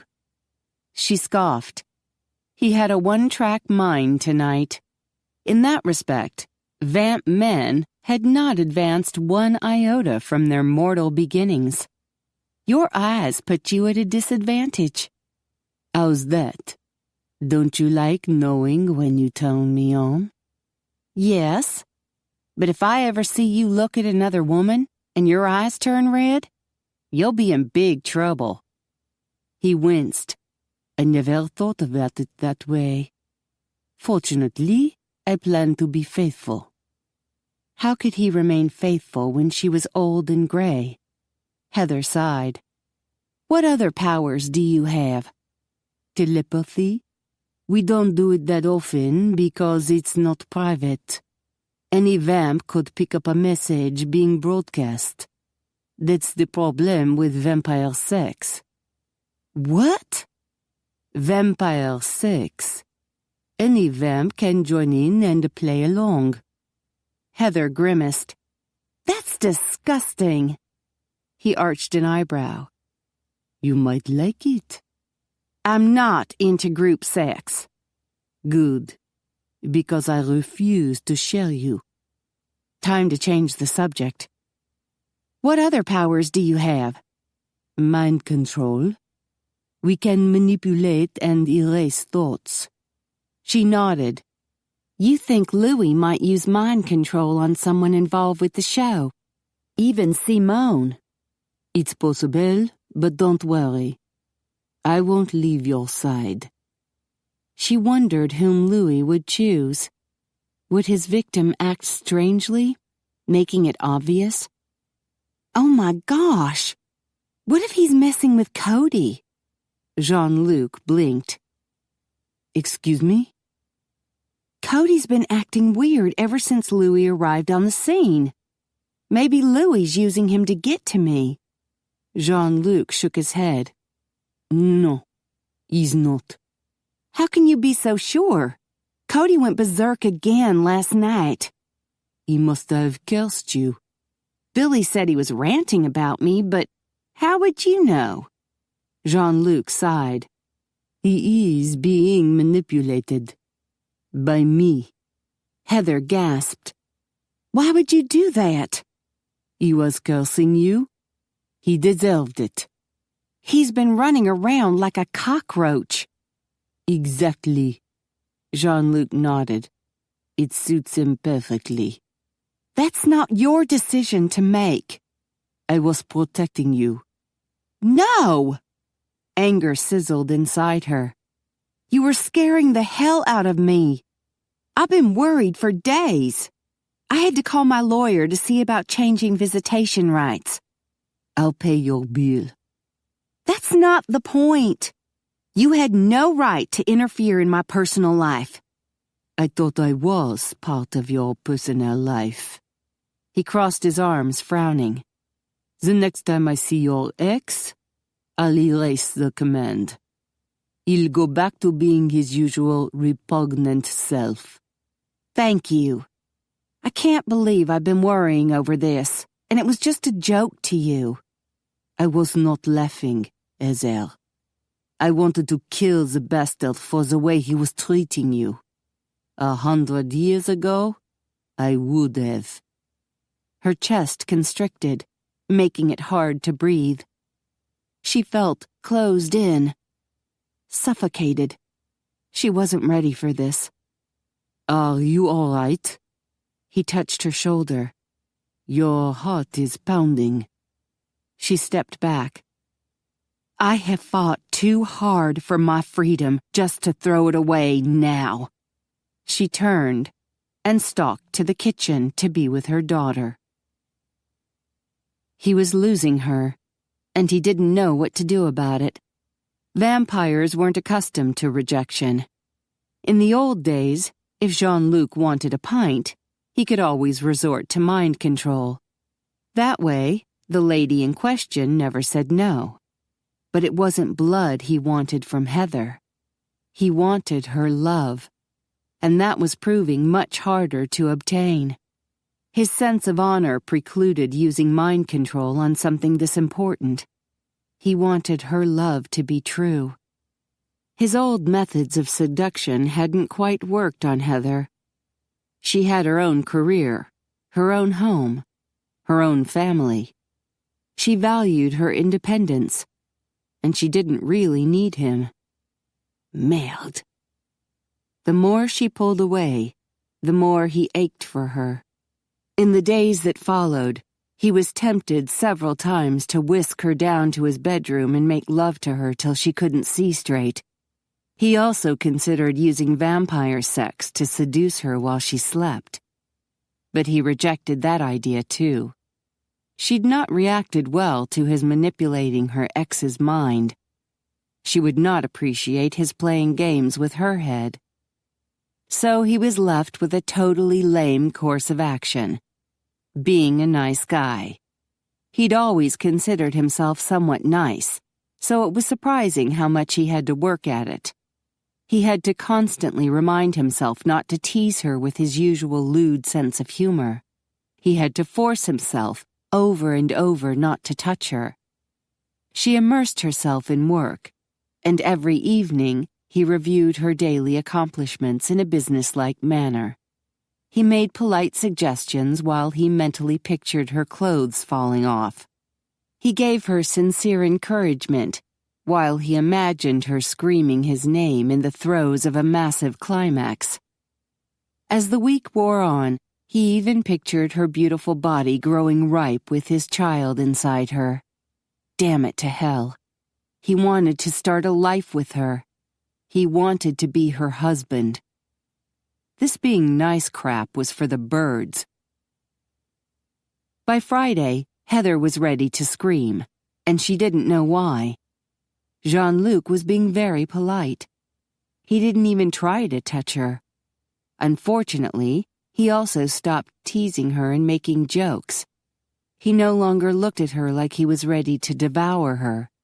Had his love for her already gone cold? If that was the case, then she was right to withdraw. She had felt angry about his turning her ex into a cockroach, but when she'd gone to Fidelia to complain about it, they'd both ended up rolling with laughter. Heather sighed. She missed the old Jean-Luc. In the last few days, all the fun had gone out of him. Even Fidelia noticed the difference. "Poor Juan-Luc," she moaned. "He has lost his mojo. You must help him get it back." "How?" Heather was hesitant to ask. "Go down to his bedroom and take off your clothes while you do the tango." "I don't know how to tango. Will the Cotton-Eye Joe work?" Heather pictured herself stripping while doing a country western line dance. "I'm trying to help you, chica. If you don't tell him you love him, you could lose him. Do you want to lose him?" No, she thought. The answer sprang to her mind. No, she couldn't bear to lose him. "I miss him. I miss the fun conversations we used to have. I miss the way he was always trying to steal a kiss or touch me. I miss the way he made me feel." She'd felt loved by him. Oh, God. She missed his love. She kept herself occupied by working long hours. By Friday morning, she finished the last of the 3 outfits. That afternoon, her 3 teacher friends came by for their fittings. Everything was set for the show on Saturday. Her 2 weeks of employment would be over. Jean-Luc had said she could stay until her house was ready. Was he reluctant to see her go? She didn't know how she could leave him and go back to her old life like nothing had happened. Ian collapsed as usual about 6 p.m. They always made sure Bethany was in the kitchen when it happened. Heather had told her Ian was a special person who was aging very fast. Bethany seemed to accept that, although she announced she wanted to age fast too. A little after 7 p.m., Sasha showed up. After fussing at her, Alberto fitted her for the outfit she was supposed to wear. "Heather, your designs are fabulous." Sasha hugged her. "I'm so happy for you." "Thank you." Heather was surprised. "You do know that my designs are for a size 12. "Oh, I know. And I may be wearing them someday." Sasha whirled in a circle, grinning. "Guess what? I'm going to retire and start eating again." "Wow! Congratulations. When did you decide this?" "When I fell in love." Sasha clasped her hands together over her heart. "I met him in San Antonio. He's so handsome and rich, and he's crazy about me." "Great! When do we get to meet this guy? Soon. Henry is so fabulous. You'll just love him. I do. Can you believe it? Sasha practically danced to the front door. I'll see you tomorrow. Later that evening, after the vamps awoke, Simone and Inga put on their gowns and tried out the runway. They pronounced it ugly, but adequate. Meanwhile, Jean-Luc paced around the showroom, making sure everything was in order. The mannequins and display cases had been moved to storage. The black runway was flanked on each side by 2 rows of white folding chairs. The lengths of silk hanging from the catwalk glimmered in shades of black, gray, and white. The whole room looked very elegant. Jean-Luc stopped beside Heather. Your outfits are ready? Yes, and my models were fitted this afternoon. Good. He paced toward the silk curtains and back. You did well to have 3 outfits ready in such a short time. Thank you. He paced toward the front door, then turned and came back. He glowered at her. I'm about to explode. She blinked. Excuse me? I can't take it anymore. Was he rejecting her? Heather's heart began to pound. I realize you only hired me for 2 weeks, and my time is up. I'm not talking about employment. I'm talking about us. He paced away but returned after a few steps. I've gone almost a week without touching you. I don't know how to act. I want to grab you and kiss you, but I don't dare frighten you away, and I'm tired of waiting for Louis to make his move. You're trapped here until I can get rid of him. I think we're all suffering from cabin fever. I'm nervous about tomorrow, too. But I'll be glad when it's over. When it's over, you'll be free to go. He dragged a hand through the dark curls on his head. Will you accept full-time employment? She blinked. You're offering me a job? Yes. I want to manufacture some of your designs. You can work out of New York or Paris. I'll help you relocate. Heather's heart lurched. Designing clothes in New York or Paris? It was all she'd ever dreamed of. But where would you be? He sat heavily in a fold-out chair. I'll be here in hiding. She sat beside him. Her dream job didn't sound so wonderful if it didn't include him. Could I work here? I suppose the daytime guard could let you in. He gave her a wary look. You can always go home before I wake. She bit her lip. Is that what you want? No. I know exactly what I... He leaned back in the chair. But I shouldn't tell you. It'll scare you away. Tell me, if Louis was gone, what would you do? I would take you and your family to New York. We would stay at Roman's townhouse. You would see the tourist places during the day, and then at night... Yes? We'd go to the Diamond District to pick out a ring. Her mouth dropped open. And then I would ask you to marry me. Her mouth snapped shut, and she gulped. I would be a good father to Bethany, and I would love to have more children with you. 2, I think. Did he have their colleges picked out? He certainly did know exactly what he wanted.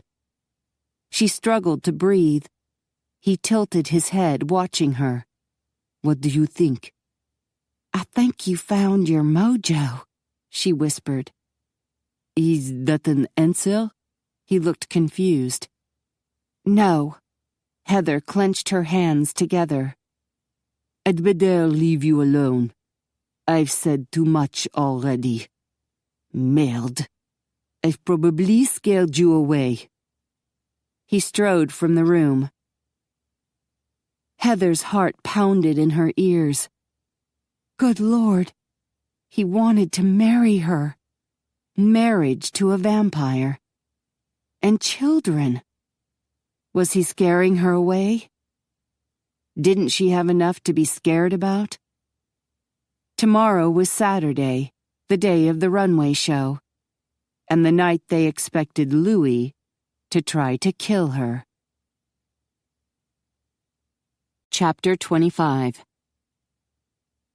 Thank you for coming.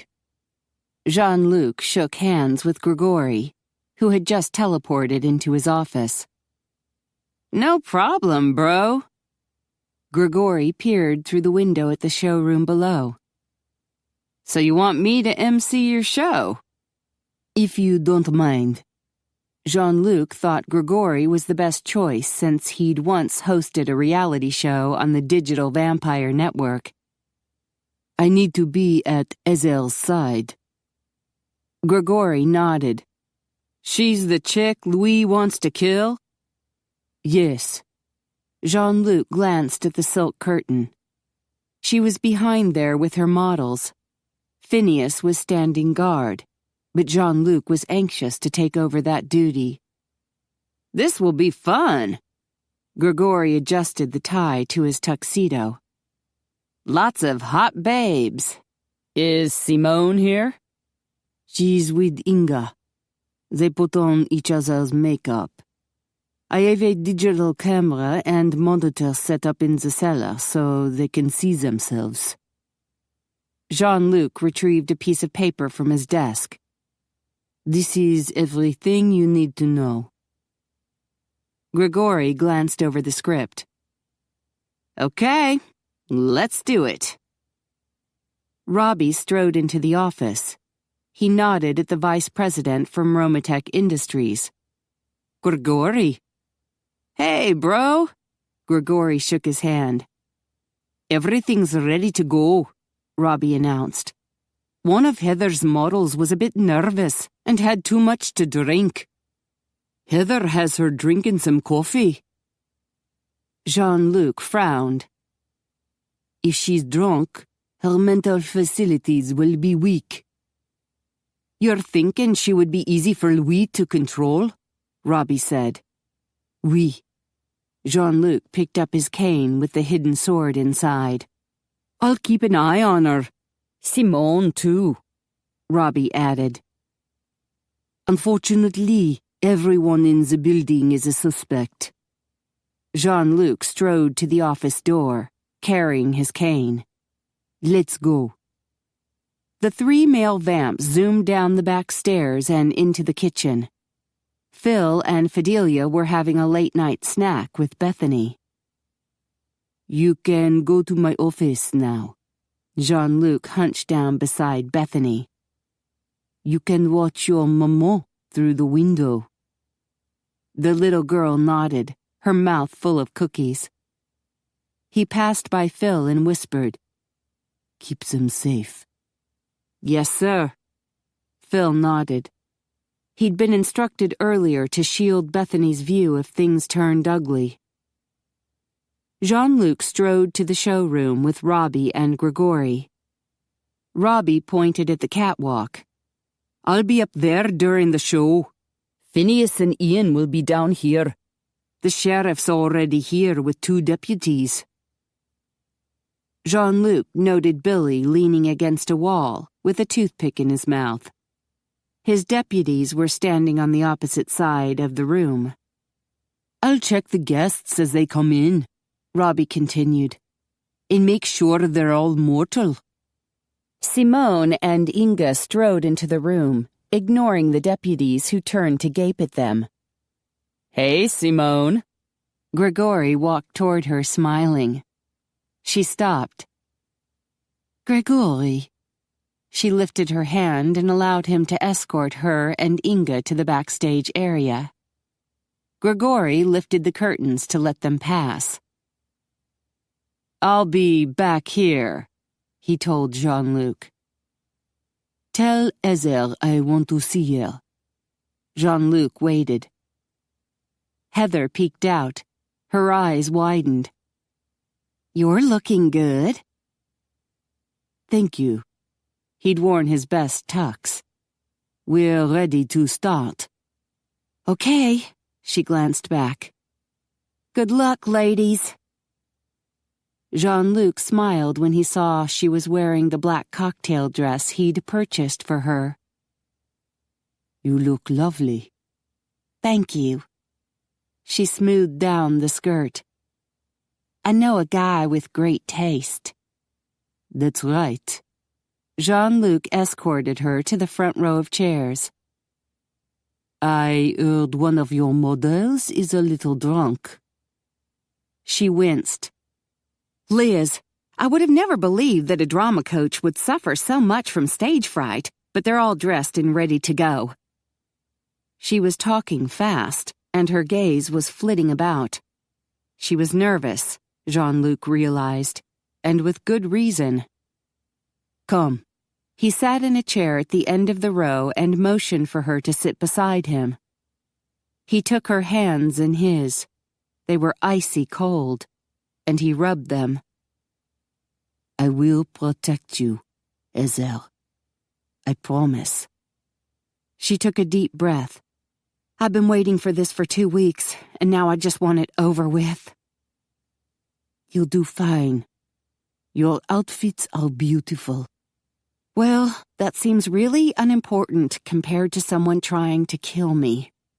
No one will hurt you. I won't let them. He glanced at the front door. Robbie was checking everyone and examining purses as they came in. Oh no, Heather moaned. Coach Gunter has arrived. The short coach didn't wait in line, but burst into the showroom. Hey, Heather. His booming voice rang out. I brought some moral support for Liz.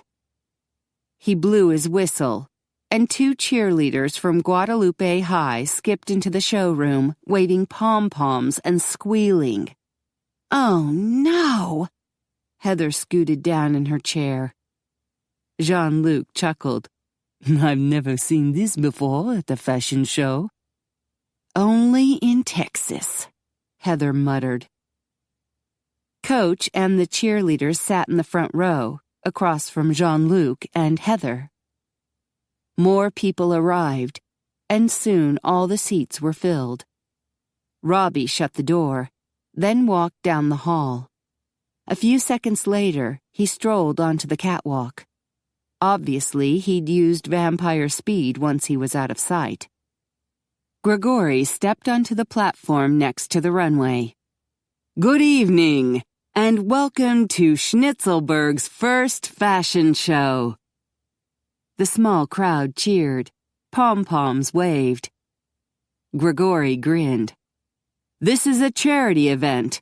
For each person in attendance, Jean-Luc Echarpe is donating $1,000 to the Schnitzelberg Independent School District. More cheers. Jean-Luc scanned the room. Every visitor was mortal. None of them had approached him to talk or thank him, so it looked like his identity was still a secret. We'll start with 2 designs by Alberto Alberghini, Grigori continued. May I introduce our world-famous models, Simone and Inga. The crowd clapped politely. Jean-Luc suspected they'd never heard of his famous models. Music started. Alberto was controlling that from backstage. At the front door, Ian dimmed the sconces on the walls, so the runway would look brighter. Simone stepped onto the runway. There was an appreciative gasp among the crowd. Simone is wearing a black silk evening gown that shimmers with thousands of bugle beads. Grigori read from his notes. The draped back gives it just the right dramatic touch. A stunning design. Simone marched down the runway and struck a pose. Jean-Luc watched her carefully. She glared at him. but then she always modeled with an angry expression. She was halfway back when Inga began her walk. Inga is wearing an ivory cocktail dress of shantung silk, Grigori announced. Note the slanted neckline, which leaves one shoulder bare, and how this is echoed in the asymmetrical hem. An elegant creation by Alberto Alberghini. The crowd clapped politely. Did Alberto write this script? Heather whispered. Jean-Luc nodded. I edited it.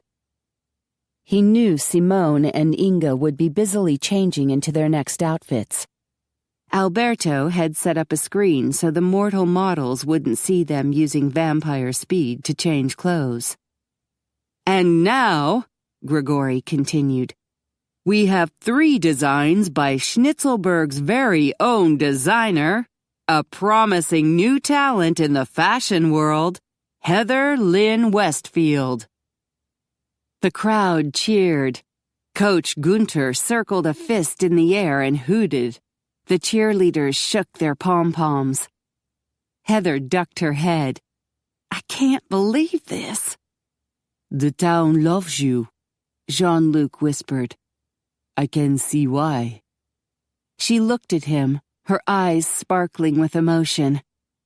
Thank you for believing in me. He took her hand. It doesn't have to end tonight. All right, Grigori grinned. Our first model is Miss Gray, an English teacher from Guadalupe High. Miss Gray stepped hesitantly onto the runway, wearing Heather's first gown. The cheerleaders leaped to their feet, their pom-poms in the air. Go, Miss Gray! Shake, shake, shake!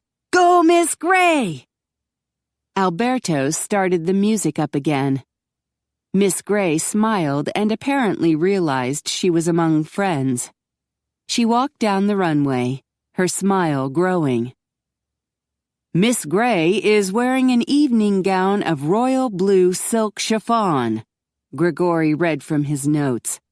Notice the expert flow of the skirt and the versatility provided by the matching stole. The second teacher started down the runway. Go, Ms. Lawson! Shake, shake, shake. Go, Ms. Lawson!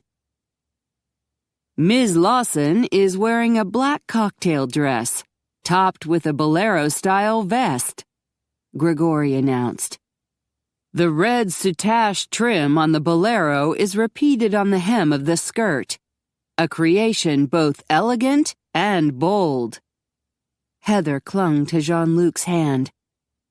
You're doing great, he whispered. If someone wants to attack me, I wish they'd just do it, she whispered back. The suspense is killing me. The third teacher stepped onto the runway. Coach jumped up and hooted. Way to go, Liz! Go, Miss Schumann! Shake, shake, shake. Liz started down the runway, wobbling a bit in her maroon stiletto heels. Miss Schumann is wearing a maroon jacket dress, Grigori said. The fitted dress is topped with an elegant jacket, featuring a pleated portrait collar, 3/4-length sleeves, and a faux gem button. She posed at the end of the runway, while Coach whipped out a camera. Jean-Luc ducked, not wanting his picture taken. Zoot! Robbie must have been too busy checking purses. He'd missed this camera.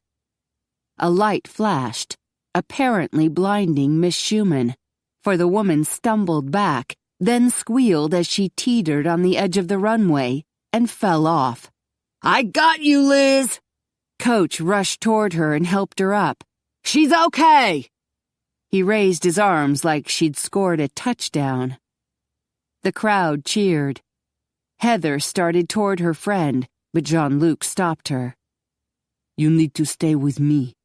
He exchanged a look with Robbie. It looked like the 3 mortal models were safe. But Louis could have still taken over someone's mind in the audience. and Simone still had one walk left. The crowd gave Liz another round of applause as Coach Gunter escorted her back to the curtained-off area. Grigori cleared his throat. And now, we have 3 more designs by Alberto Alberghini. First up, Schnitzelberg's own world-famous model, Sasha Saladin. Sasha started down the runway, and the crowd cheered. Sasha is wearing a 3-piece outfit, all in beige silk, Grigori continued.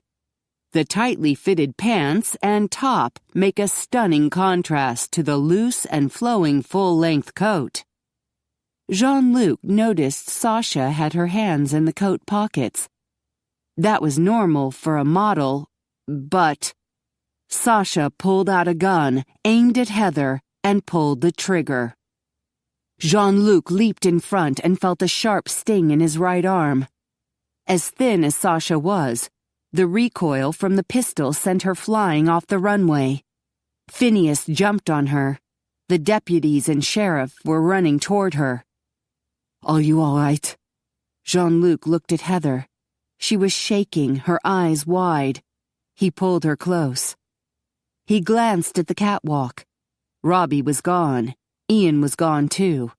No doubt they'd teleported outside to look for Louis, in case the bastard was lurking about.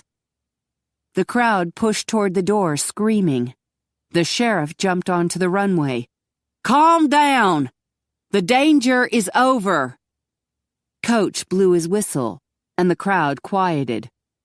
"All right, let's go!" He steered the crowd out the door.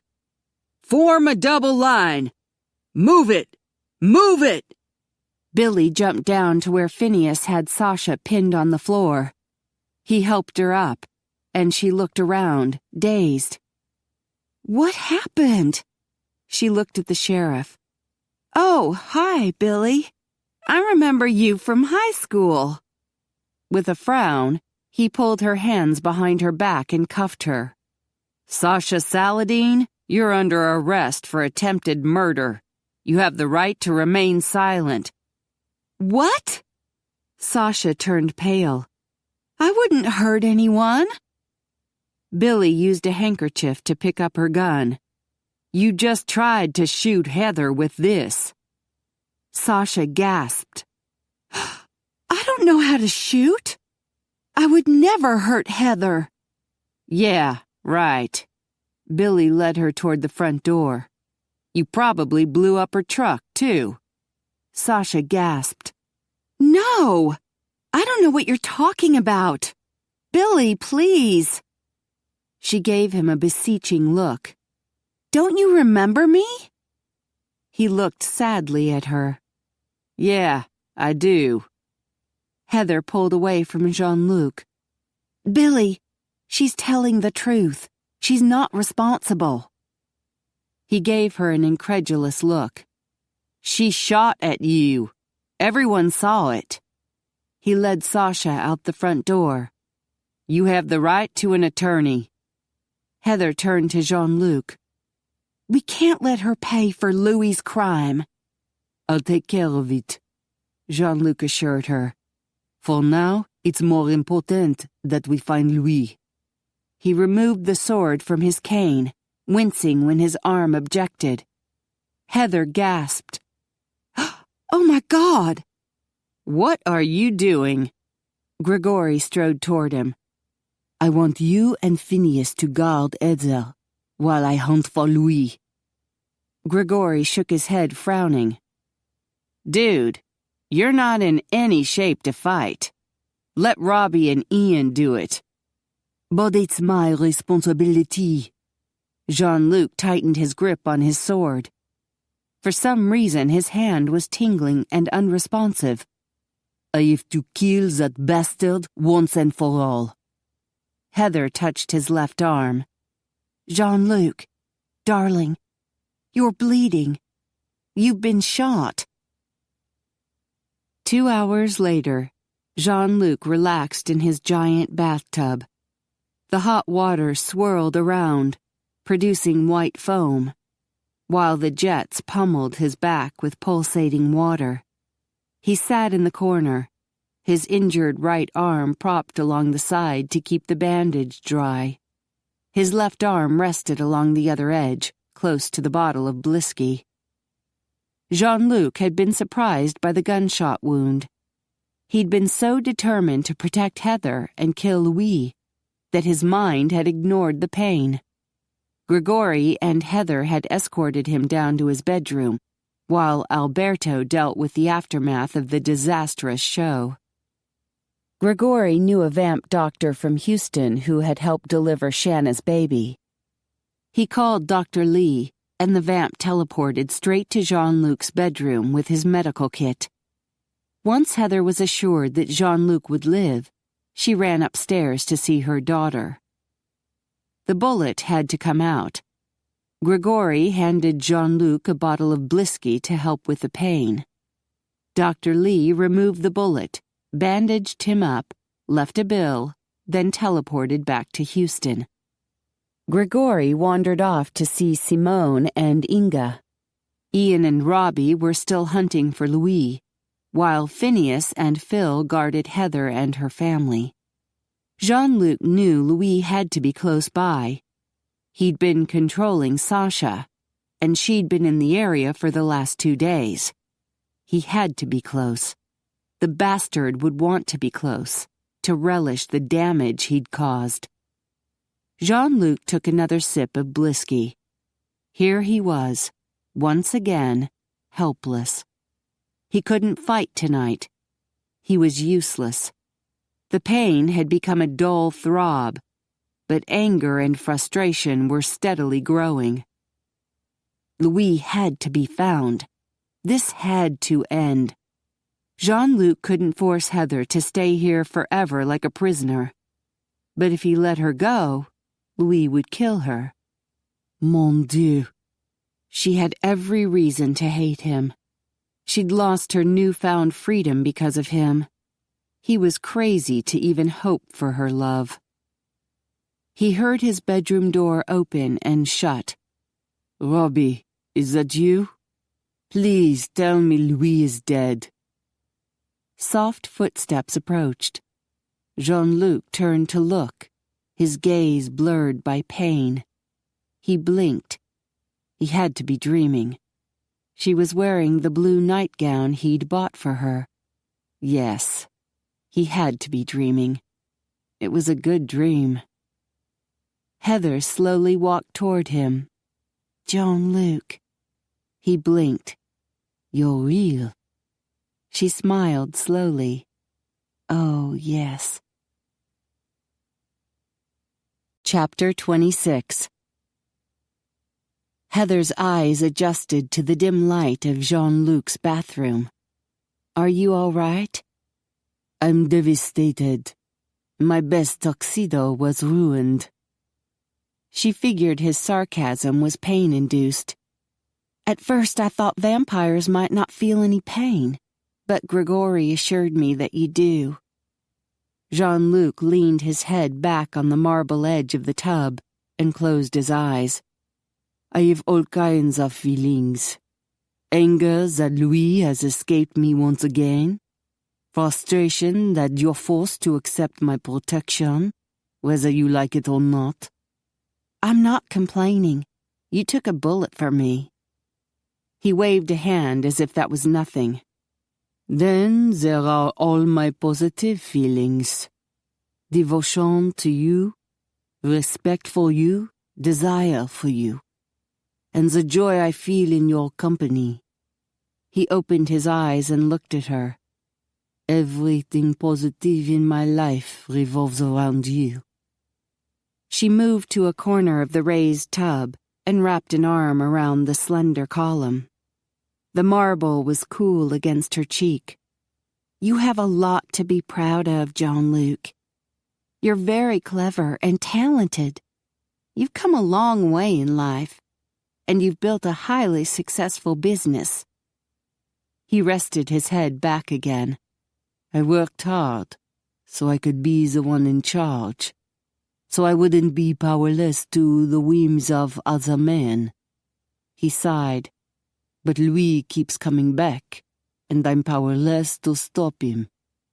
Worthless. Her heart squeezed in her chest. Don't you dare say that. You risked your life to save me. She moved up the stairs and sat on the edge of the tub. I feel worthless right now. If Louis showed up tonight, I wouldn't be able to fight. Jean-Luc smiled slightly. Don't worry. I would still protect you. I believe you. She knew he'd die if he had to. She touched the soft black curls on his head. I have an emergency plan. I'd teleport you and Bethany to Romatech Industries. There's a safe room there, completely encased in silver. No vampire can teleport in or out. You would be safe there. I see. She stroked his hair and he closed his eyes. Silver's bad for vampires? Hmm. The lines of pain in his face slowly smoothed. She kept stroking his hair. Now she understood why the silver belts had hurt Louis so much. Grigori told me you would heal completely during your death sleep. You won't even have a scar to commemorate your bravery. A corner of his mouth tilted up. It was more like desperation. I couldn't bear to lose you. I think you were very brave. I wanted to thank you. He opened his eyes and regarded her sadly. We've rescued each other now, so we're even. As soon as I kill Louis, you will be free to go. She took a deep breath. I'm not going anywhere. He stared at her blankly. You're accepting the job? She straightened so she was standing on the bottom step of the stairs leading up to the tub. Her heart began to race. I'm accepting you. His eyebrows rose. He sat up. She slipped the straps of her nightgown off her shoulders and then peeled the bodice down to reveal her breasts. His eyes darkened. She had to wiggle a little to get the nightgown over her hips. His eyes began to glow. The nightgown fell in a puddle around her feet. Her heart was pounding now, echoing in her ears. The fear and uncertainty she'd felt the last 2 weeks had all melted away, leaving her with a sense of elation. Her mind was made up. She was following her heart. And she was declaring victory over fear. Remember what you said? You were right about me. His eyes glimmered bright red. What did I say? You said I loved you. She ascended the steps, and a glorious feeling of power washed over her. And I do. She eased into the hot water. You do? He moved over to give her room. She settled beside him. Yes, I do. I was thinking about you all week, trying to get up the courage to follow my heart. So you've defeated that fear? Yes. There was a scripture that helped me. The one that says, there's a purpose for everything under heaven. I realized you were here for a noble purpose. You protect the innocent from bad vampires. She touched his face. How could I not love you? He gave her a wry look. You're trying to make me noble? You are noble, you silly goose. Deal with it. He chuckled. I love you too. He glanced at his bandaged arm. But I may have trouble proving it. You don't have to do anything. She nestled against his left side and rubbed a thigh against his leg. I'm here to seduce you. Really? Uh-huh. She planted kisses along his shoulder and up his neck. I hope you don't mind. I know how you hate feeling powerless. His mouth quirked. Strangely enough, I'm all right with this. Good. She skimmed a hand down his chest, reached his stomach, and bumped into the tip of his swollen manhood. Oh, you're not completely out of action. No. He hissed in a breath when she wrapped her hand around him and squeezed. She stroked the shaft, enjoying the way it grew thicker and harder. The tip remained velvety soft. She kissed his chest. I never could resist you. From the first time I met you, I wanted you. Ezel, I love you so much. With his left arm, he pulled her half on top of him. He kissed her on the mouth, a hungry, demanding kiss. She tasted a hint of whiskey on his tongue. She explored his mouth and skimmed her tongue across the edge of his teeth. The sharp points on his canine teeth didn't faze her. She knew who he was, and she loved him. She straddled him, and they continued to kiss. His left hand stroked her back. She nestled against his erection, rubbing herself against the length. Her breasts moved against his chest. Come up higher. He wrapped his left arm around her waist and lifted her up so her breasts were even with his mouth. He drew a hard nipple into his mouth and suckled. She moaned and arched into him. Tingles spread all over her body, and a deep need flared inside her.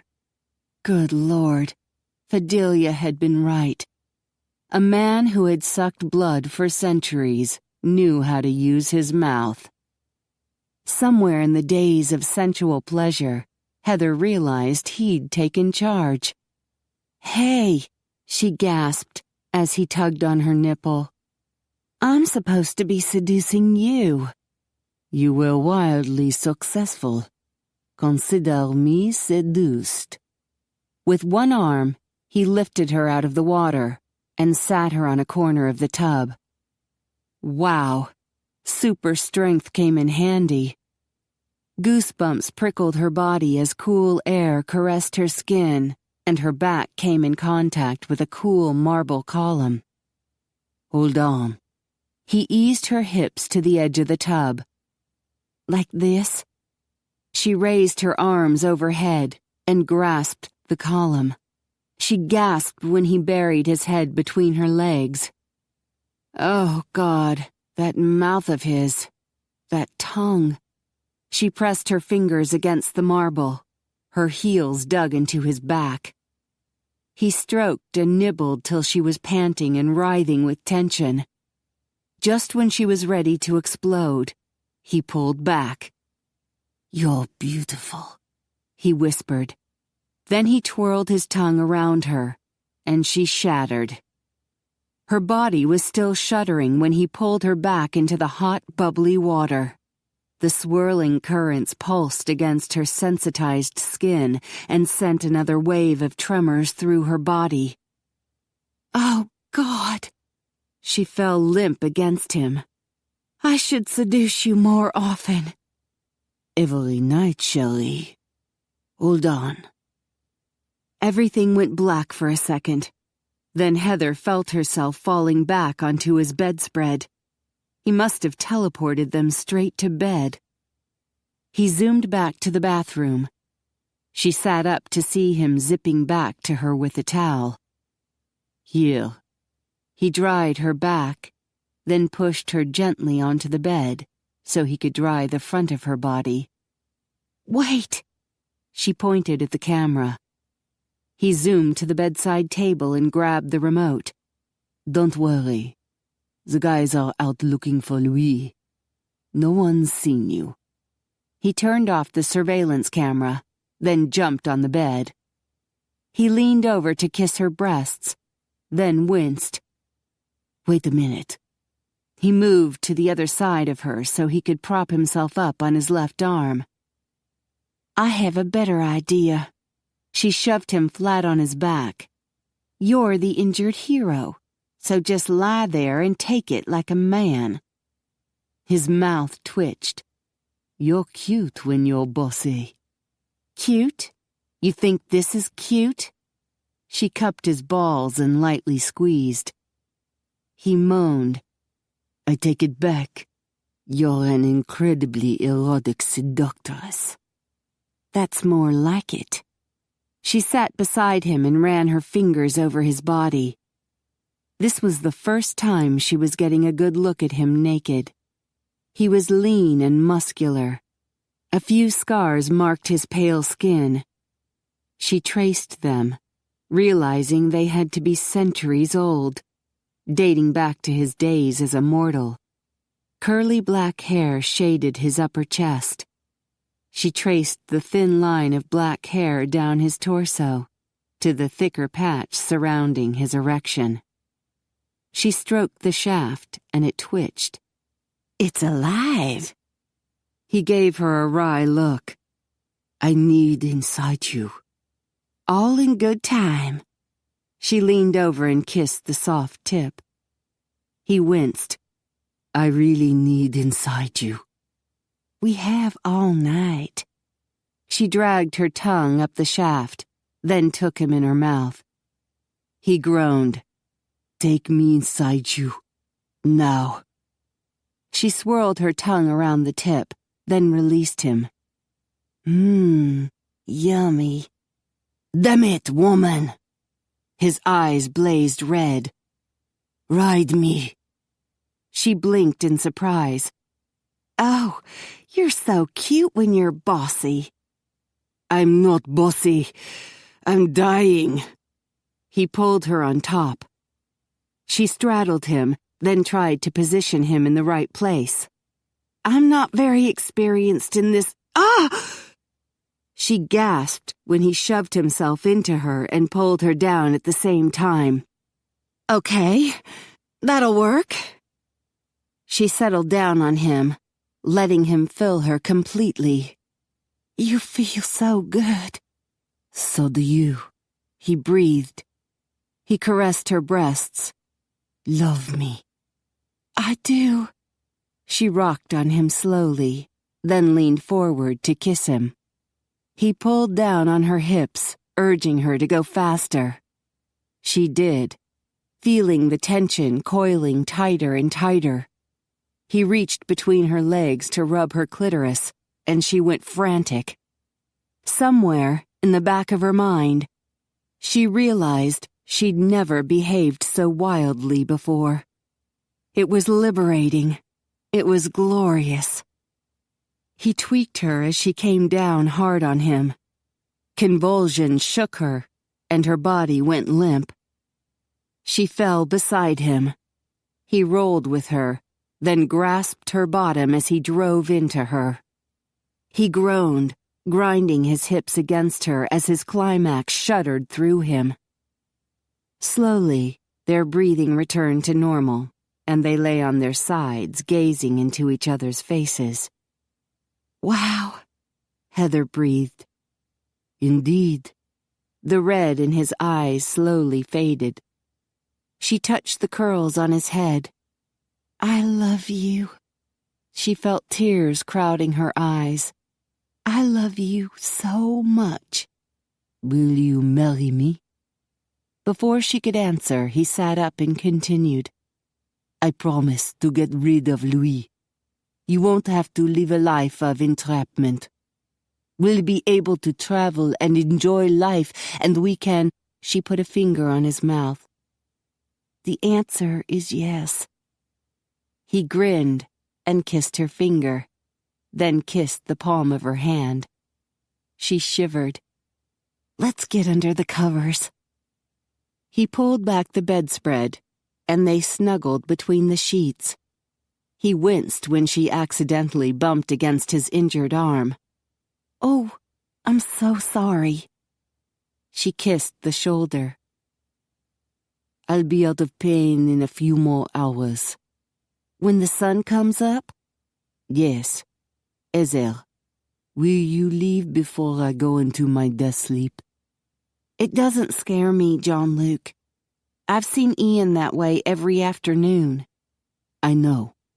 But I want our first night together to be perfect for you.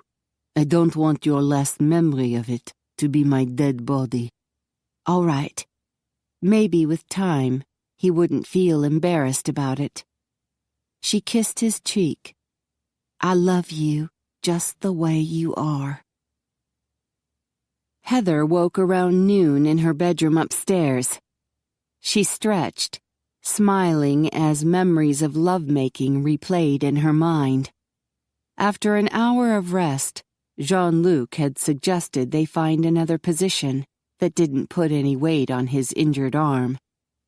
They had rolled around, laughing, till she ended up sitting in his lap, facing him as they kissed and fondled each other.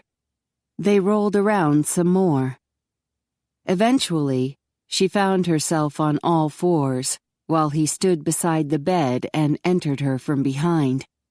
He reached around to stroke her with his fingers while he drove into her, and the combination sent her over the edge. Exhausted, she fell asleep in his arms. He'd nudged her awake with kisses about 5:30 a.m., and she put on her nightgown to sneak upstairs. She took a long hot bath to ease sore muscles. Then she put on her pajamas and climbed into bed next to Bethany.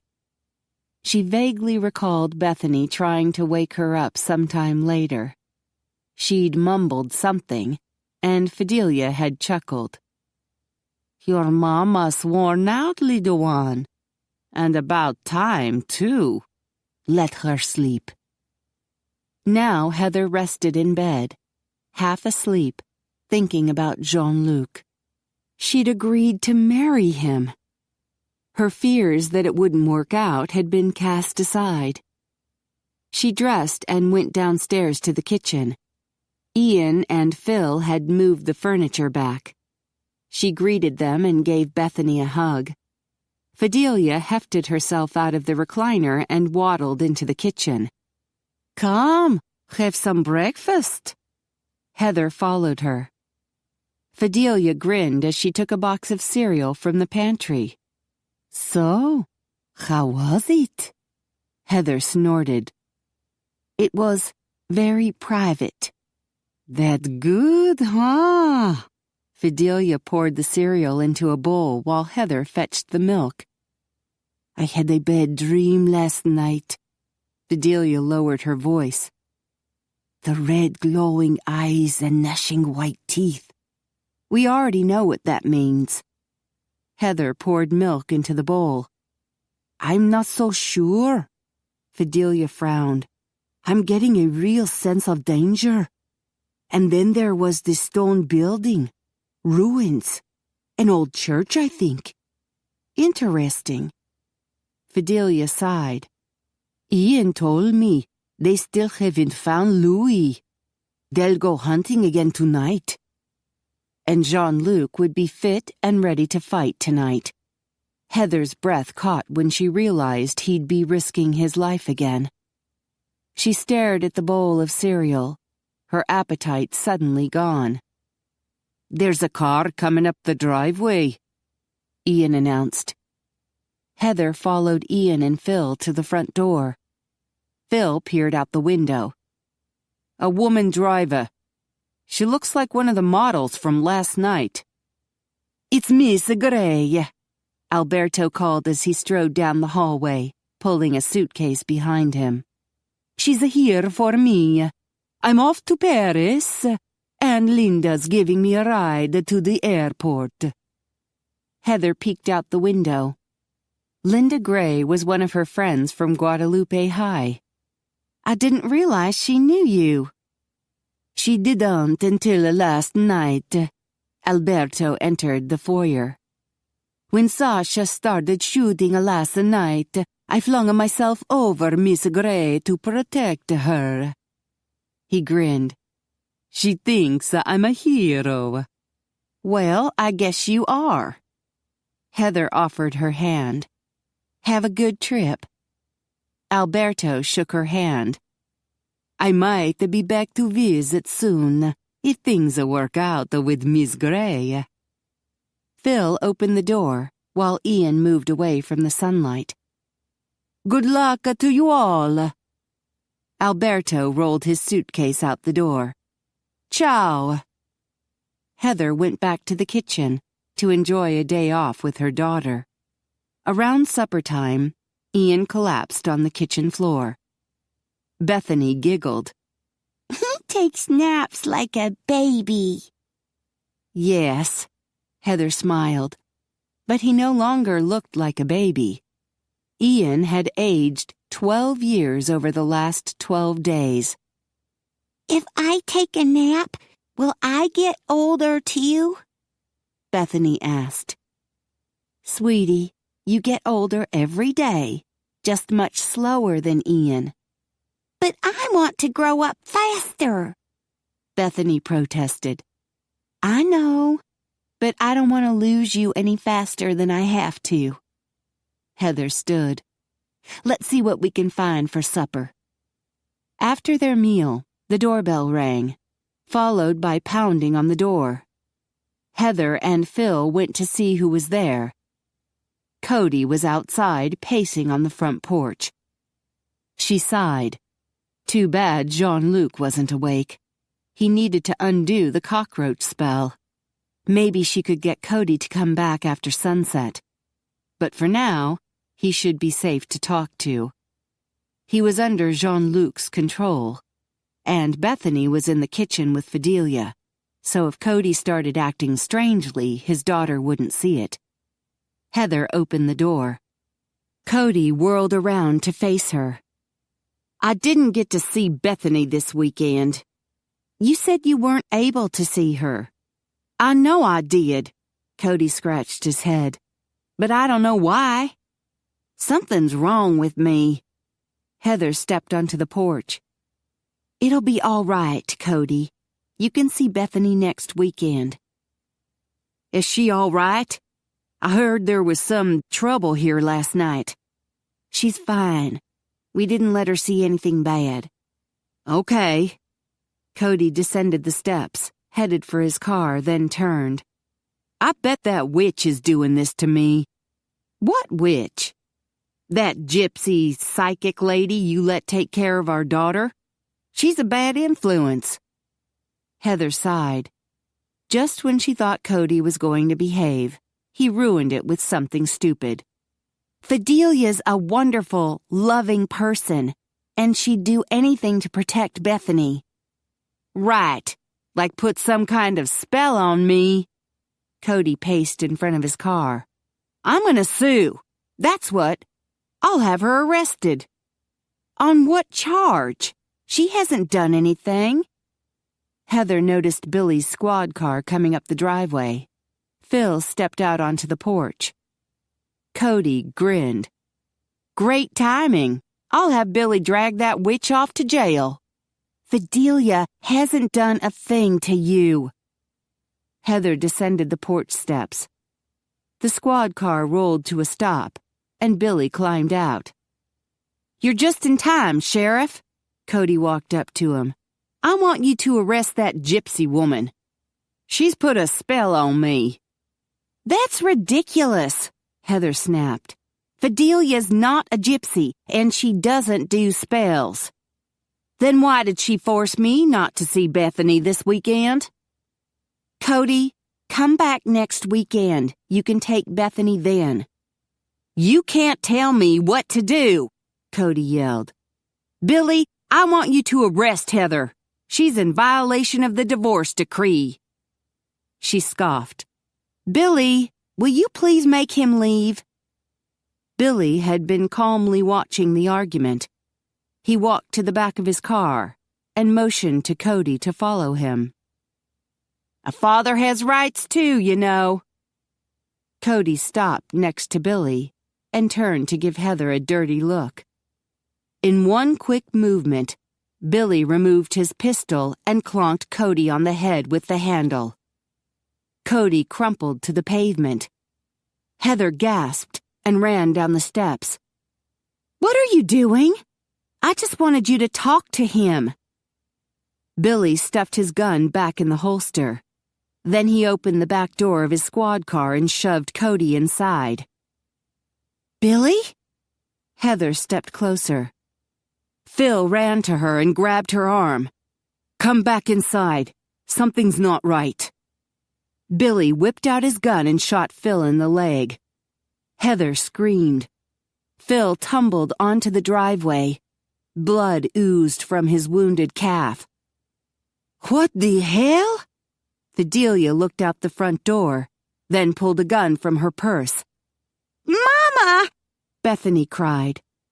Fidelia pushed her back, dropped her purse, and frantically worked at unlocking the trigger lock on her pistol.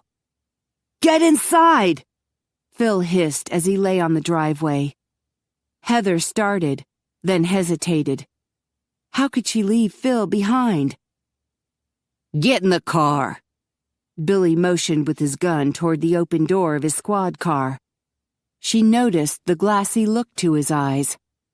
Billy aimed his pistol at Phil's head. Get in the car. Phil gritted his teeth. Don't do it. Billy cocked his pistol. Wait! I'll do it. Heather climbed into the car. Drop the gun, sucker! Fidelia yelled, aiming her Glock at Billy. He yanked Phil up and used him as a shield. He moved to the back of the car, dragging Phil with him. He opened the trunk and shoved Phil inside. The minute he slammed the trunk shut, Fidelia fired her pistol. She missed. She shot again. Heather ducked down. Fidelia's aim was bad. Billy jumped in the front seat and sped away. Heather sat up and pounded her fists against the screen separating her from the sheriff. Billy, wake up! You're under Louie's control. He kept driving. Heather looked out the rear window. Fidelia was in the middle of the driveway. Bethany ran after the car, crying, and Fidelia pulled her back. A chill swept over Heather. Was this the last time she'd see her daughter? No, she couldn't bear that. Jean-Luc would come to the rescue. The sun was on the horizon. He would wake soon. Unfortunately, so would Louis. Chapter 27. Heather estimated that Billy had driven about 10 minutes when he pulled onto an old dirt road.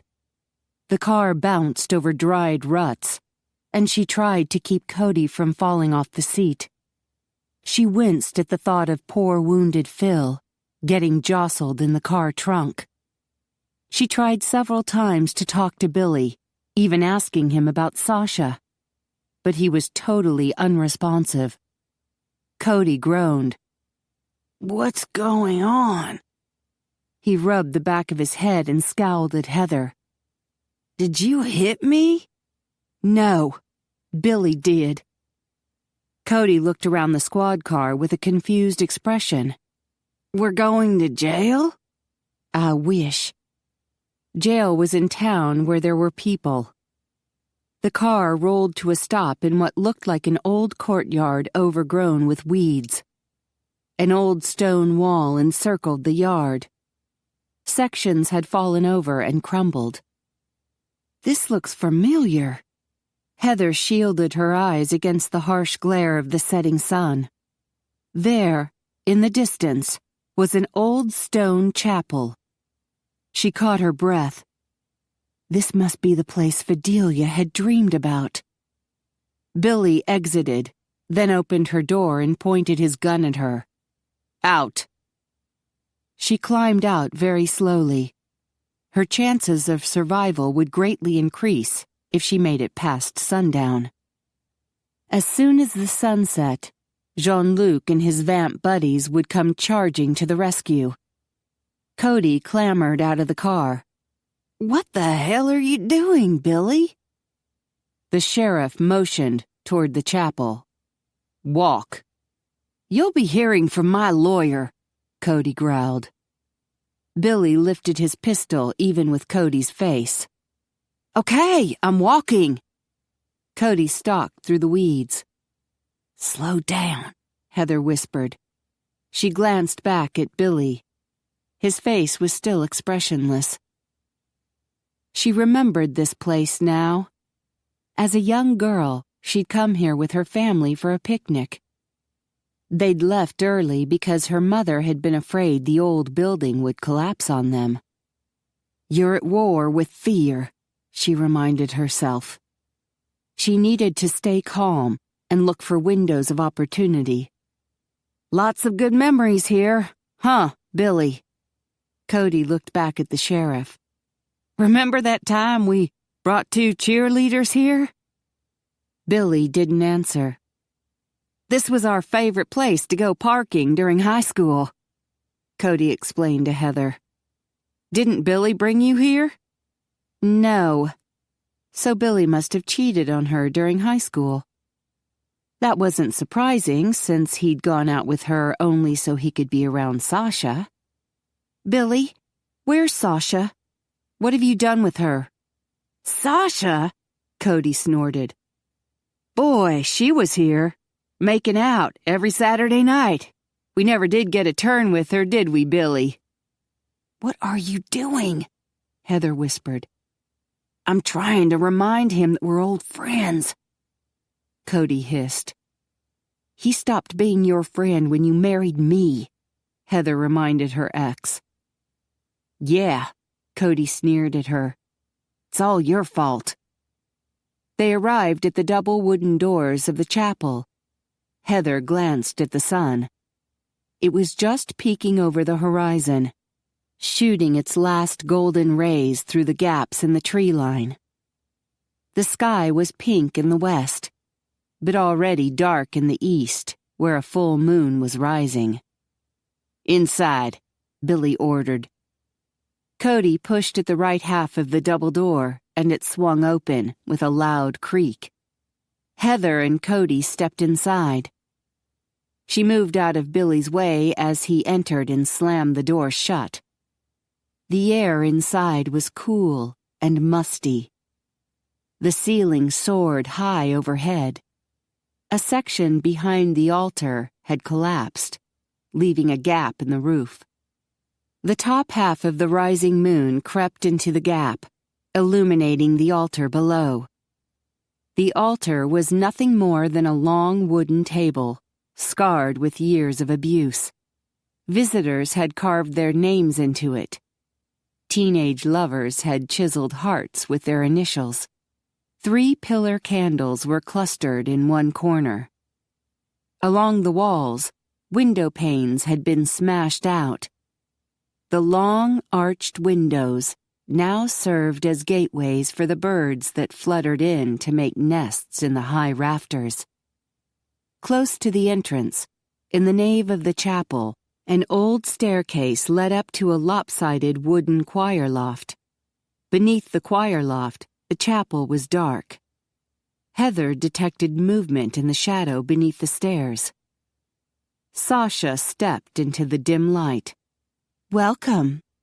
Her eyes were glassy and unfocused, her skin deathly pale, and she seemed thinner than ever. A surge of anger gripped Heather. Louis was feeding from Sasha. He wasn't just controlling her. He was killing her. "Sasha!" Heather walked toward her. "You have to fight this. He's going to kill you." She blinked. "He loves me." "No! Wake up!" Heather reached for her, planning to give her a good shake. "Back off!" Billy pointed his pistol at her. Heather stepped back. "He's controlling both of you." "What the hell?"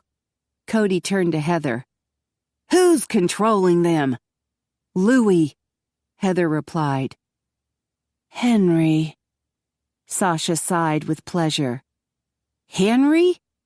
Heather asked. "Henry," Billy repeated like a robot. "Who's Henry?" Cody asked. "He's Louis," Heather explained. "Sheesh!" Cody shook his head. You're all crazy. Henry came to rescue me from the jailhouse last night, Sasha whispered. He rescued Billy, too. Who the hell is Henry? Cody demanded. He's an assassin, Heather whispered. Get over by the wall, Billy ordered them. Heather inched over slowly. Why does this Henry want to kill us? Cody cried. I don't owe him any money. Billy tossed some rope to Cody. Tie her up. Why? So you can kill us? Cody screamed. Why should I do anything you say? Billy fired his pistol. The bullet hit a flagstone by Cody's feet, splintering the rock into a cloud of gravel. Fine. Cody marched over to Heather. Sit. Billy pointed his gun at her. She eased down with her back to the rough stone wall. Her heart thundered, echoing in her ears. Cody squatted in front of her and tied up her ankles. What the hell does this Henry got against us? He wants to kill me. Damn it! I should have known this was your fault. Cody looped more rope around her wrists, then straightened. You stupid bitch! You're gonna get me killed, damn you! He stiffened suddenly and fell on the floor.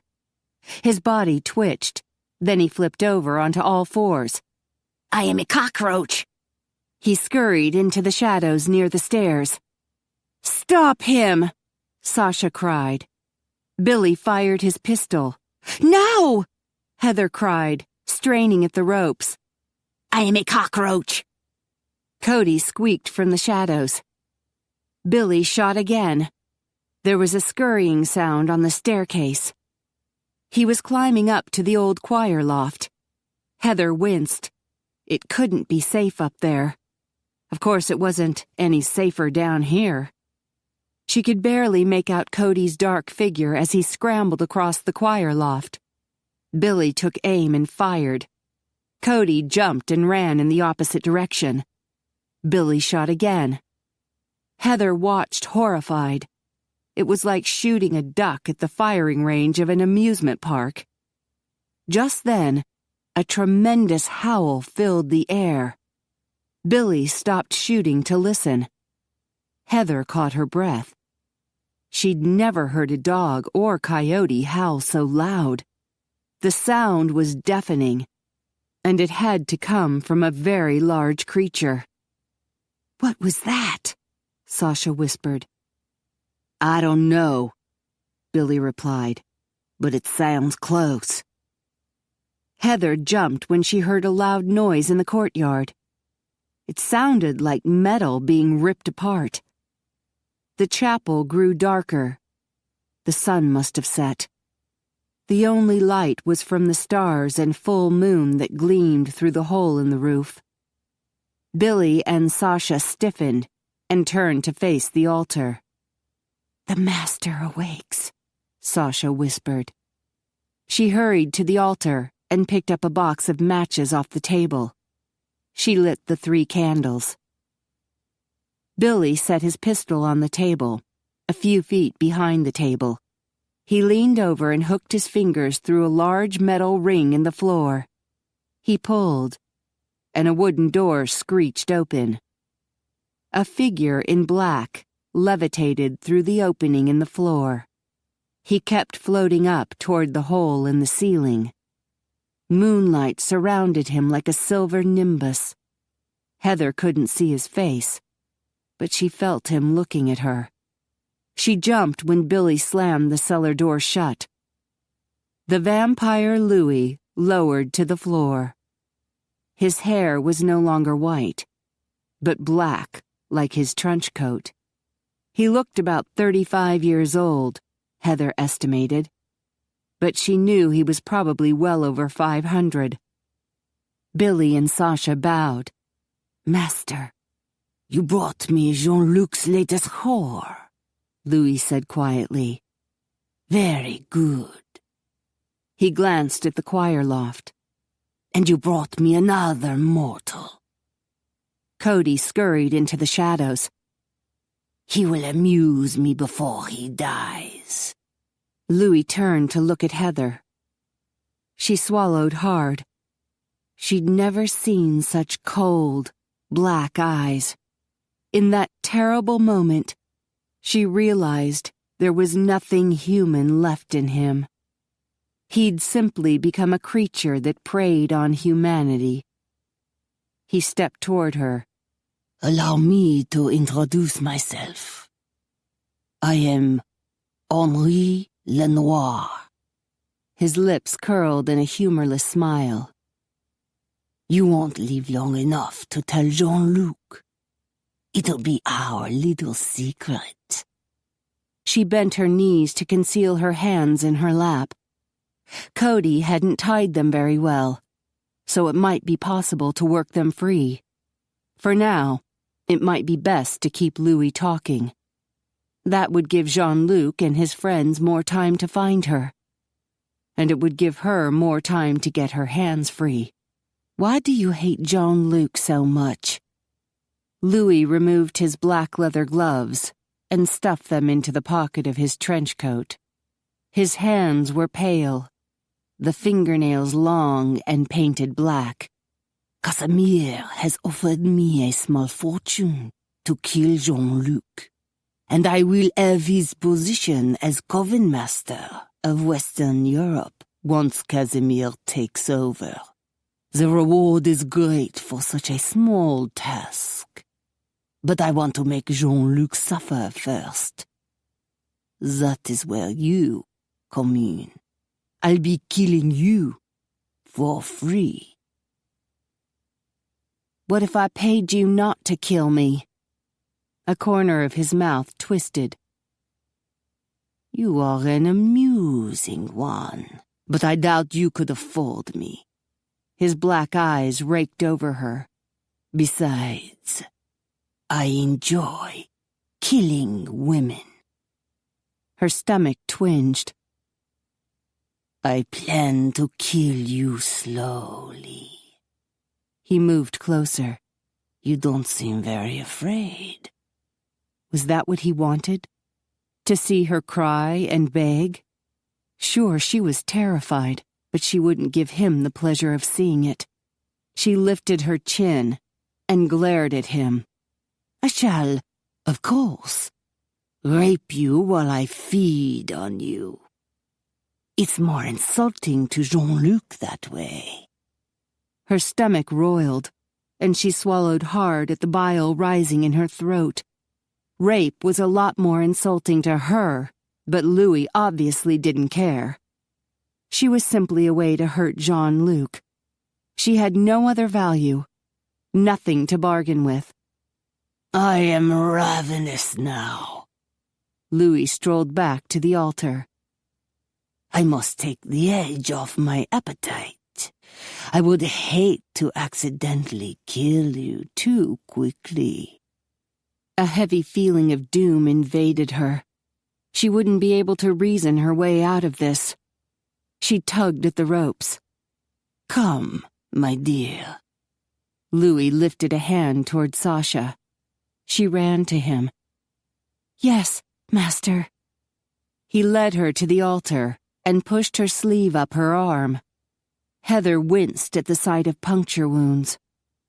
Sasha reclined on the table, her head close to the candles. Louis leaned over to lick the inside of her wrist. Heather turned her head away, not wanting to watch. But when she heard a hissing sound, she took a quick peek. She gasped. His fangs were extended, long and sharp. He drove them into Sasha's wrist. Heather shuddered. She couldn't let him near her. She strained at her ropes, wincing as they chafed and burned her skin. It was now or never. Louis was busy eating, and Billy was just standing there like a zombie. A loud howling sound permeated the room. Louis raised his head to listen.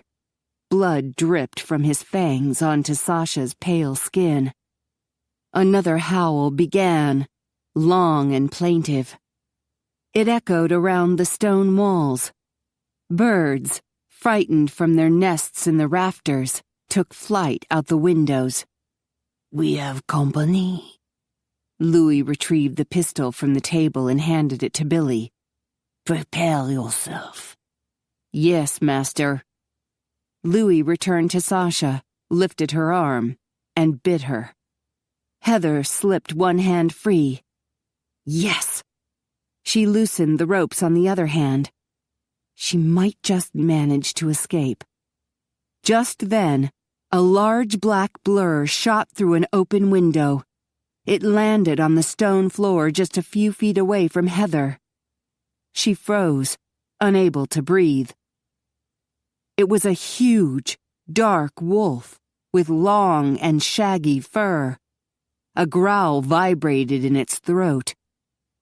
Billy stepped back, his face pale. Louis straightened. His fangs retracted, and he released Sasha's arm. It fell limp onto the table. Sasha appeared unconscious. The wolf turned its massive head to look at Heather. It bared its teeth and growled. She gasped. Red glowing eyes. White gnashing teeth. Oh, God.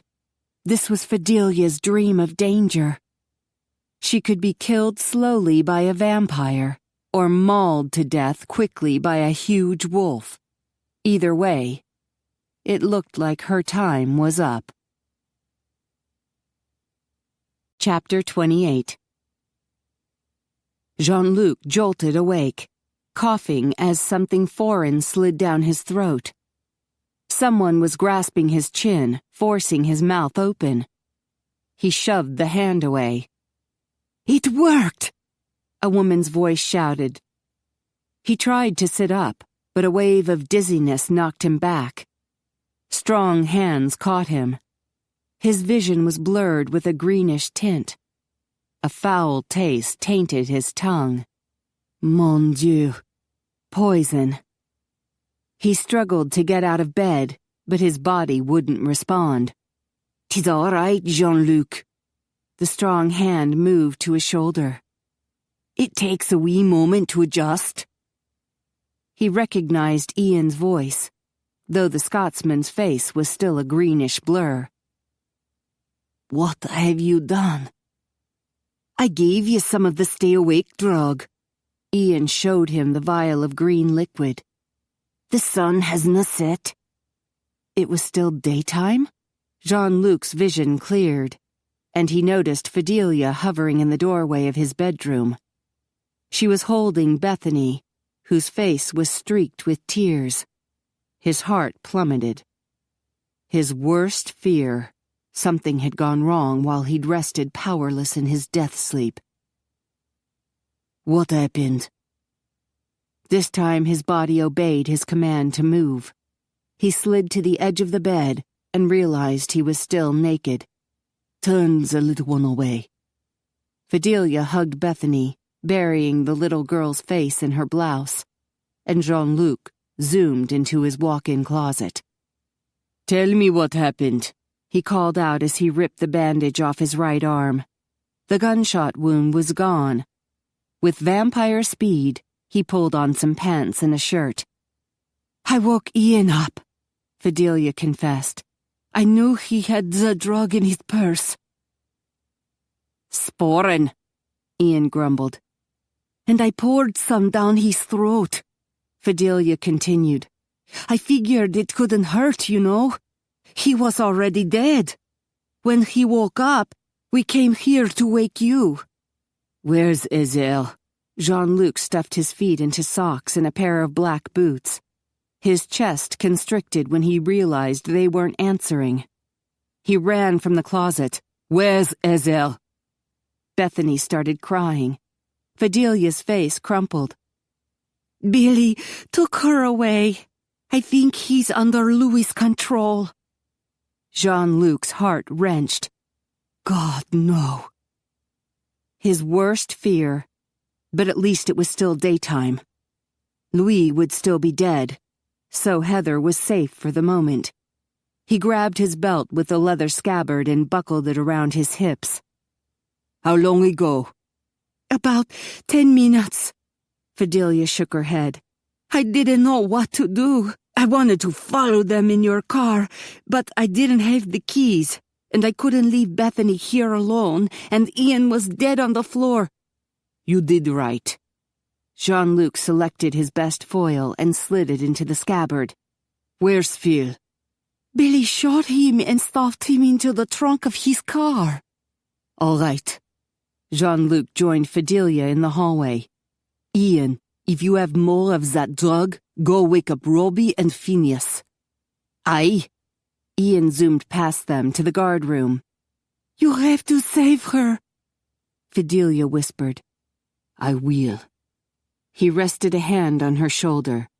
You did the right thing. Fidelia hung her head. I messed up. I shot at Billy, but I missed. I want my mama, Bethany wailed. I'll bring her home, Cherie. She'll be all right. He wished he could believe that.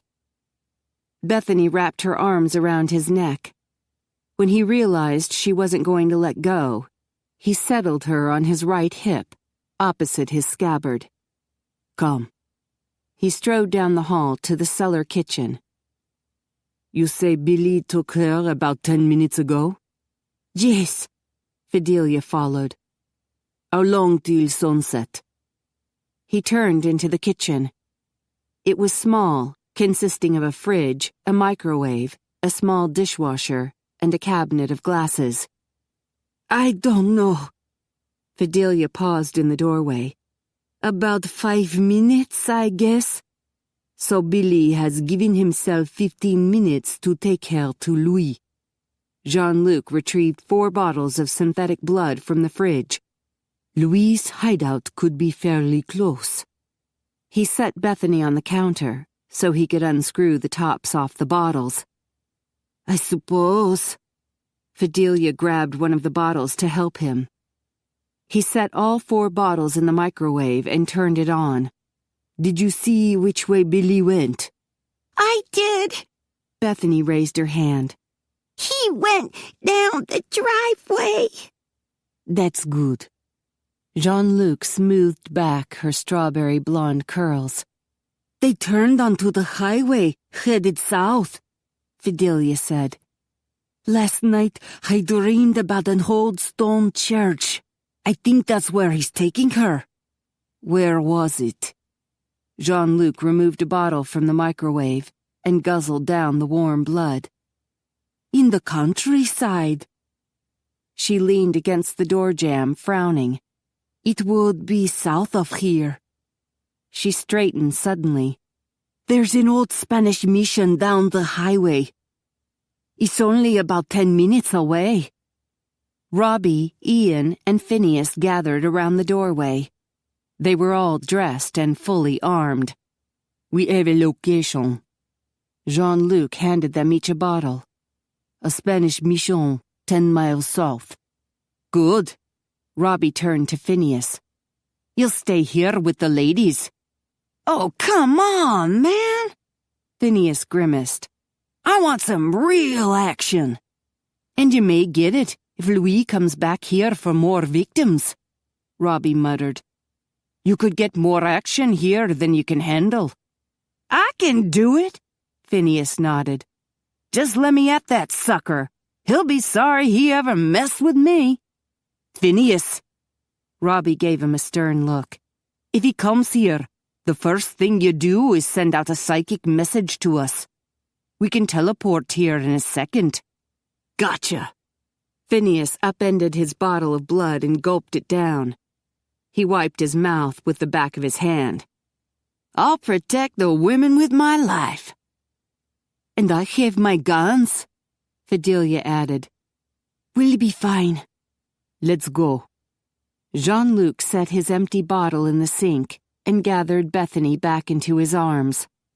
They strode down the hall and up the stairs to the ground floor. Let's take the car. Jean-Luc stopped next to the security office. We could run there just as fast, Ian protested. Jean-Luc's right. Robbie opened the door and grabbed the keys off the hook. We need to conserve our energy. Can you check the sun for us? Jean-Luc asked Fidelia. Sure. Fidelia ran to the window next to the front door. "'Tis still up," Ian murmured. "I can feel it." Fidelia peered through the blinds. "There's only a sliver left on the horizon." "Good." Jean-Luc handed Bethany over to Phineas. "He'll take care of you till I bring your mother back." Bethany nodded. Jean-Luc stepped back and drew his sword. He warmed up with some thrusts and lunges. His heart pounded, but not from exercise.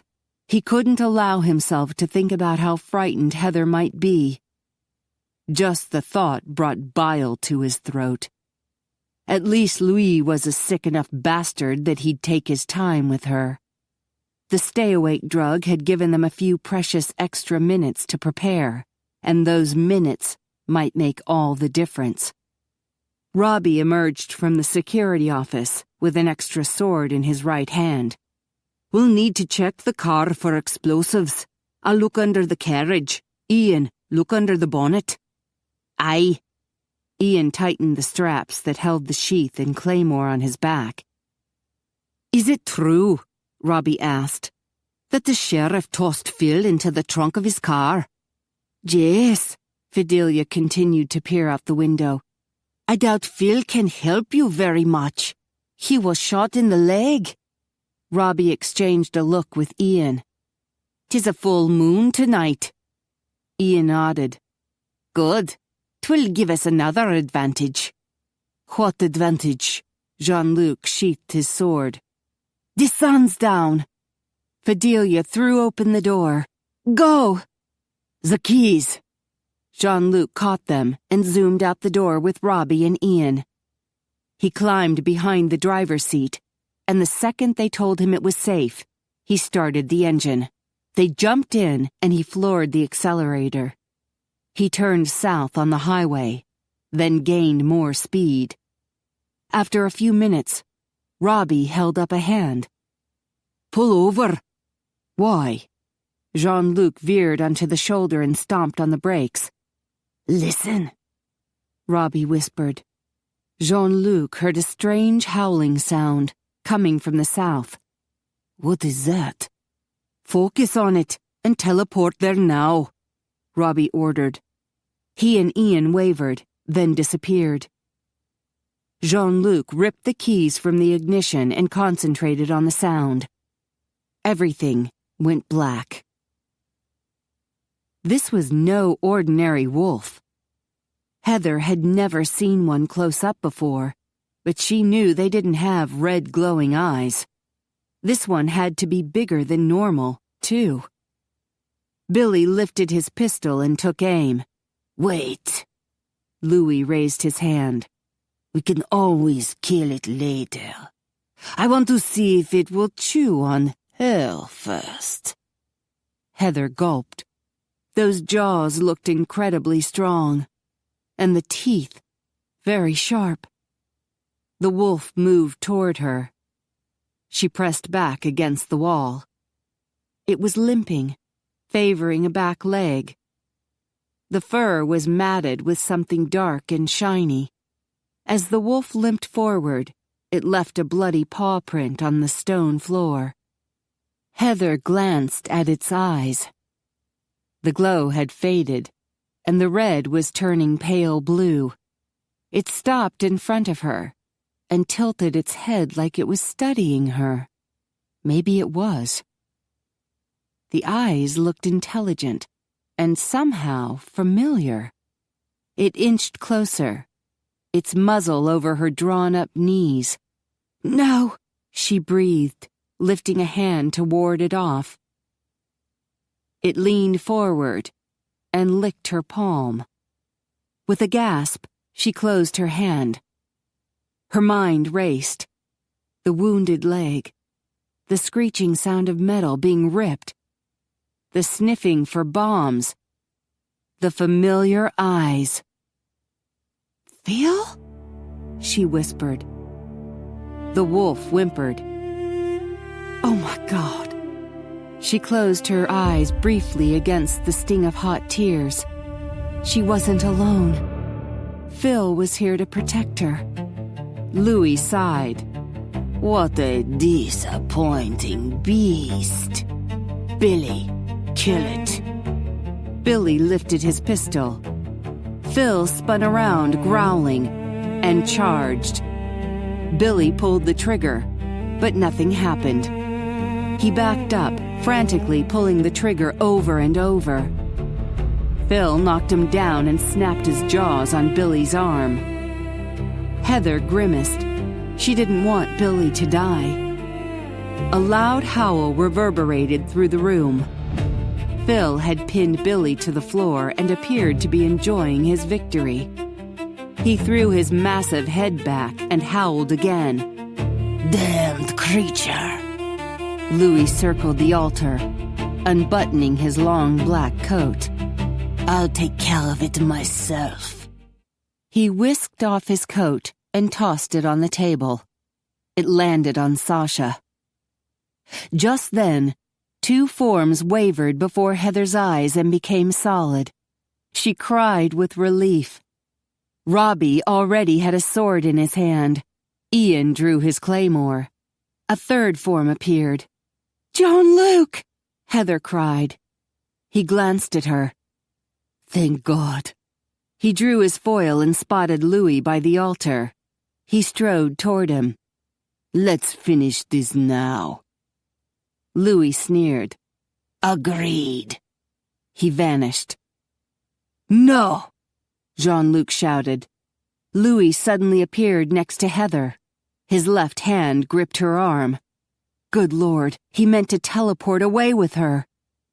A dagger spun through the air and sliced Louis's arm before falling on the ground. He cried out and released her. Heather grabbed the dagger, then scooted away.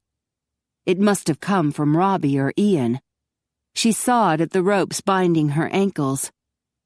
A warm nose nuzzled her shoulder, and she jumped. Oh, it's you. Phil sat beside her. Her personal guard was back. Good boy. Isolde, Robbie! Jean-Luc yelled. He dropped his foil and kicked it toward Heather, then caught the sword Robbie tossed him. Heather scrambled to get the foil, then froze when she saw Jean-Luc circling Louis. Oh God. This was it. The final showdown. Louis had a huge broadsword. No wonder Jean-Luc had discarded his foil. Louis attacked, making a swipe that whistled past Jean-Luc's stomach. You missed. Jean-Luc jumped and levitated to the ceiling. Louis levitated to meet him. Jean-Luc crashed his sword against Louis's with so much force it caused Louis to flip over backward in the air. He banged against a rafter and fell to the floor. Jean-Luc landed on his feet next to Louis's sprawled body. He raised his sword for the killing blow, but Louis rolled suddenly and sliced upward. Jean-Luc jumped back. His shirt was sliced, and a thin red line crossed his pale skin. The tip of Louis's sword had left its mark. Louis leaped to his feet, smiling. You're pitiful. I grow tired of toying with you. Jean-Luc attacked. The swords clashed again and again. Heather glanced at Robbie and Ian. Surely they wouldn't let Louis win. Ian was hovering nearby, his claymore drawn and ready. Robbie had drawn the sword from his back. He strode over to Billy and placed a hand on Billy's brow. Heather's gaze flitted back and forth. Her ears rang with the constant clanging of swords crashing together. Both Jean-Luc and Louis were breathing heavily now. Billy stiffened and pulled away from Robbie. He looked around and cradled his wounded arm to his chest. His eyes met Heather's. What have I done? I'm so sorry. Ezel, move! Jean-Luc yelled at her. Move where? Then she realized what he was doing. Jean-Luc was driving Louis toward her and Phil.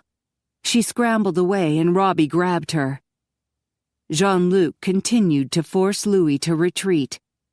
Phil sat still and quiet. When Louis was a few feet in front of Phil, the wolf let out a tremendous howl. Louis jumped and glanced behind him. In that second, Jean-Luc stabbed him through the heart. Louis turned completely gray, then disintegrated into a pile of dust on the floor. Jean-Luc stepped back, lowering his sword. He closed his eyes and let the sword clatter onto the floor. "It's done," he whispered. He turned to Heather. "We're free." With a cry, she ran to him and threw her arms around his neck. He held her tight. "It's over," Heather whispered. "It's over." He kissed her brow. "You're free now. You can have your old life back, if you want." She cradled his face with her hands. "I want my new life with you." "We can do that too." He squeezed her tight. "'Twas my worst fear. I woke up to find you were in danger." "It's all right," she whispered. "You killed him. Louis will never torture you again." Robbie walked over to retrieve his sword. "Well done, Jean-Luc." He glanced around the chapel. "Is everyone all right?" Sasha moaned. She struggled to sit up, but fell back onto the table. "Sasha!" Billy ran toward her. "Thank God you're all right." "Billy." She stretched out a hand to him. "I never meant to hurt anyone. Please believe me." "I believe you." Billy took her hand. "He controlled me, too. It was terrible. I was fighting it, but there was nothing I could do." He kissed her hand. "He remembers everything," Robbie whispered. "I broke the hold Louis had on him, but I didn't erase his memory." Jean-Luc nodded. "That's probably for the best. It would be difficult to explain all this." "Sasha's lost too much blood," Heather whispered. "We'll have Dr. Lee make another house call," Jean-Luc said. "He can give her a blood transfusion." "She won't become a vampire?" Heather asked. "Nay," Robbie replied. "She'll be fine. Her blood was not completely drained. I just hope Dr. Lee can remove the bullet from Phil." Jean-Luc looked at the werewolf. "Why didn't you tell me about him?" Robbie shrugged. "'Tis a company secret." "How many are there like him?" Heather asked. Robbie's mouth quirked. "If I told you, it would not be a secret." "He bit Billy," Heather said. Robbie's smile faded. "Bugger," Ian whispered. He gave Billy a worried look. "Oh no," Heather breathed. "It's contagious?" Robbie nodded. "Aye." Heather winced. Poor Billy. She glanced at the altar. Billy was sitting on the table, holding Sasha in his arms. Well, he'd finally gotten the girl he wanted. Hopefully, Sasha wouldn't mind a boyfriend who went furry every now and then. "I'll explain it to him later," Robbie said. "Ian, go ahead and teleport them to the house, and call Dr. Lee." "Very well." Ian strode toward the wounded couple, and soon they all vanished. Heather stepped back to look at Jean-Luc's wound. "You need to see Dr. Lee, too." He shrugged. "It's just a scratch." She snorted. "That scratch nearly gave me a heart attack. You have got to stop getting injured every night." He grinned. You're cute when you're bossy. He pulled her closer and whispered in her ear. We'll have to find some new positions that won't strain my injury. She laughed. Robbie strolled over to the table and blew out the candles. I'll teleport back with Phil, and we'll be done. He glanced up at the choir loft. Is there something up there? I thought I heard something. Probably a tiny Texan mouse. Jean-Luc nuzzled Heather's neck. I'm a cockroach. Heather gasped. Cody, I forgot he was there. Jean-Luc frowned. I'm tempted to leave him there. No, Heather protested. he actually came in handy. Billy ran out of bullets shooting at him. In a weird way, he saved Phil's life. All right. I'll remove the command. Jean-Luc walked over to the choir loft and levitated. Cockroach. Yes, master. Jean-Luc hovered in the air for a few minutes. Then he sank to the floor. It's done. What the hell? Cody yelled. How did I get here? Jean-Luc gathered Heather in his arms. There will be a little girl very happy to see you. Heather's eyes filled with tears. Thank you. Cody clambered down the stairs. What the hell is going on? I believe you'll find the sheriff's car outside, Robbie said. I suggest you take it back to town. Cody noticed the giant wolf and backed toward the door. You guys are crazy! He ran from the chapel. Robbie chuckled. Come on, Phil. Let me take you home. He halted in mid-step. Ach, you wee beastie. Heather grimaced.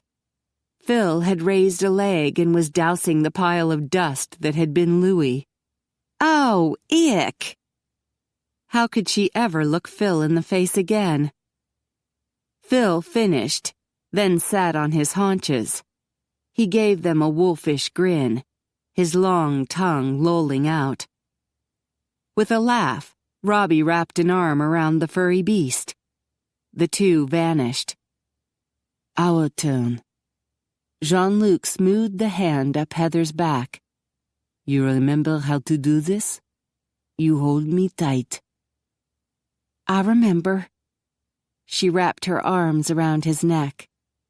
His mouth twitched. And then you kiss me. Absolutely. She pressed her mouth against his and let the world fade away. Epilogue. 3 weeks later. On the drive home from the wedding, Heather realized that she now led a dual life.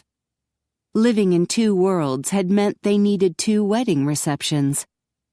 Both mortals and vamps had attended the small wedding at Heather's church.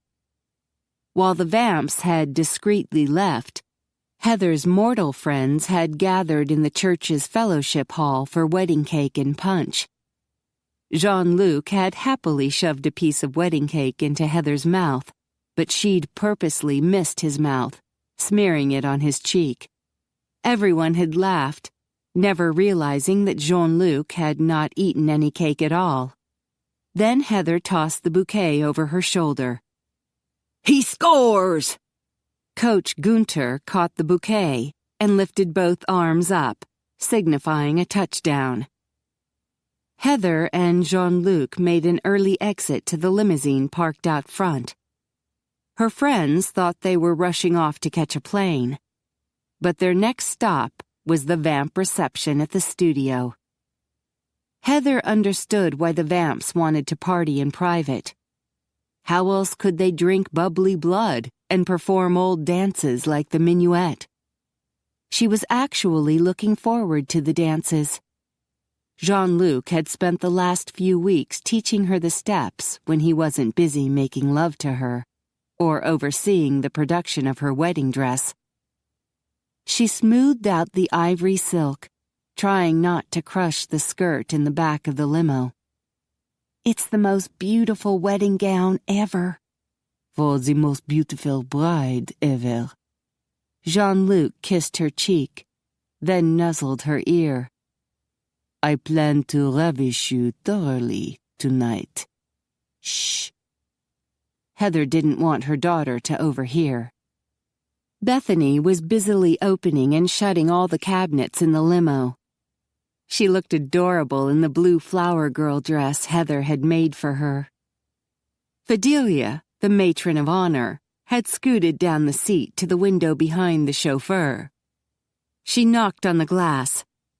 Hola, Roberto! The limo sped up. Heather chuckled. Poor Robbie. They pulled to a stop in front of Jean-Luc's studio, their home. Heather corrected herself. Robbie opened the door so they could get out.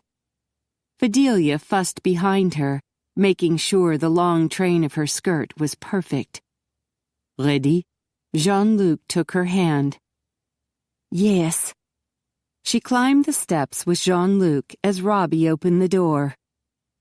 The showroom was bright with light gleaming off the polished marble.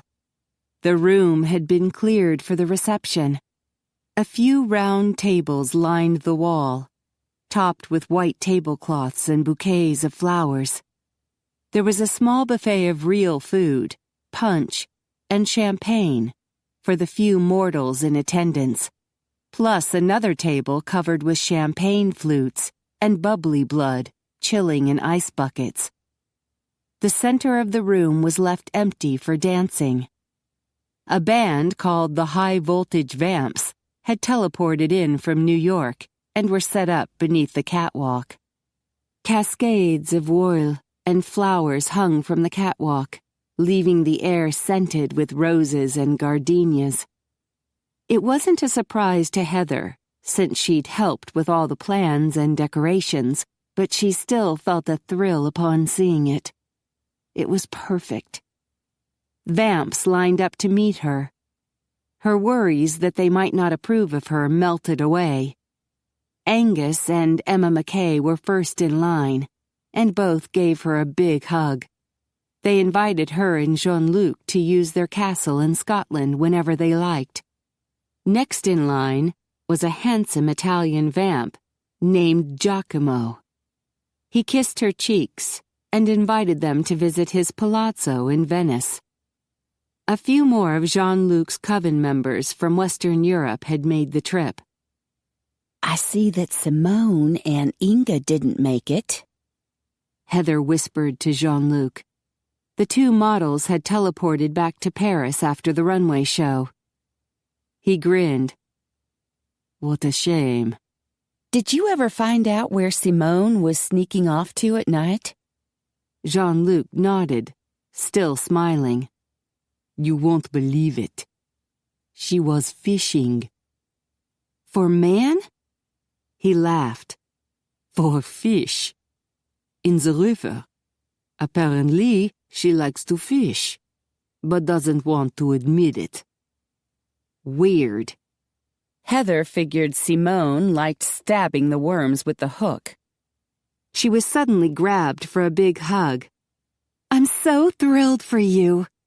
Shanna Dragonesti squeezed her, then stepped back. I've never seen Jean-Luc so happy. You're good for him. Heather felt her eyes tearing. She'd never felt so happy either. Where's your little boy? I left him with your daughter and Fidelia. Shanna pointed at their table.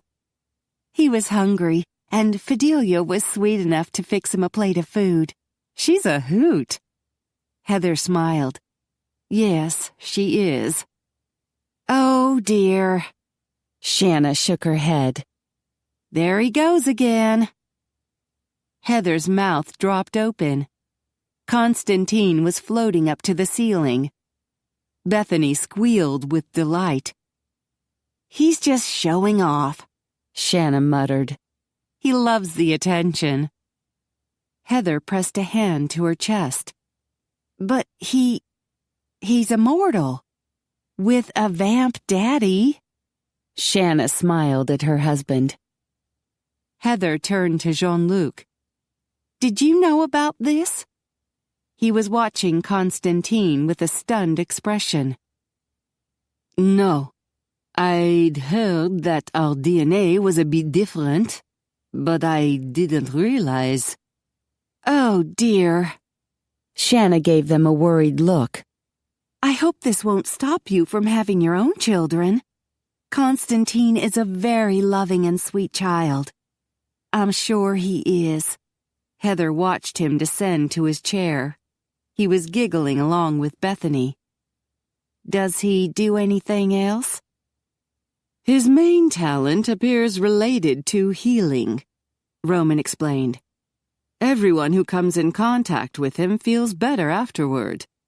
Oh, well, that wasn't bad at all. Heather watched the little boy stuff some crackers in his mouth. Constantine is so special that we decided to have another one. Shanna grinned.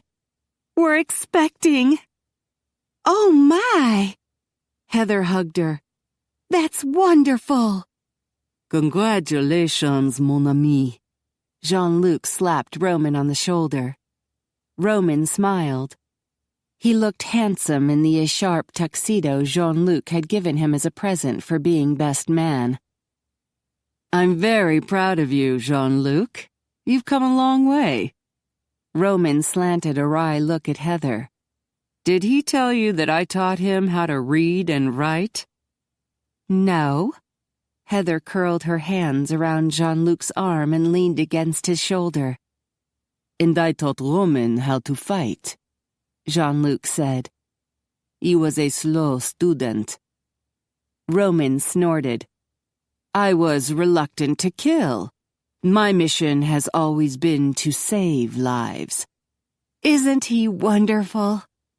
Shanna hugged him. I have more news. I've decided to change over eventually, probably about 10 years from now. I want the children to be old enough to handle it. Excuse me? Heather wasn't sure what she meant. Shanna has agreed to become a vampire, Roman said quietly. Heather's heart lurched. She released Jean-Luc's arm. Oh, congratulations! Good Lord, the woman wanted to be a vampire. Roman and Shanna moved on to see how their son was doing.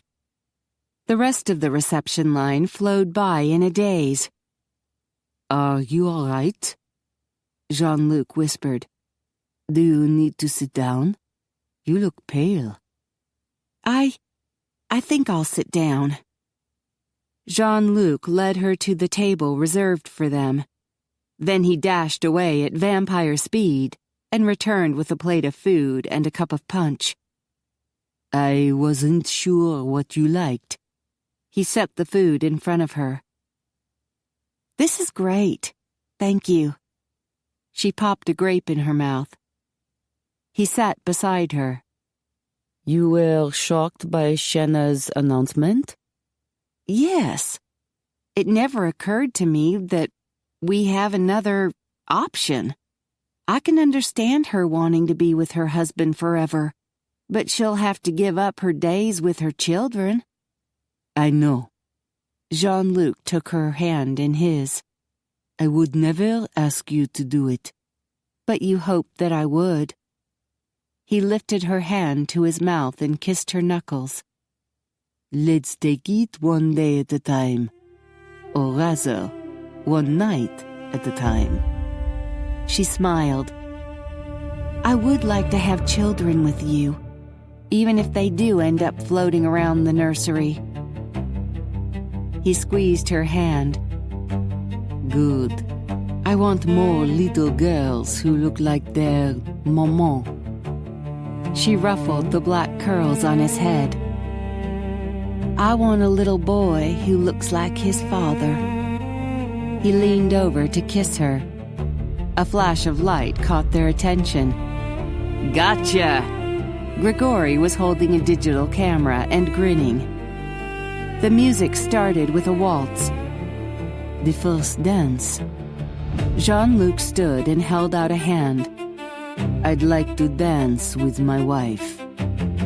Heather stood and let him escort her to the dance floor. Everyone clapped. Heather just hoped she wouldn't trip and fall on her face in front of everyone. The music slowed. No waltz? Heather asked.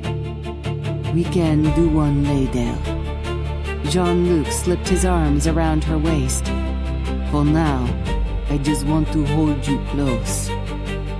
Sounds good. She wrapped her arms around his neck. They swayed gently in time with the music. Jean-Luc kissed her brow, then rested his cheek against her temple. I love you. I will always love you. With a sigh, she closed her eyes. I love you, too. His grip tightened. From now on, we battle our fears together. Yes. Are you afraid of heights, chérie? A little. Why? Open your eyes, he whispered. She did. Good Lord! Look! Mama's flying! Bethany stood, pointing up in the air. Heather tightened her hold around his neck. They were floating up to the ceiling, gently rotating. The long train of her skirt swirled in the air. Jean-Luc, she breathed. You naughty man.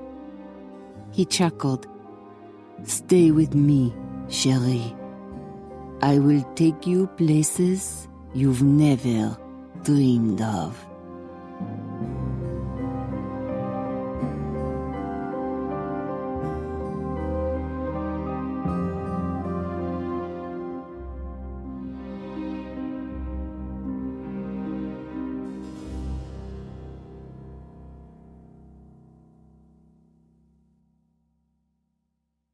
This recording of The Undead Next Door by Carolyn Sparks was performed by Deanna Hurst.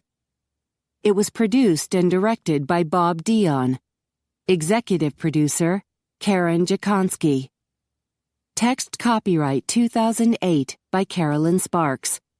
Production copyright 2011 by HarperCollins Publishers. We hope you have enjoyed this program from Harper Audio. For more information about the broad range of titles from Harper Audio, Harper Children's Audio, and Cadman, please visit harperaudio.com. Thank you for listening.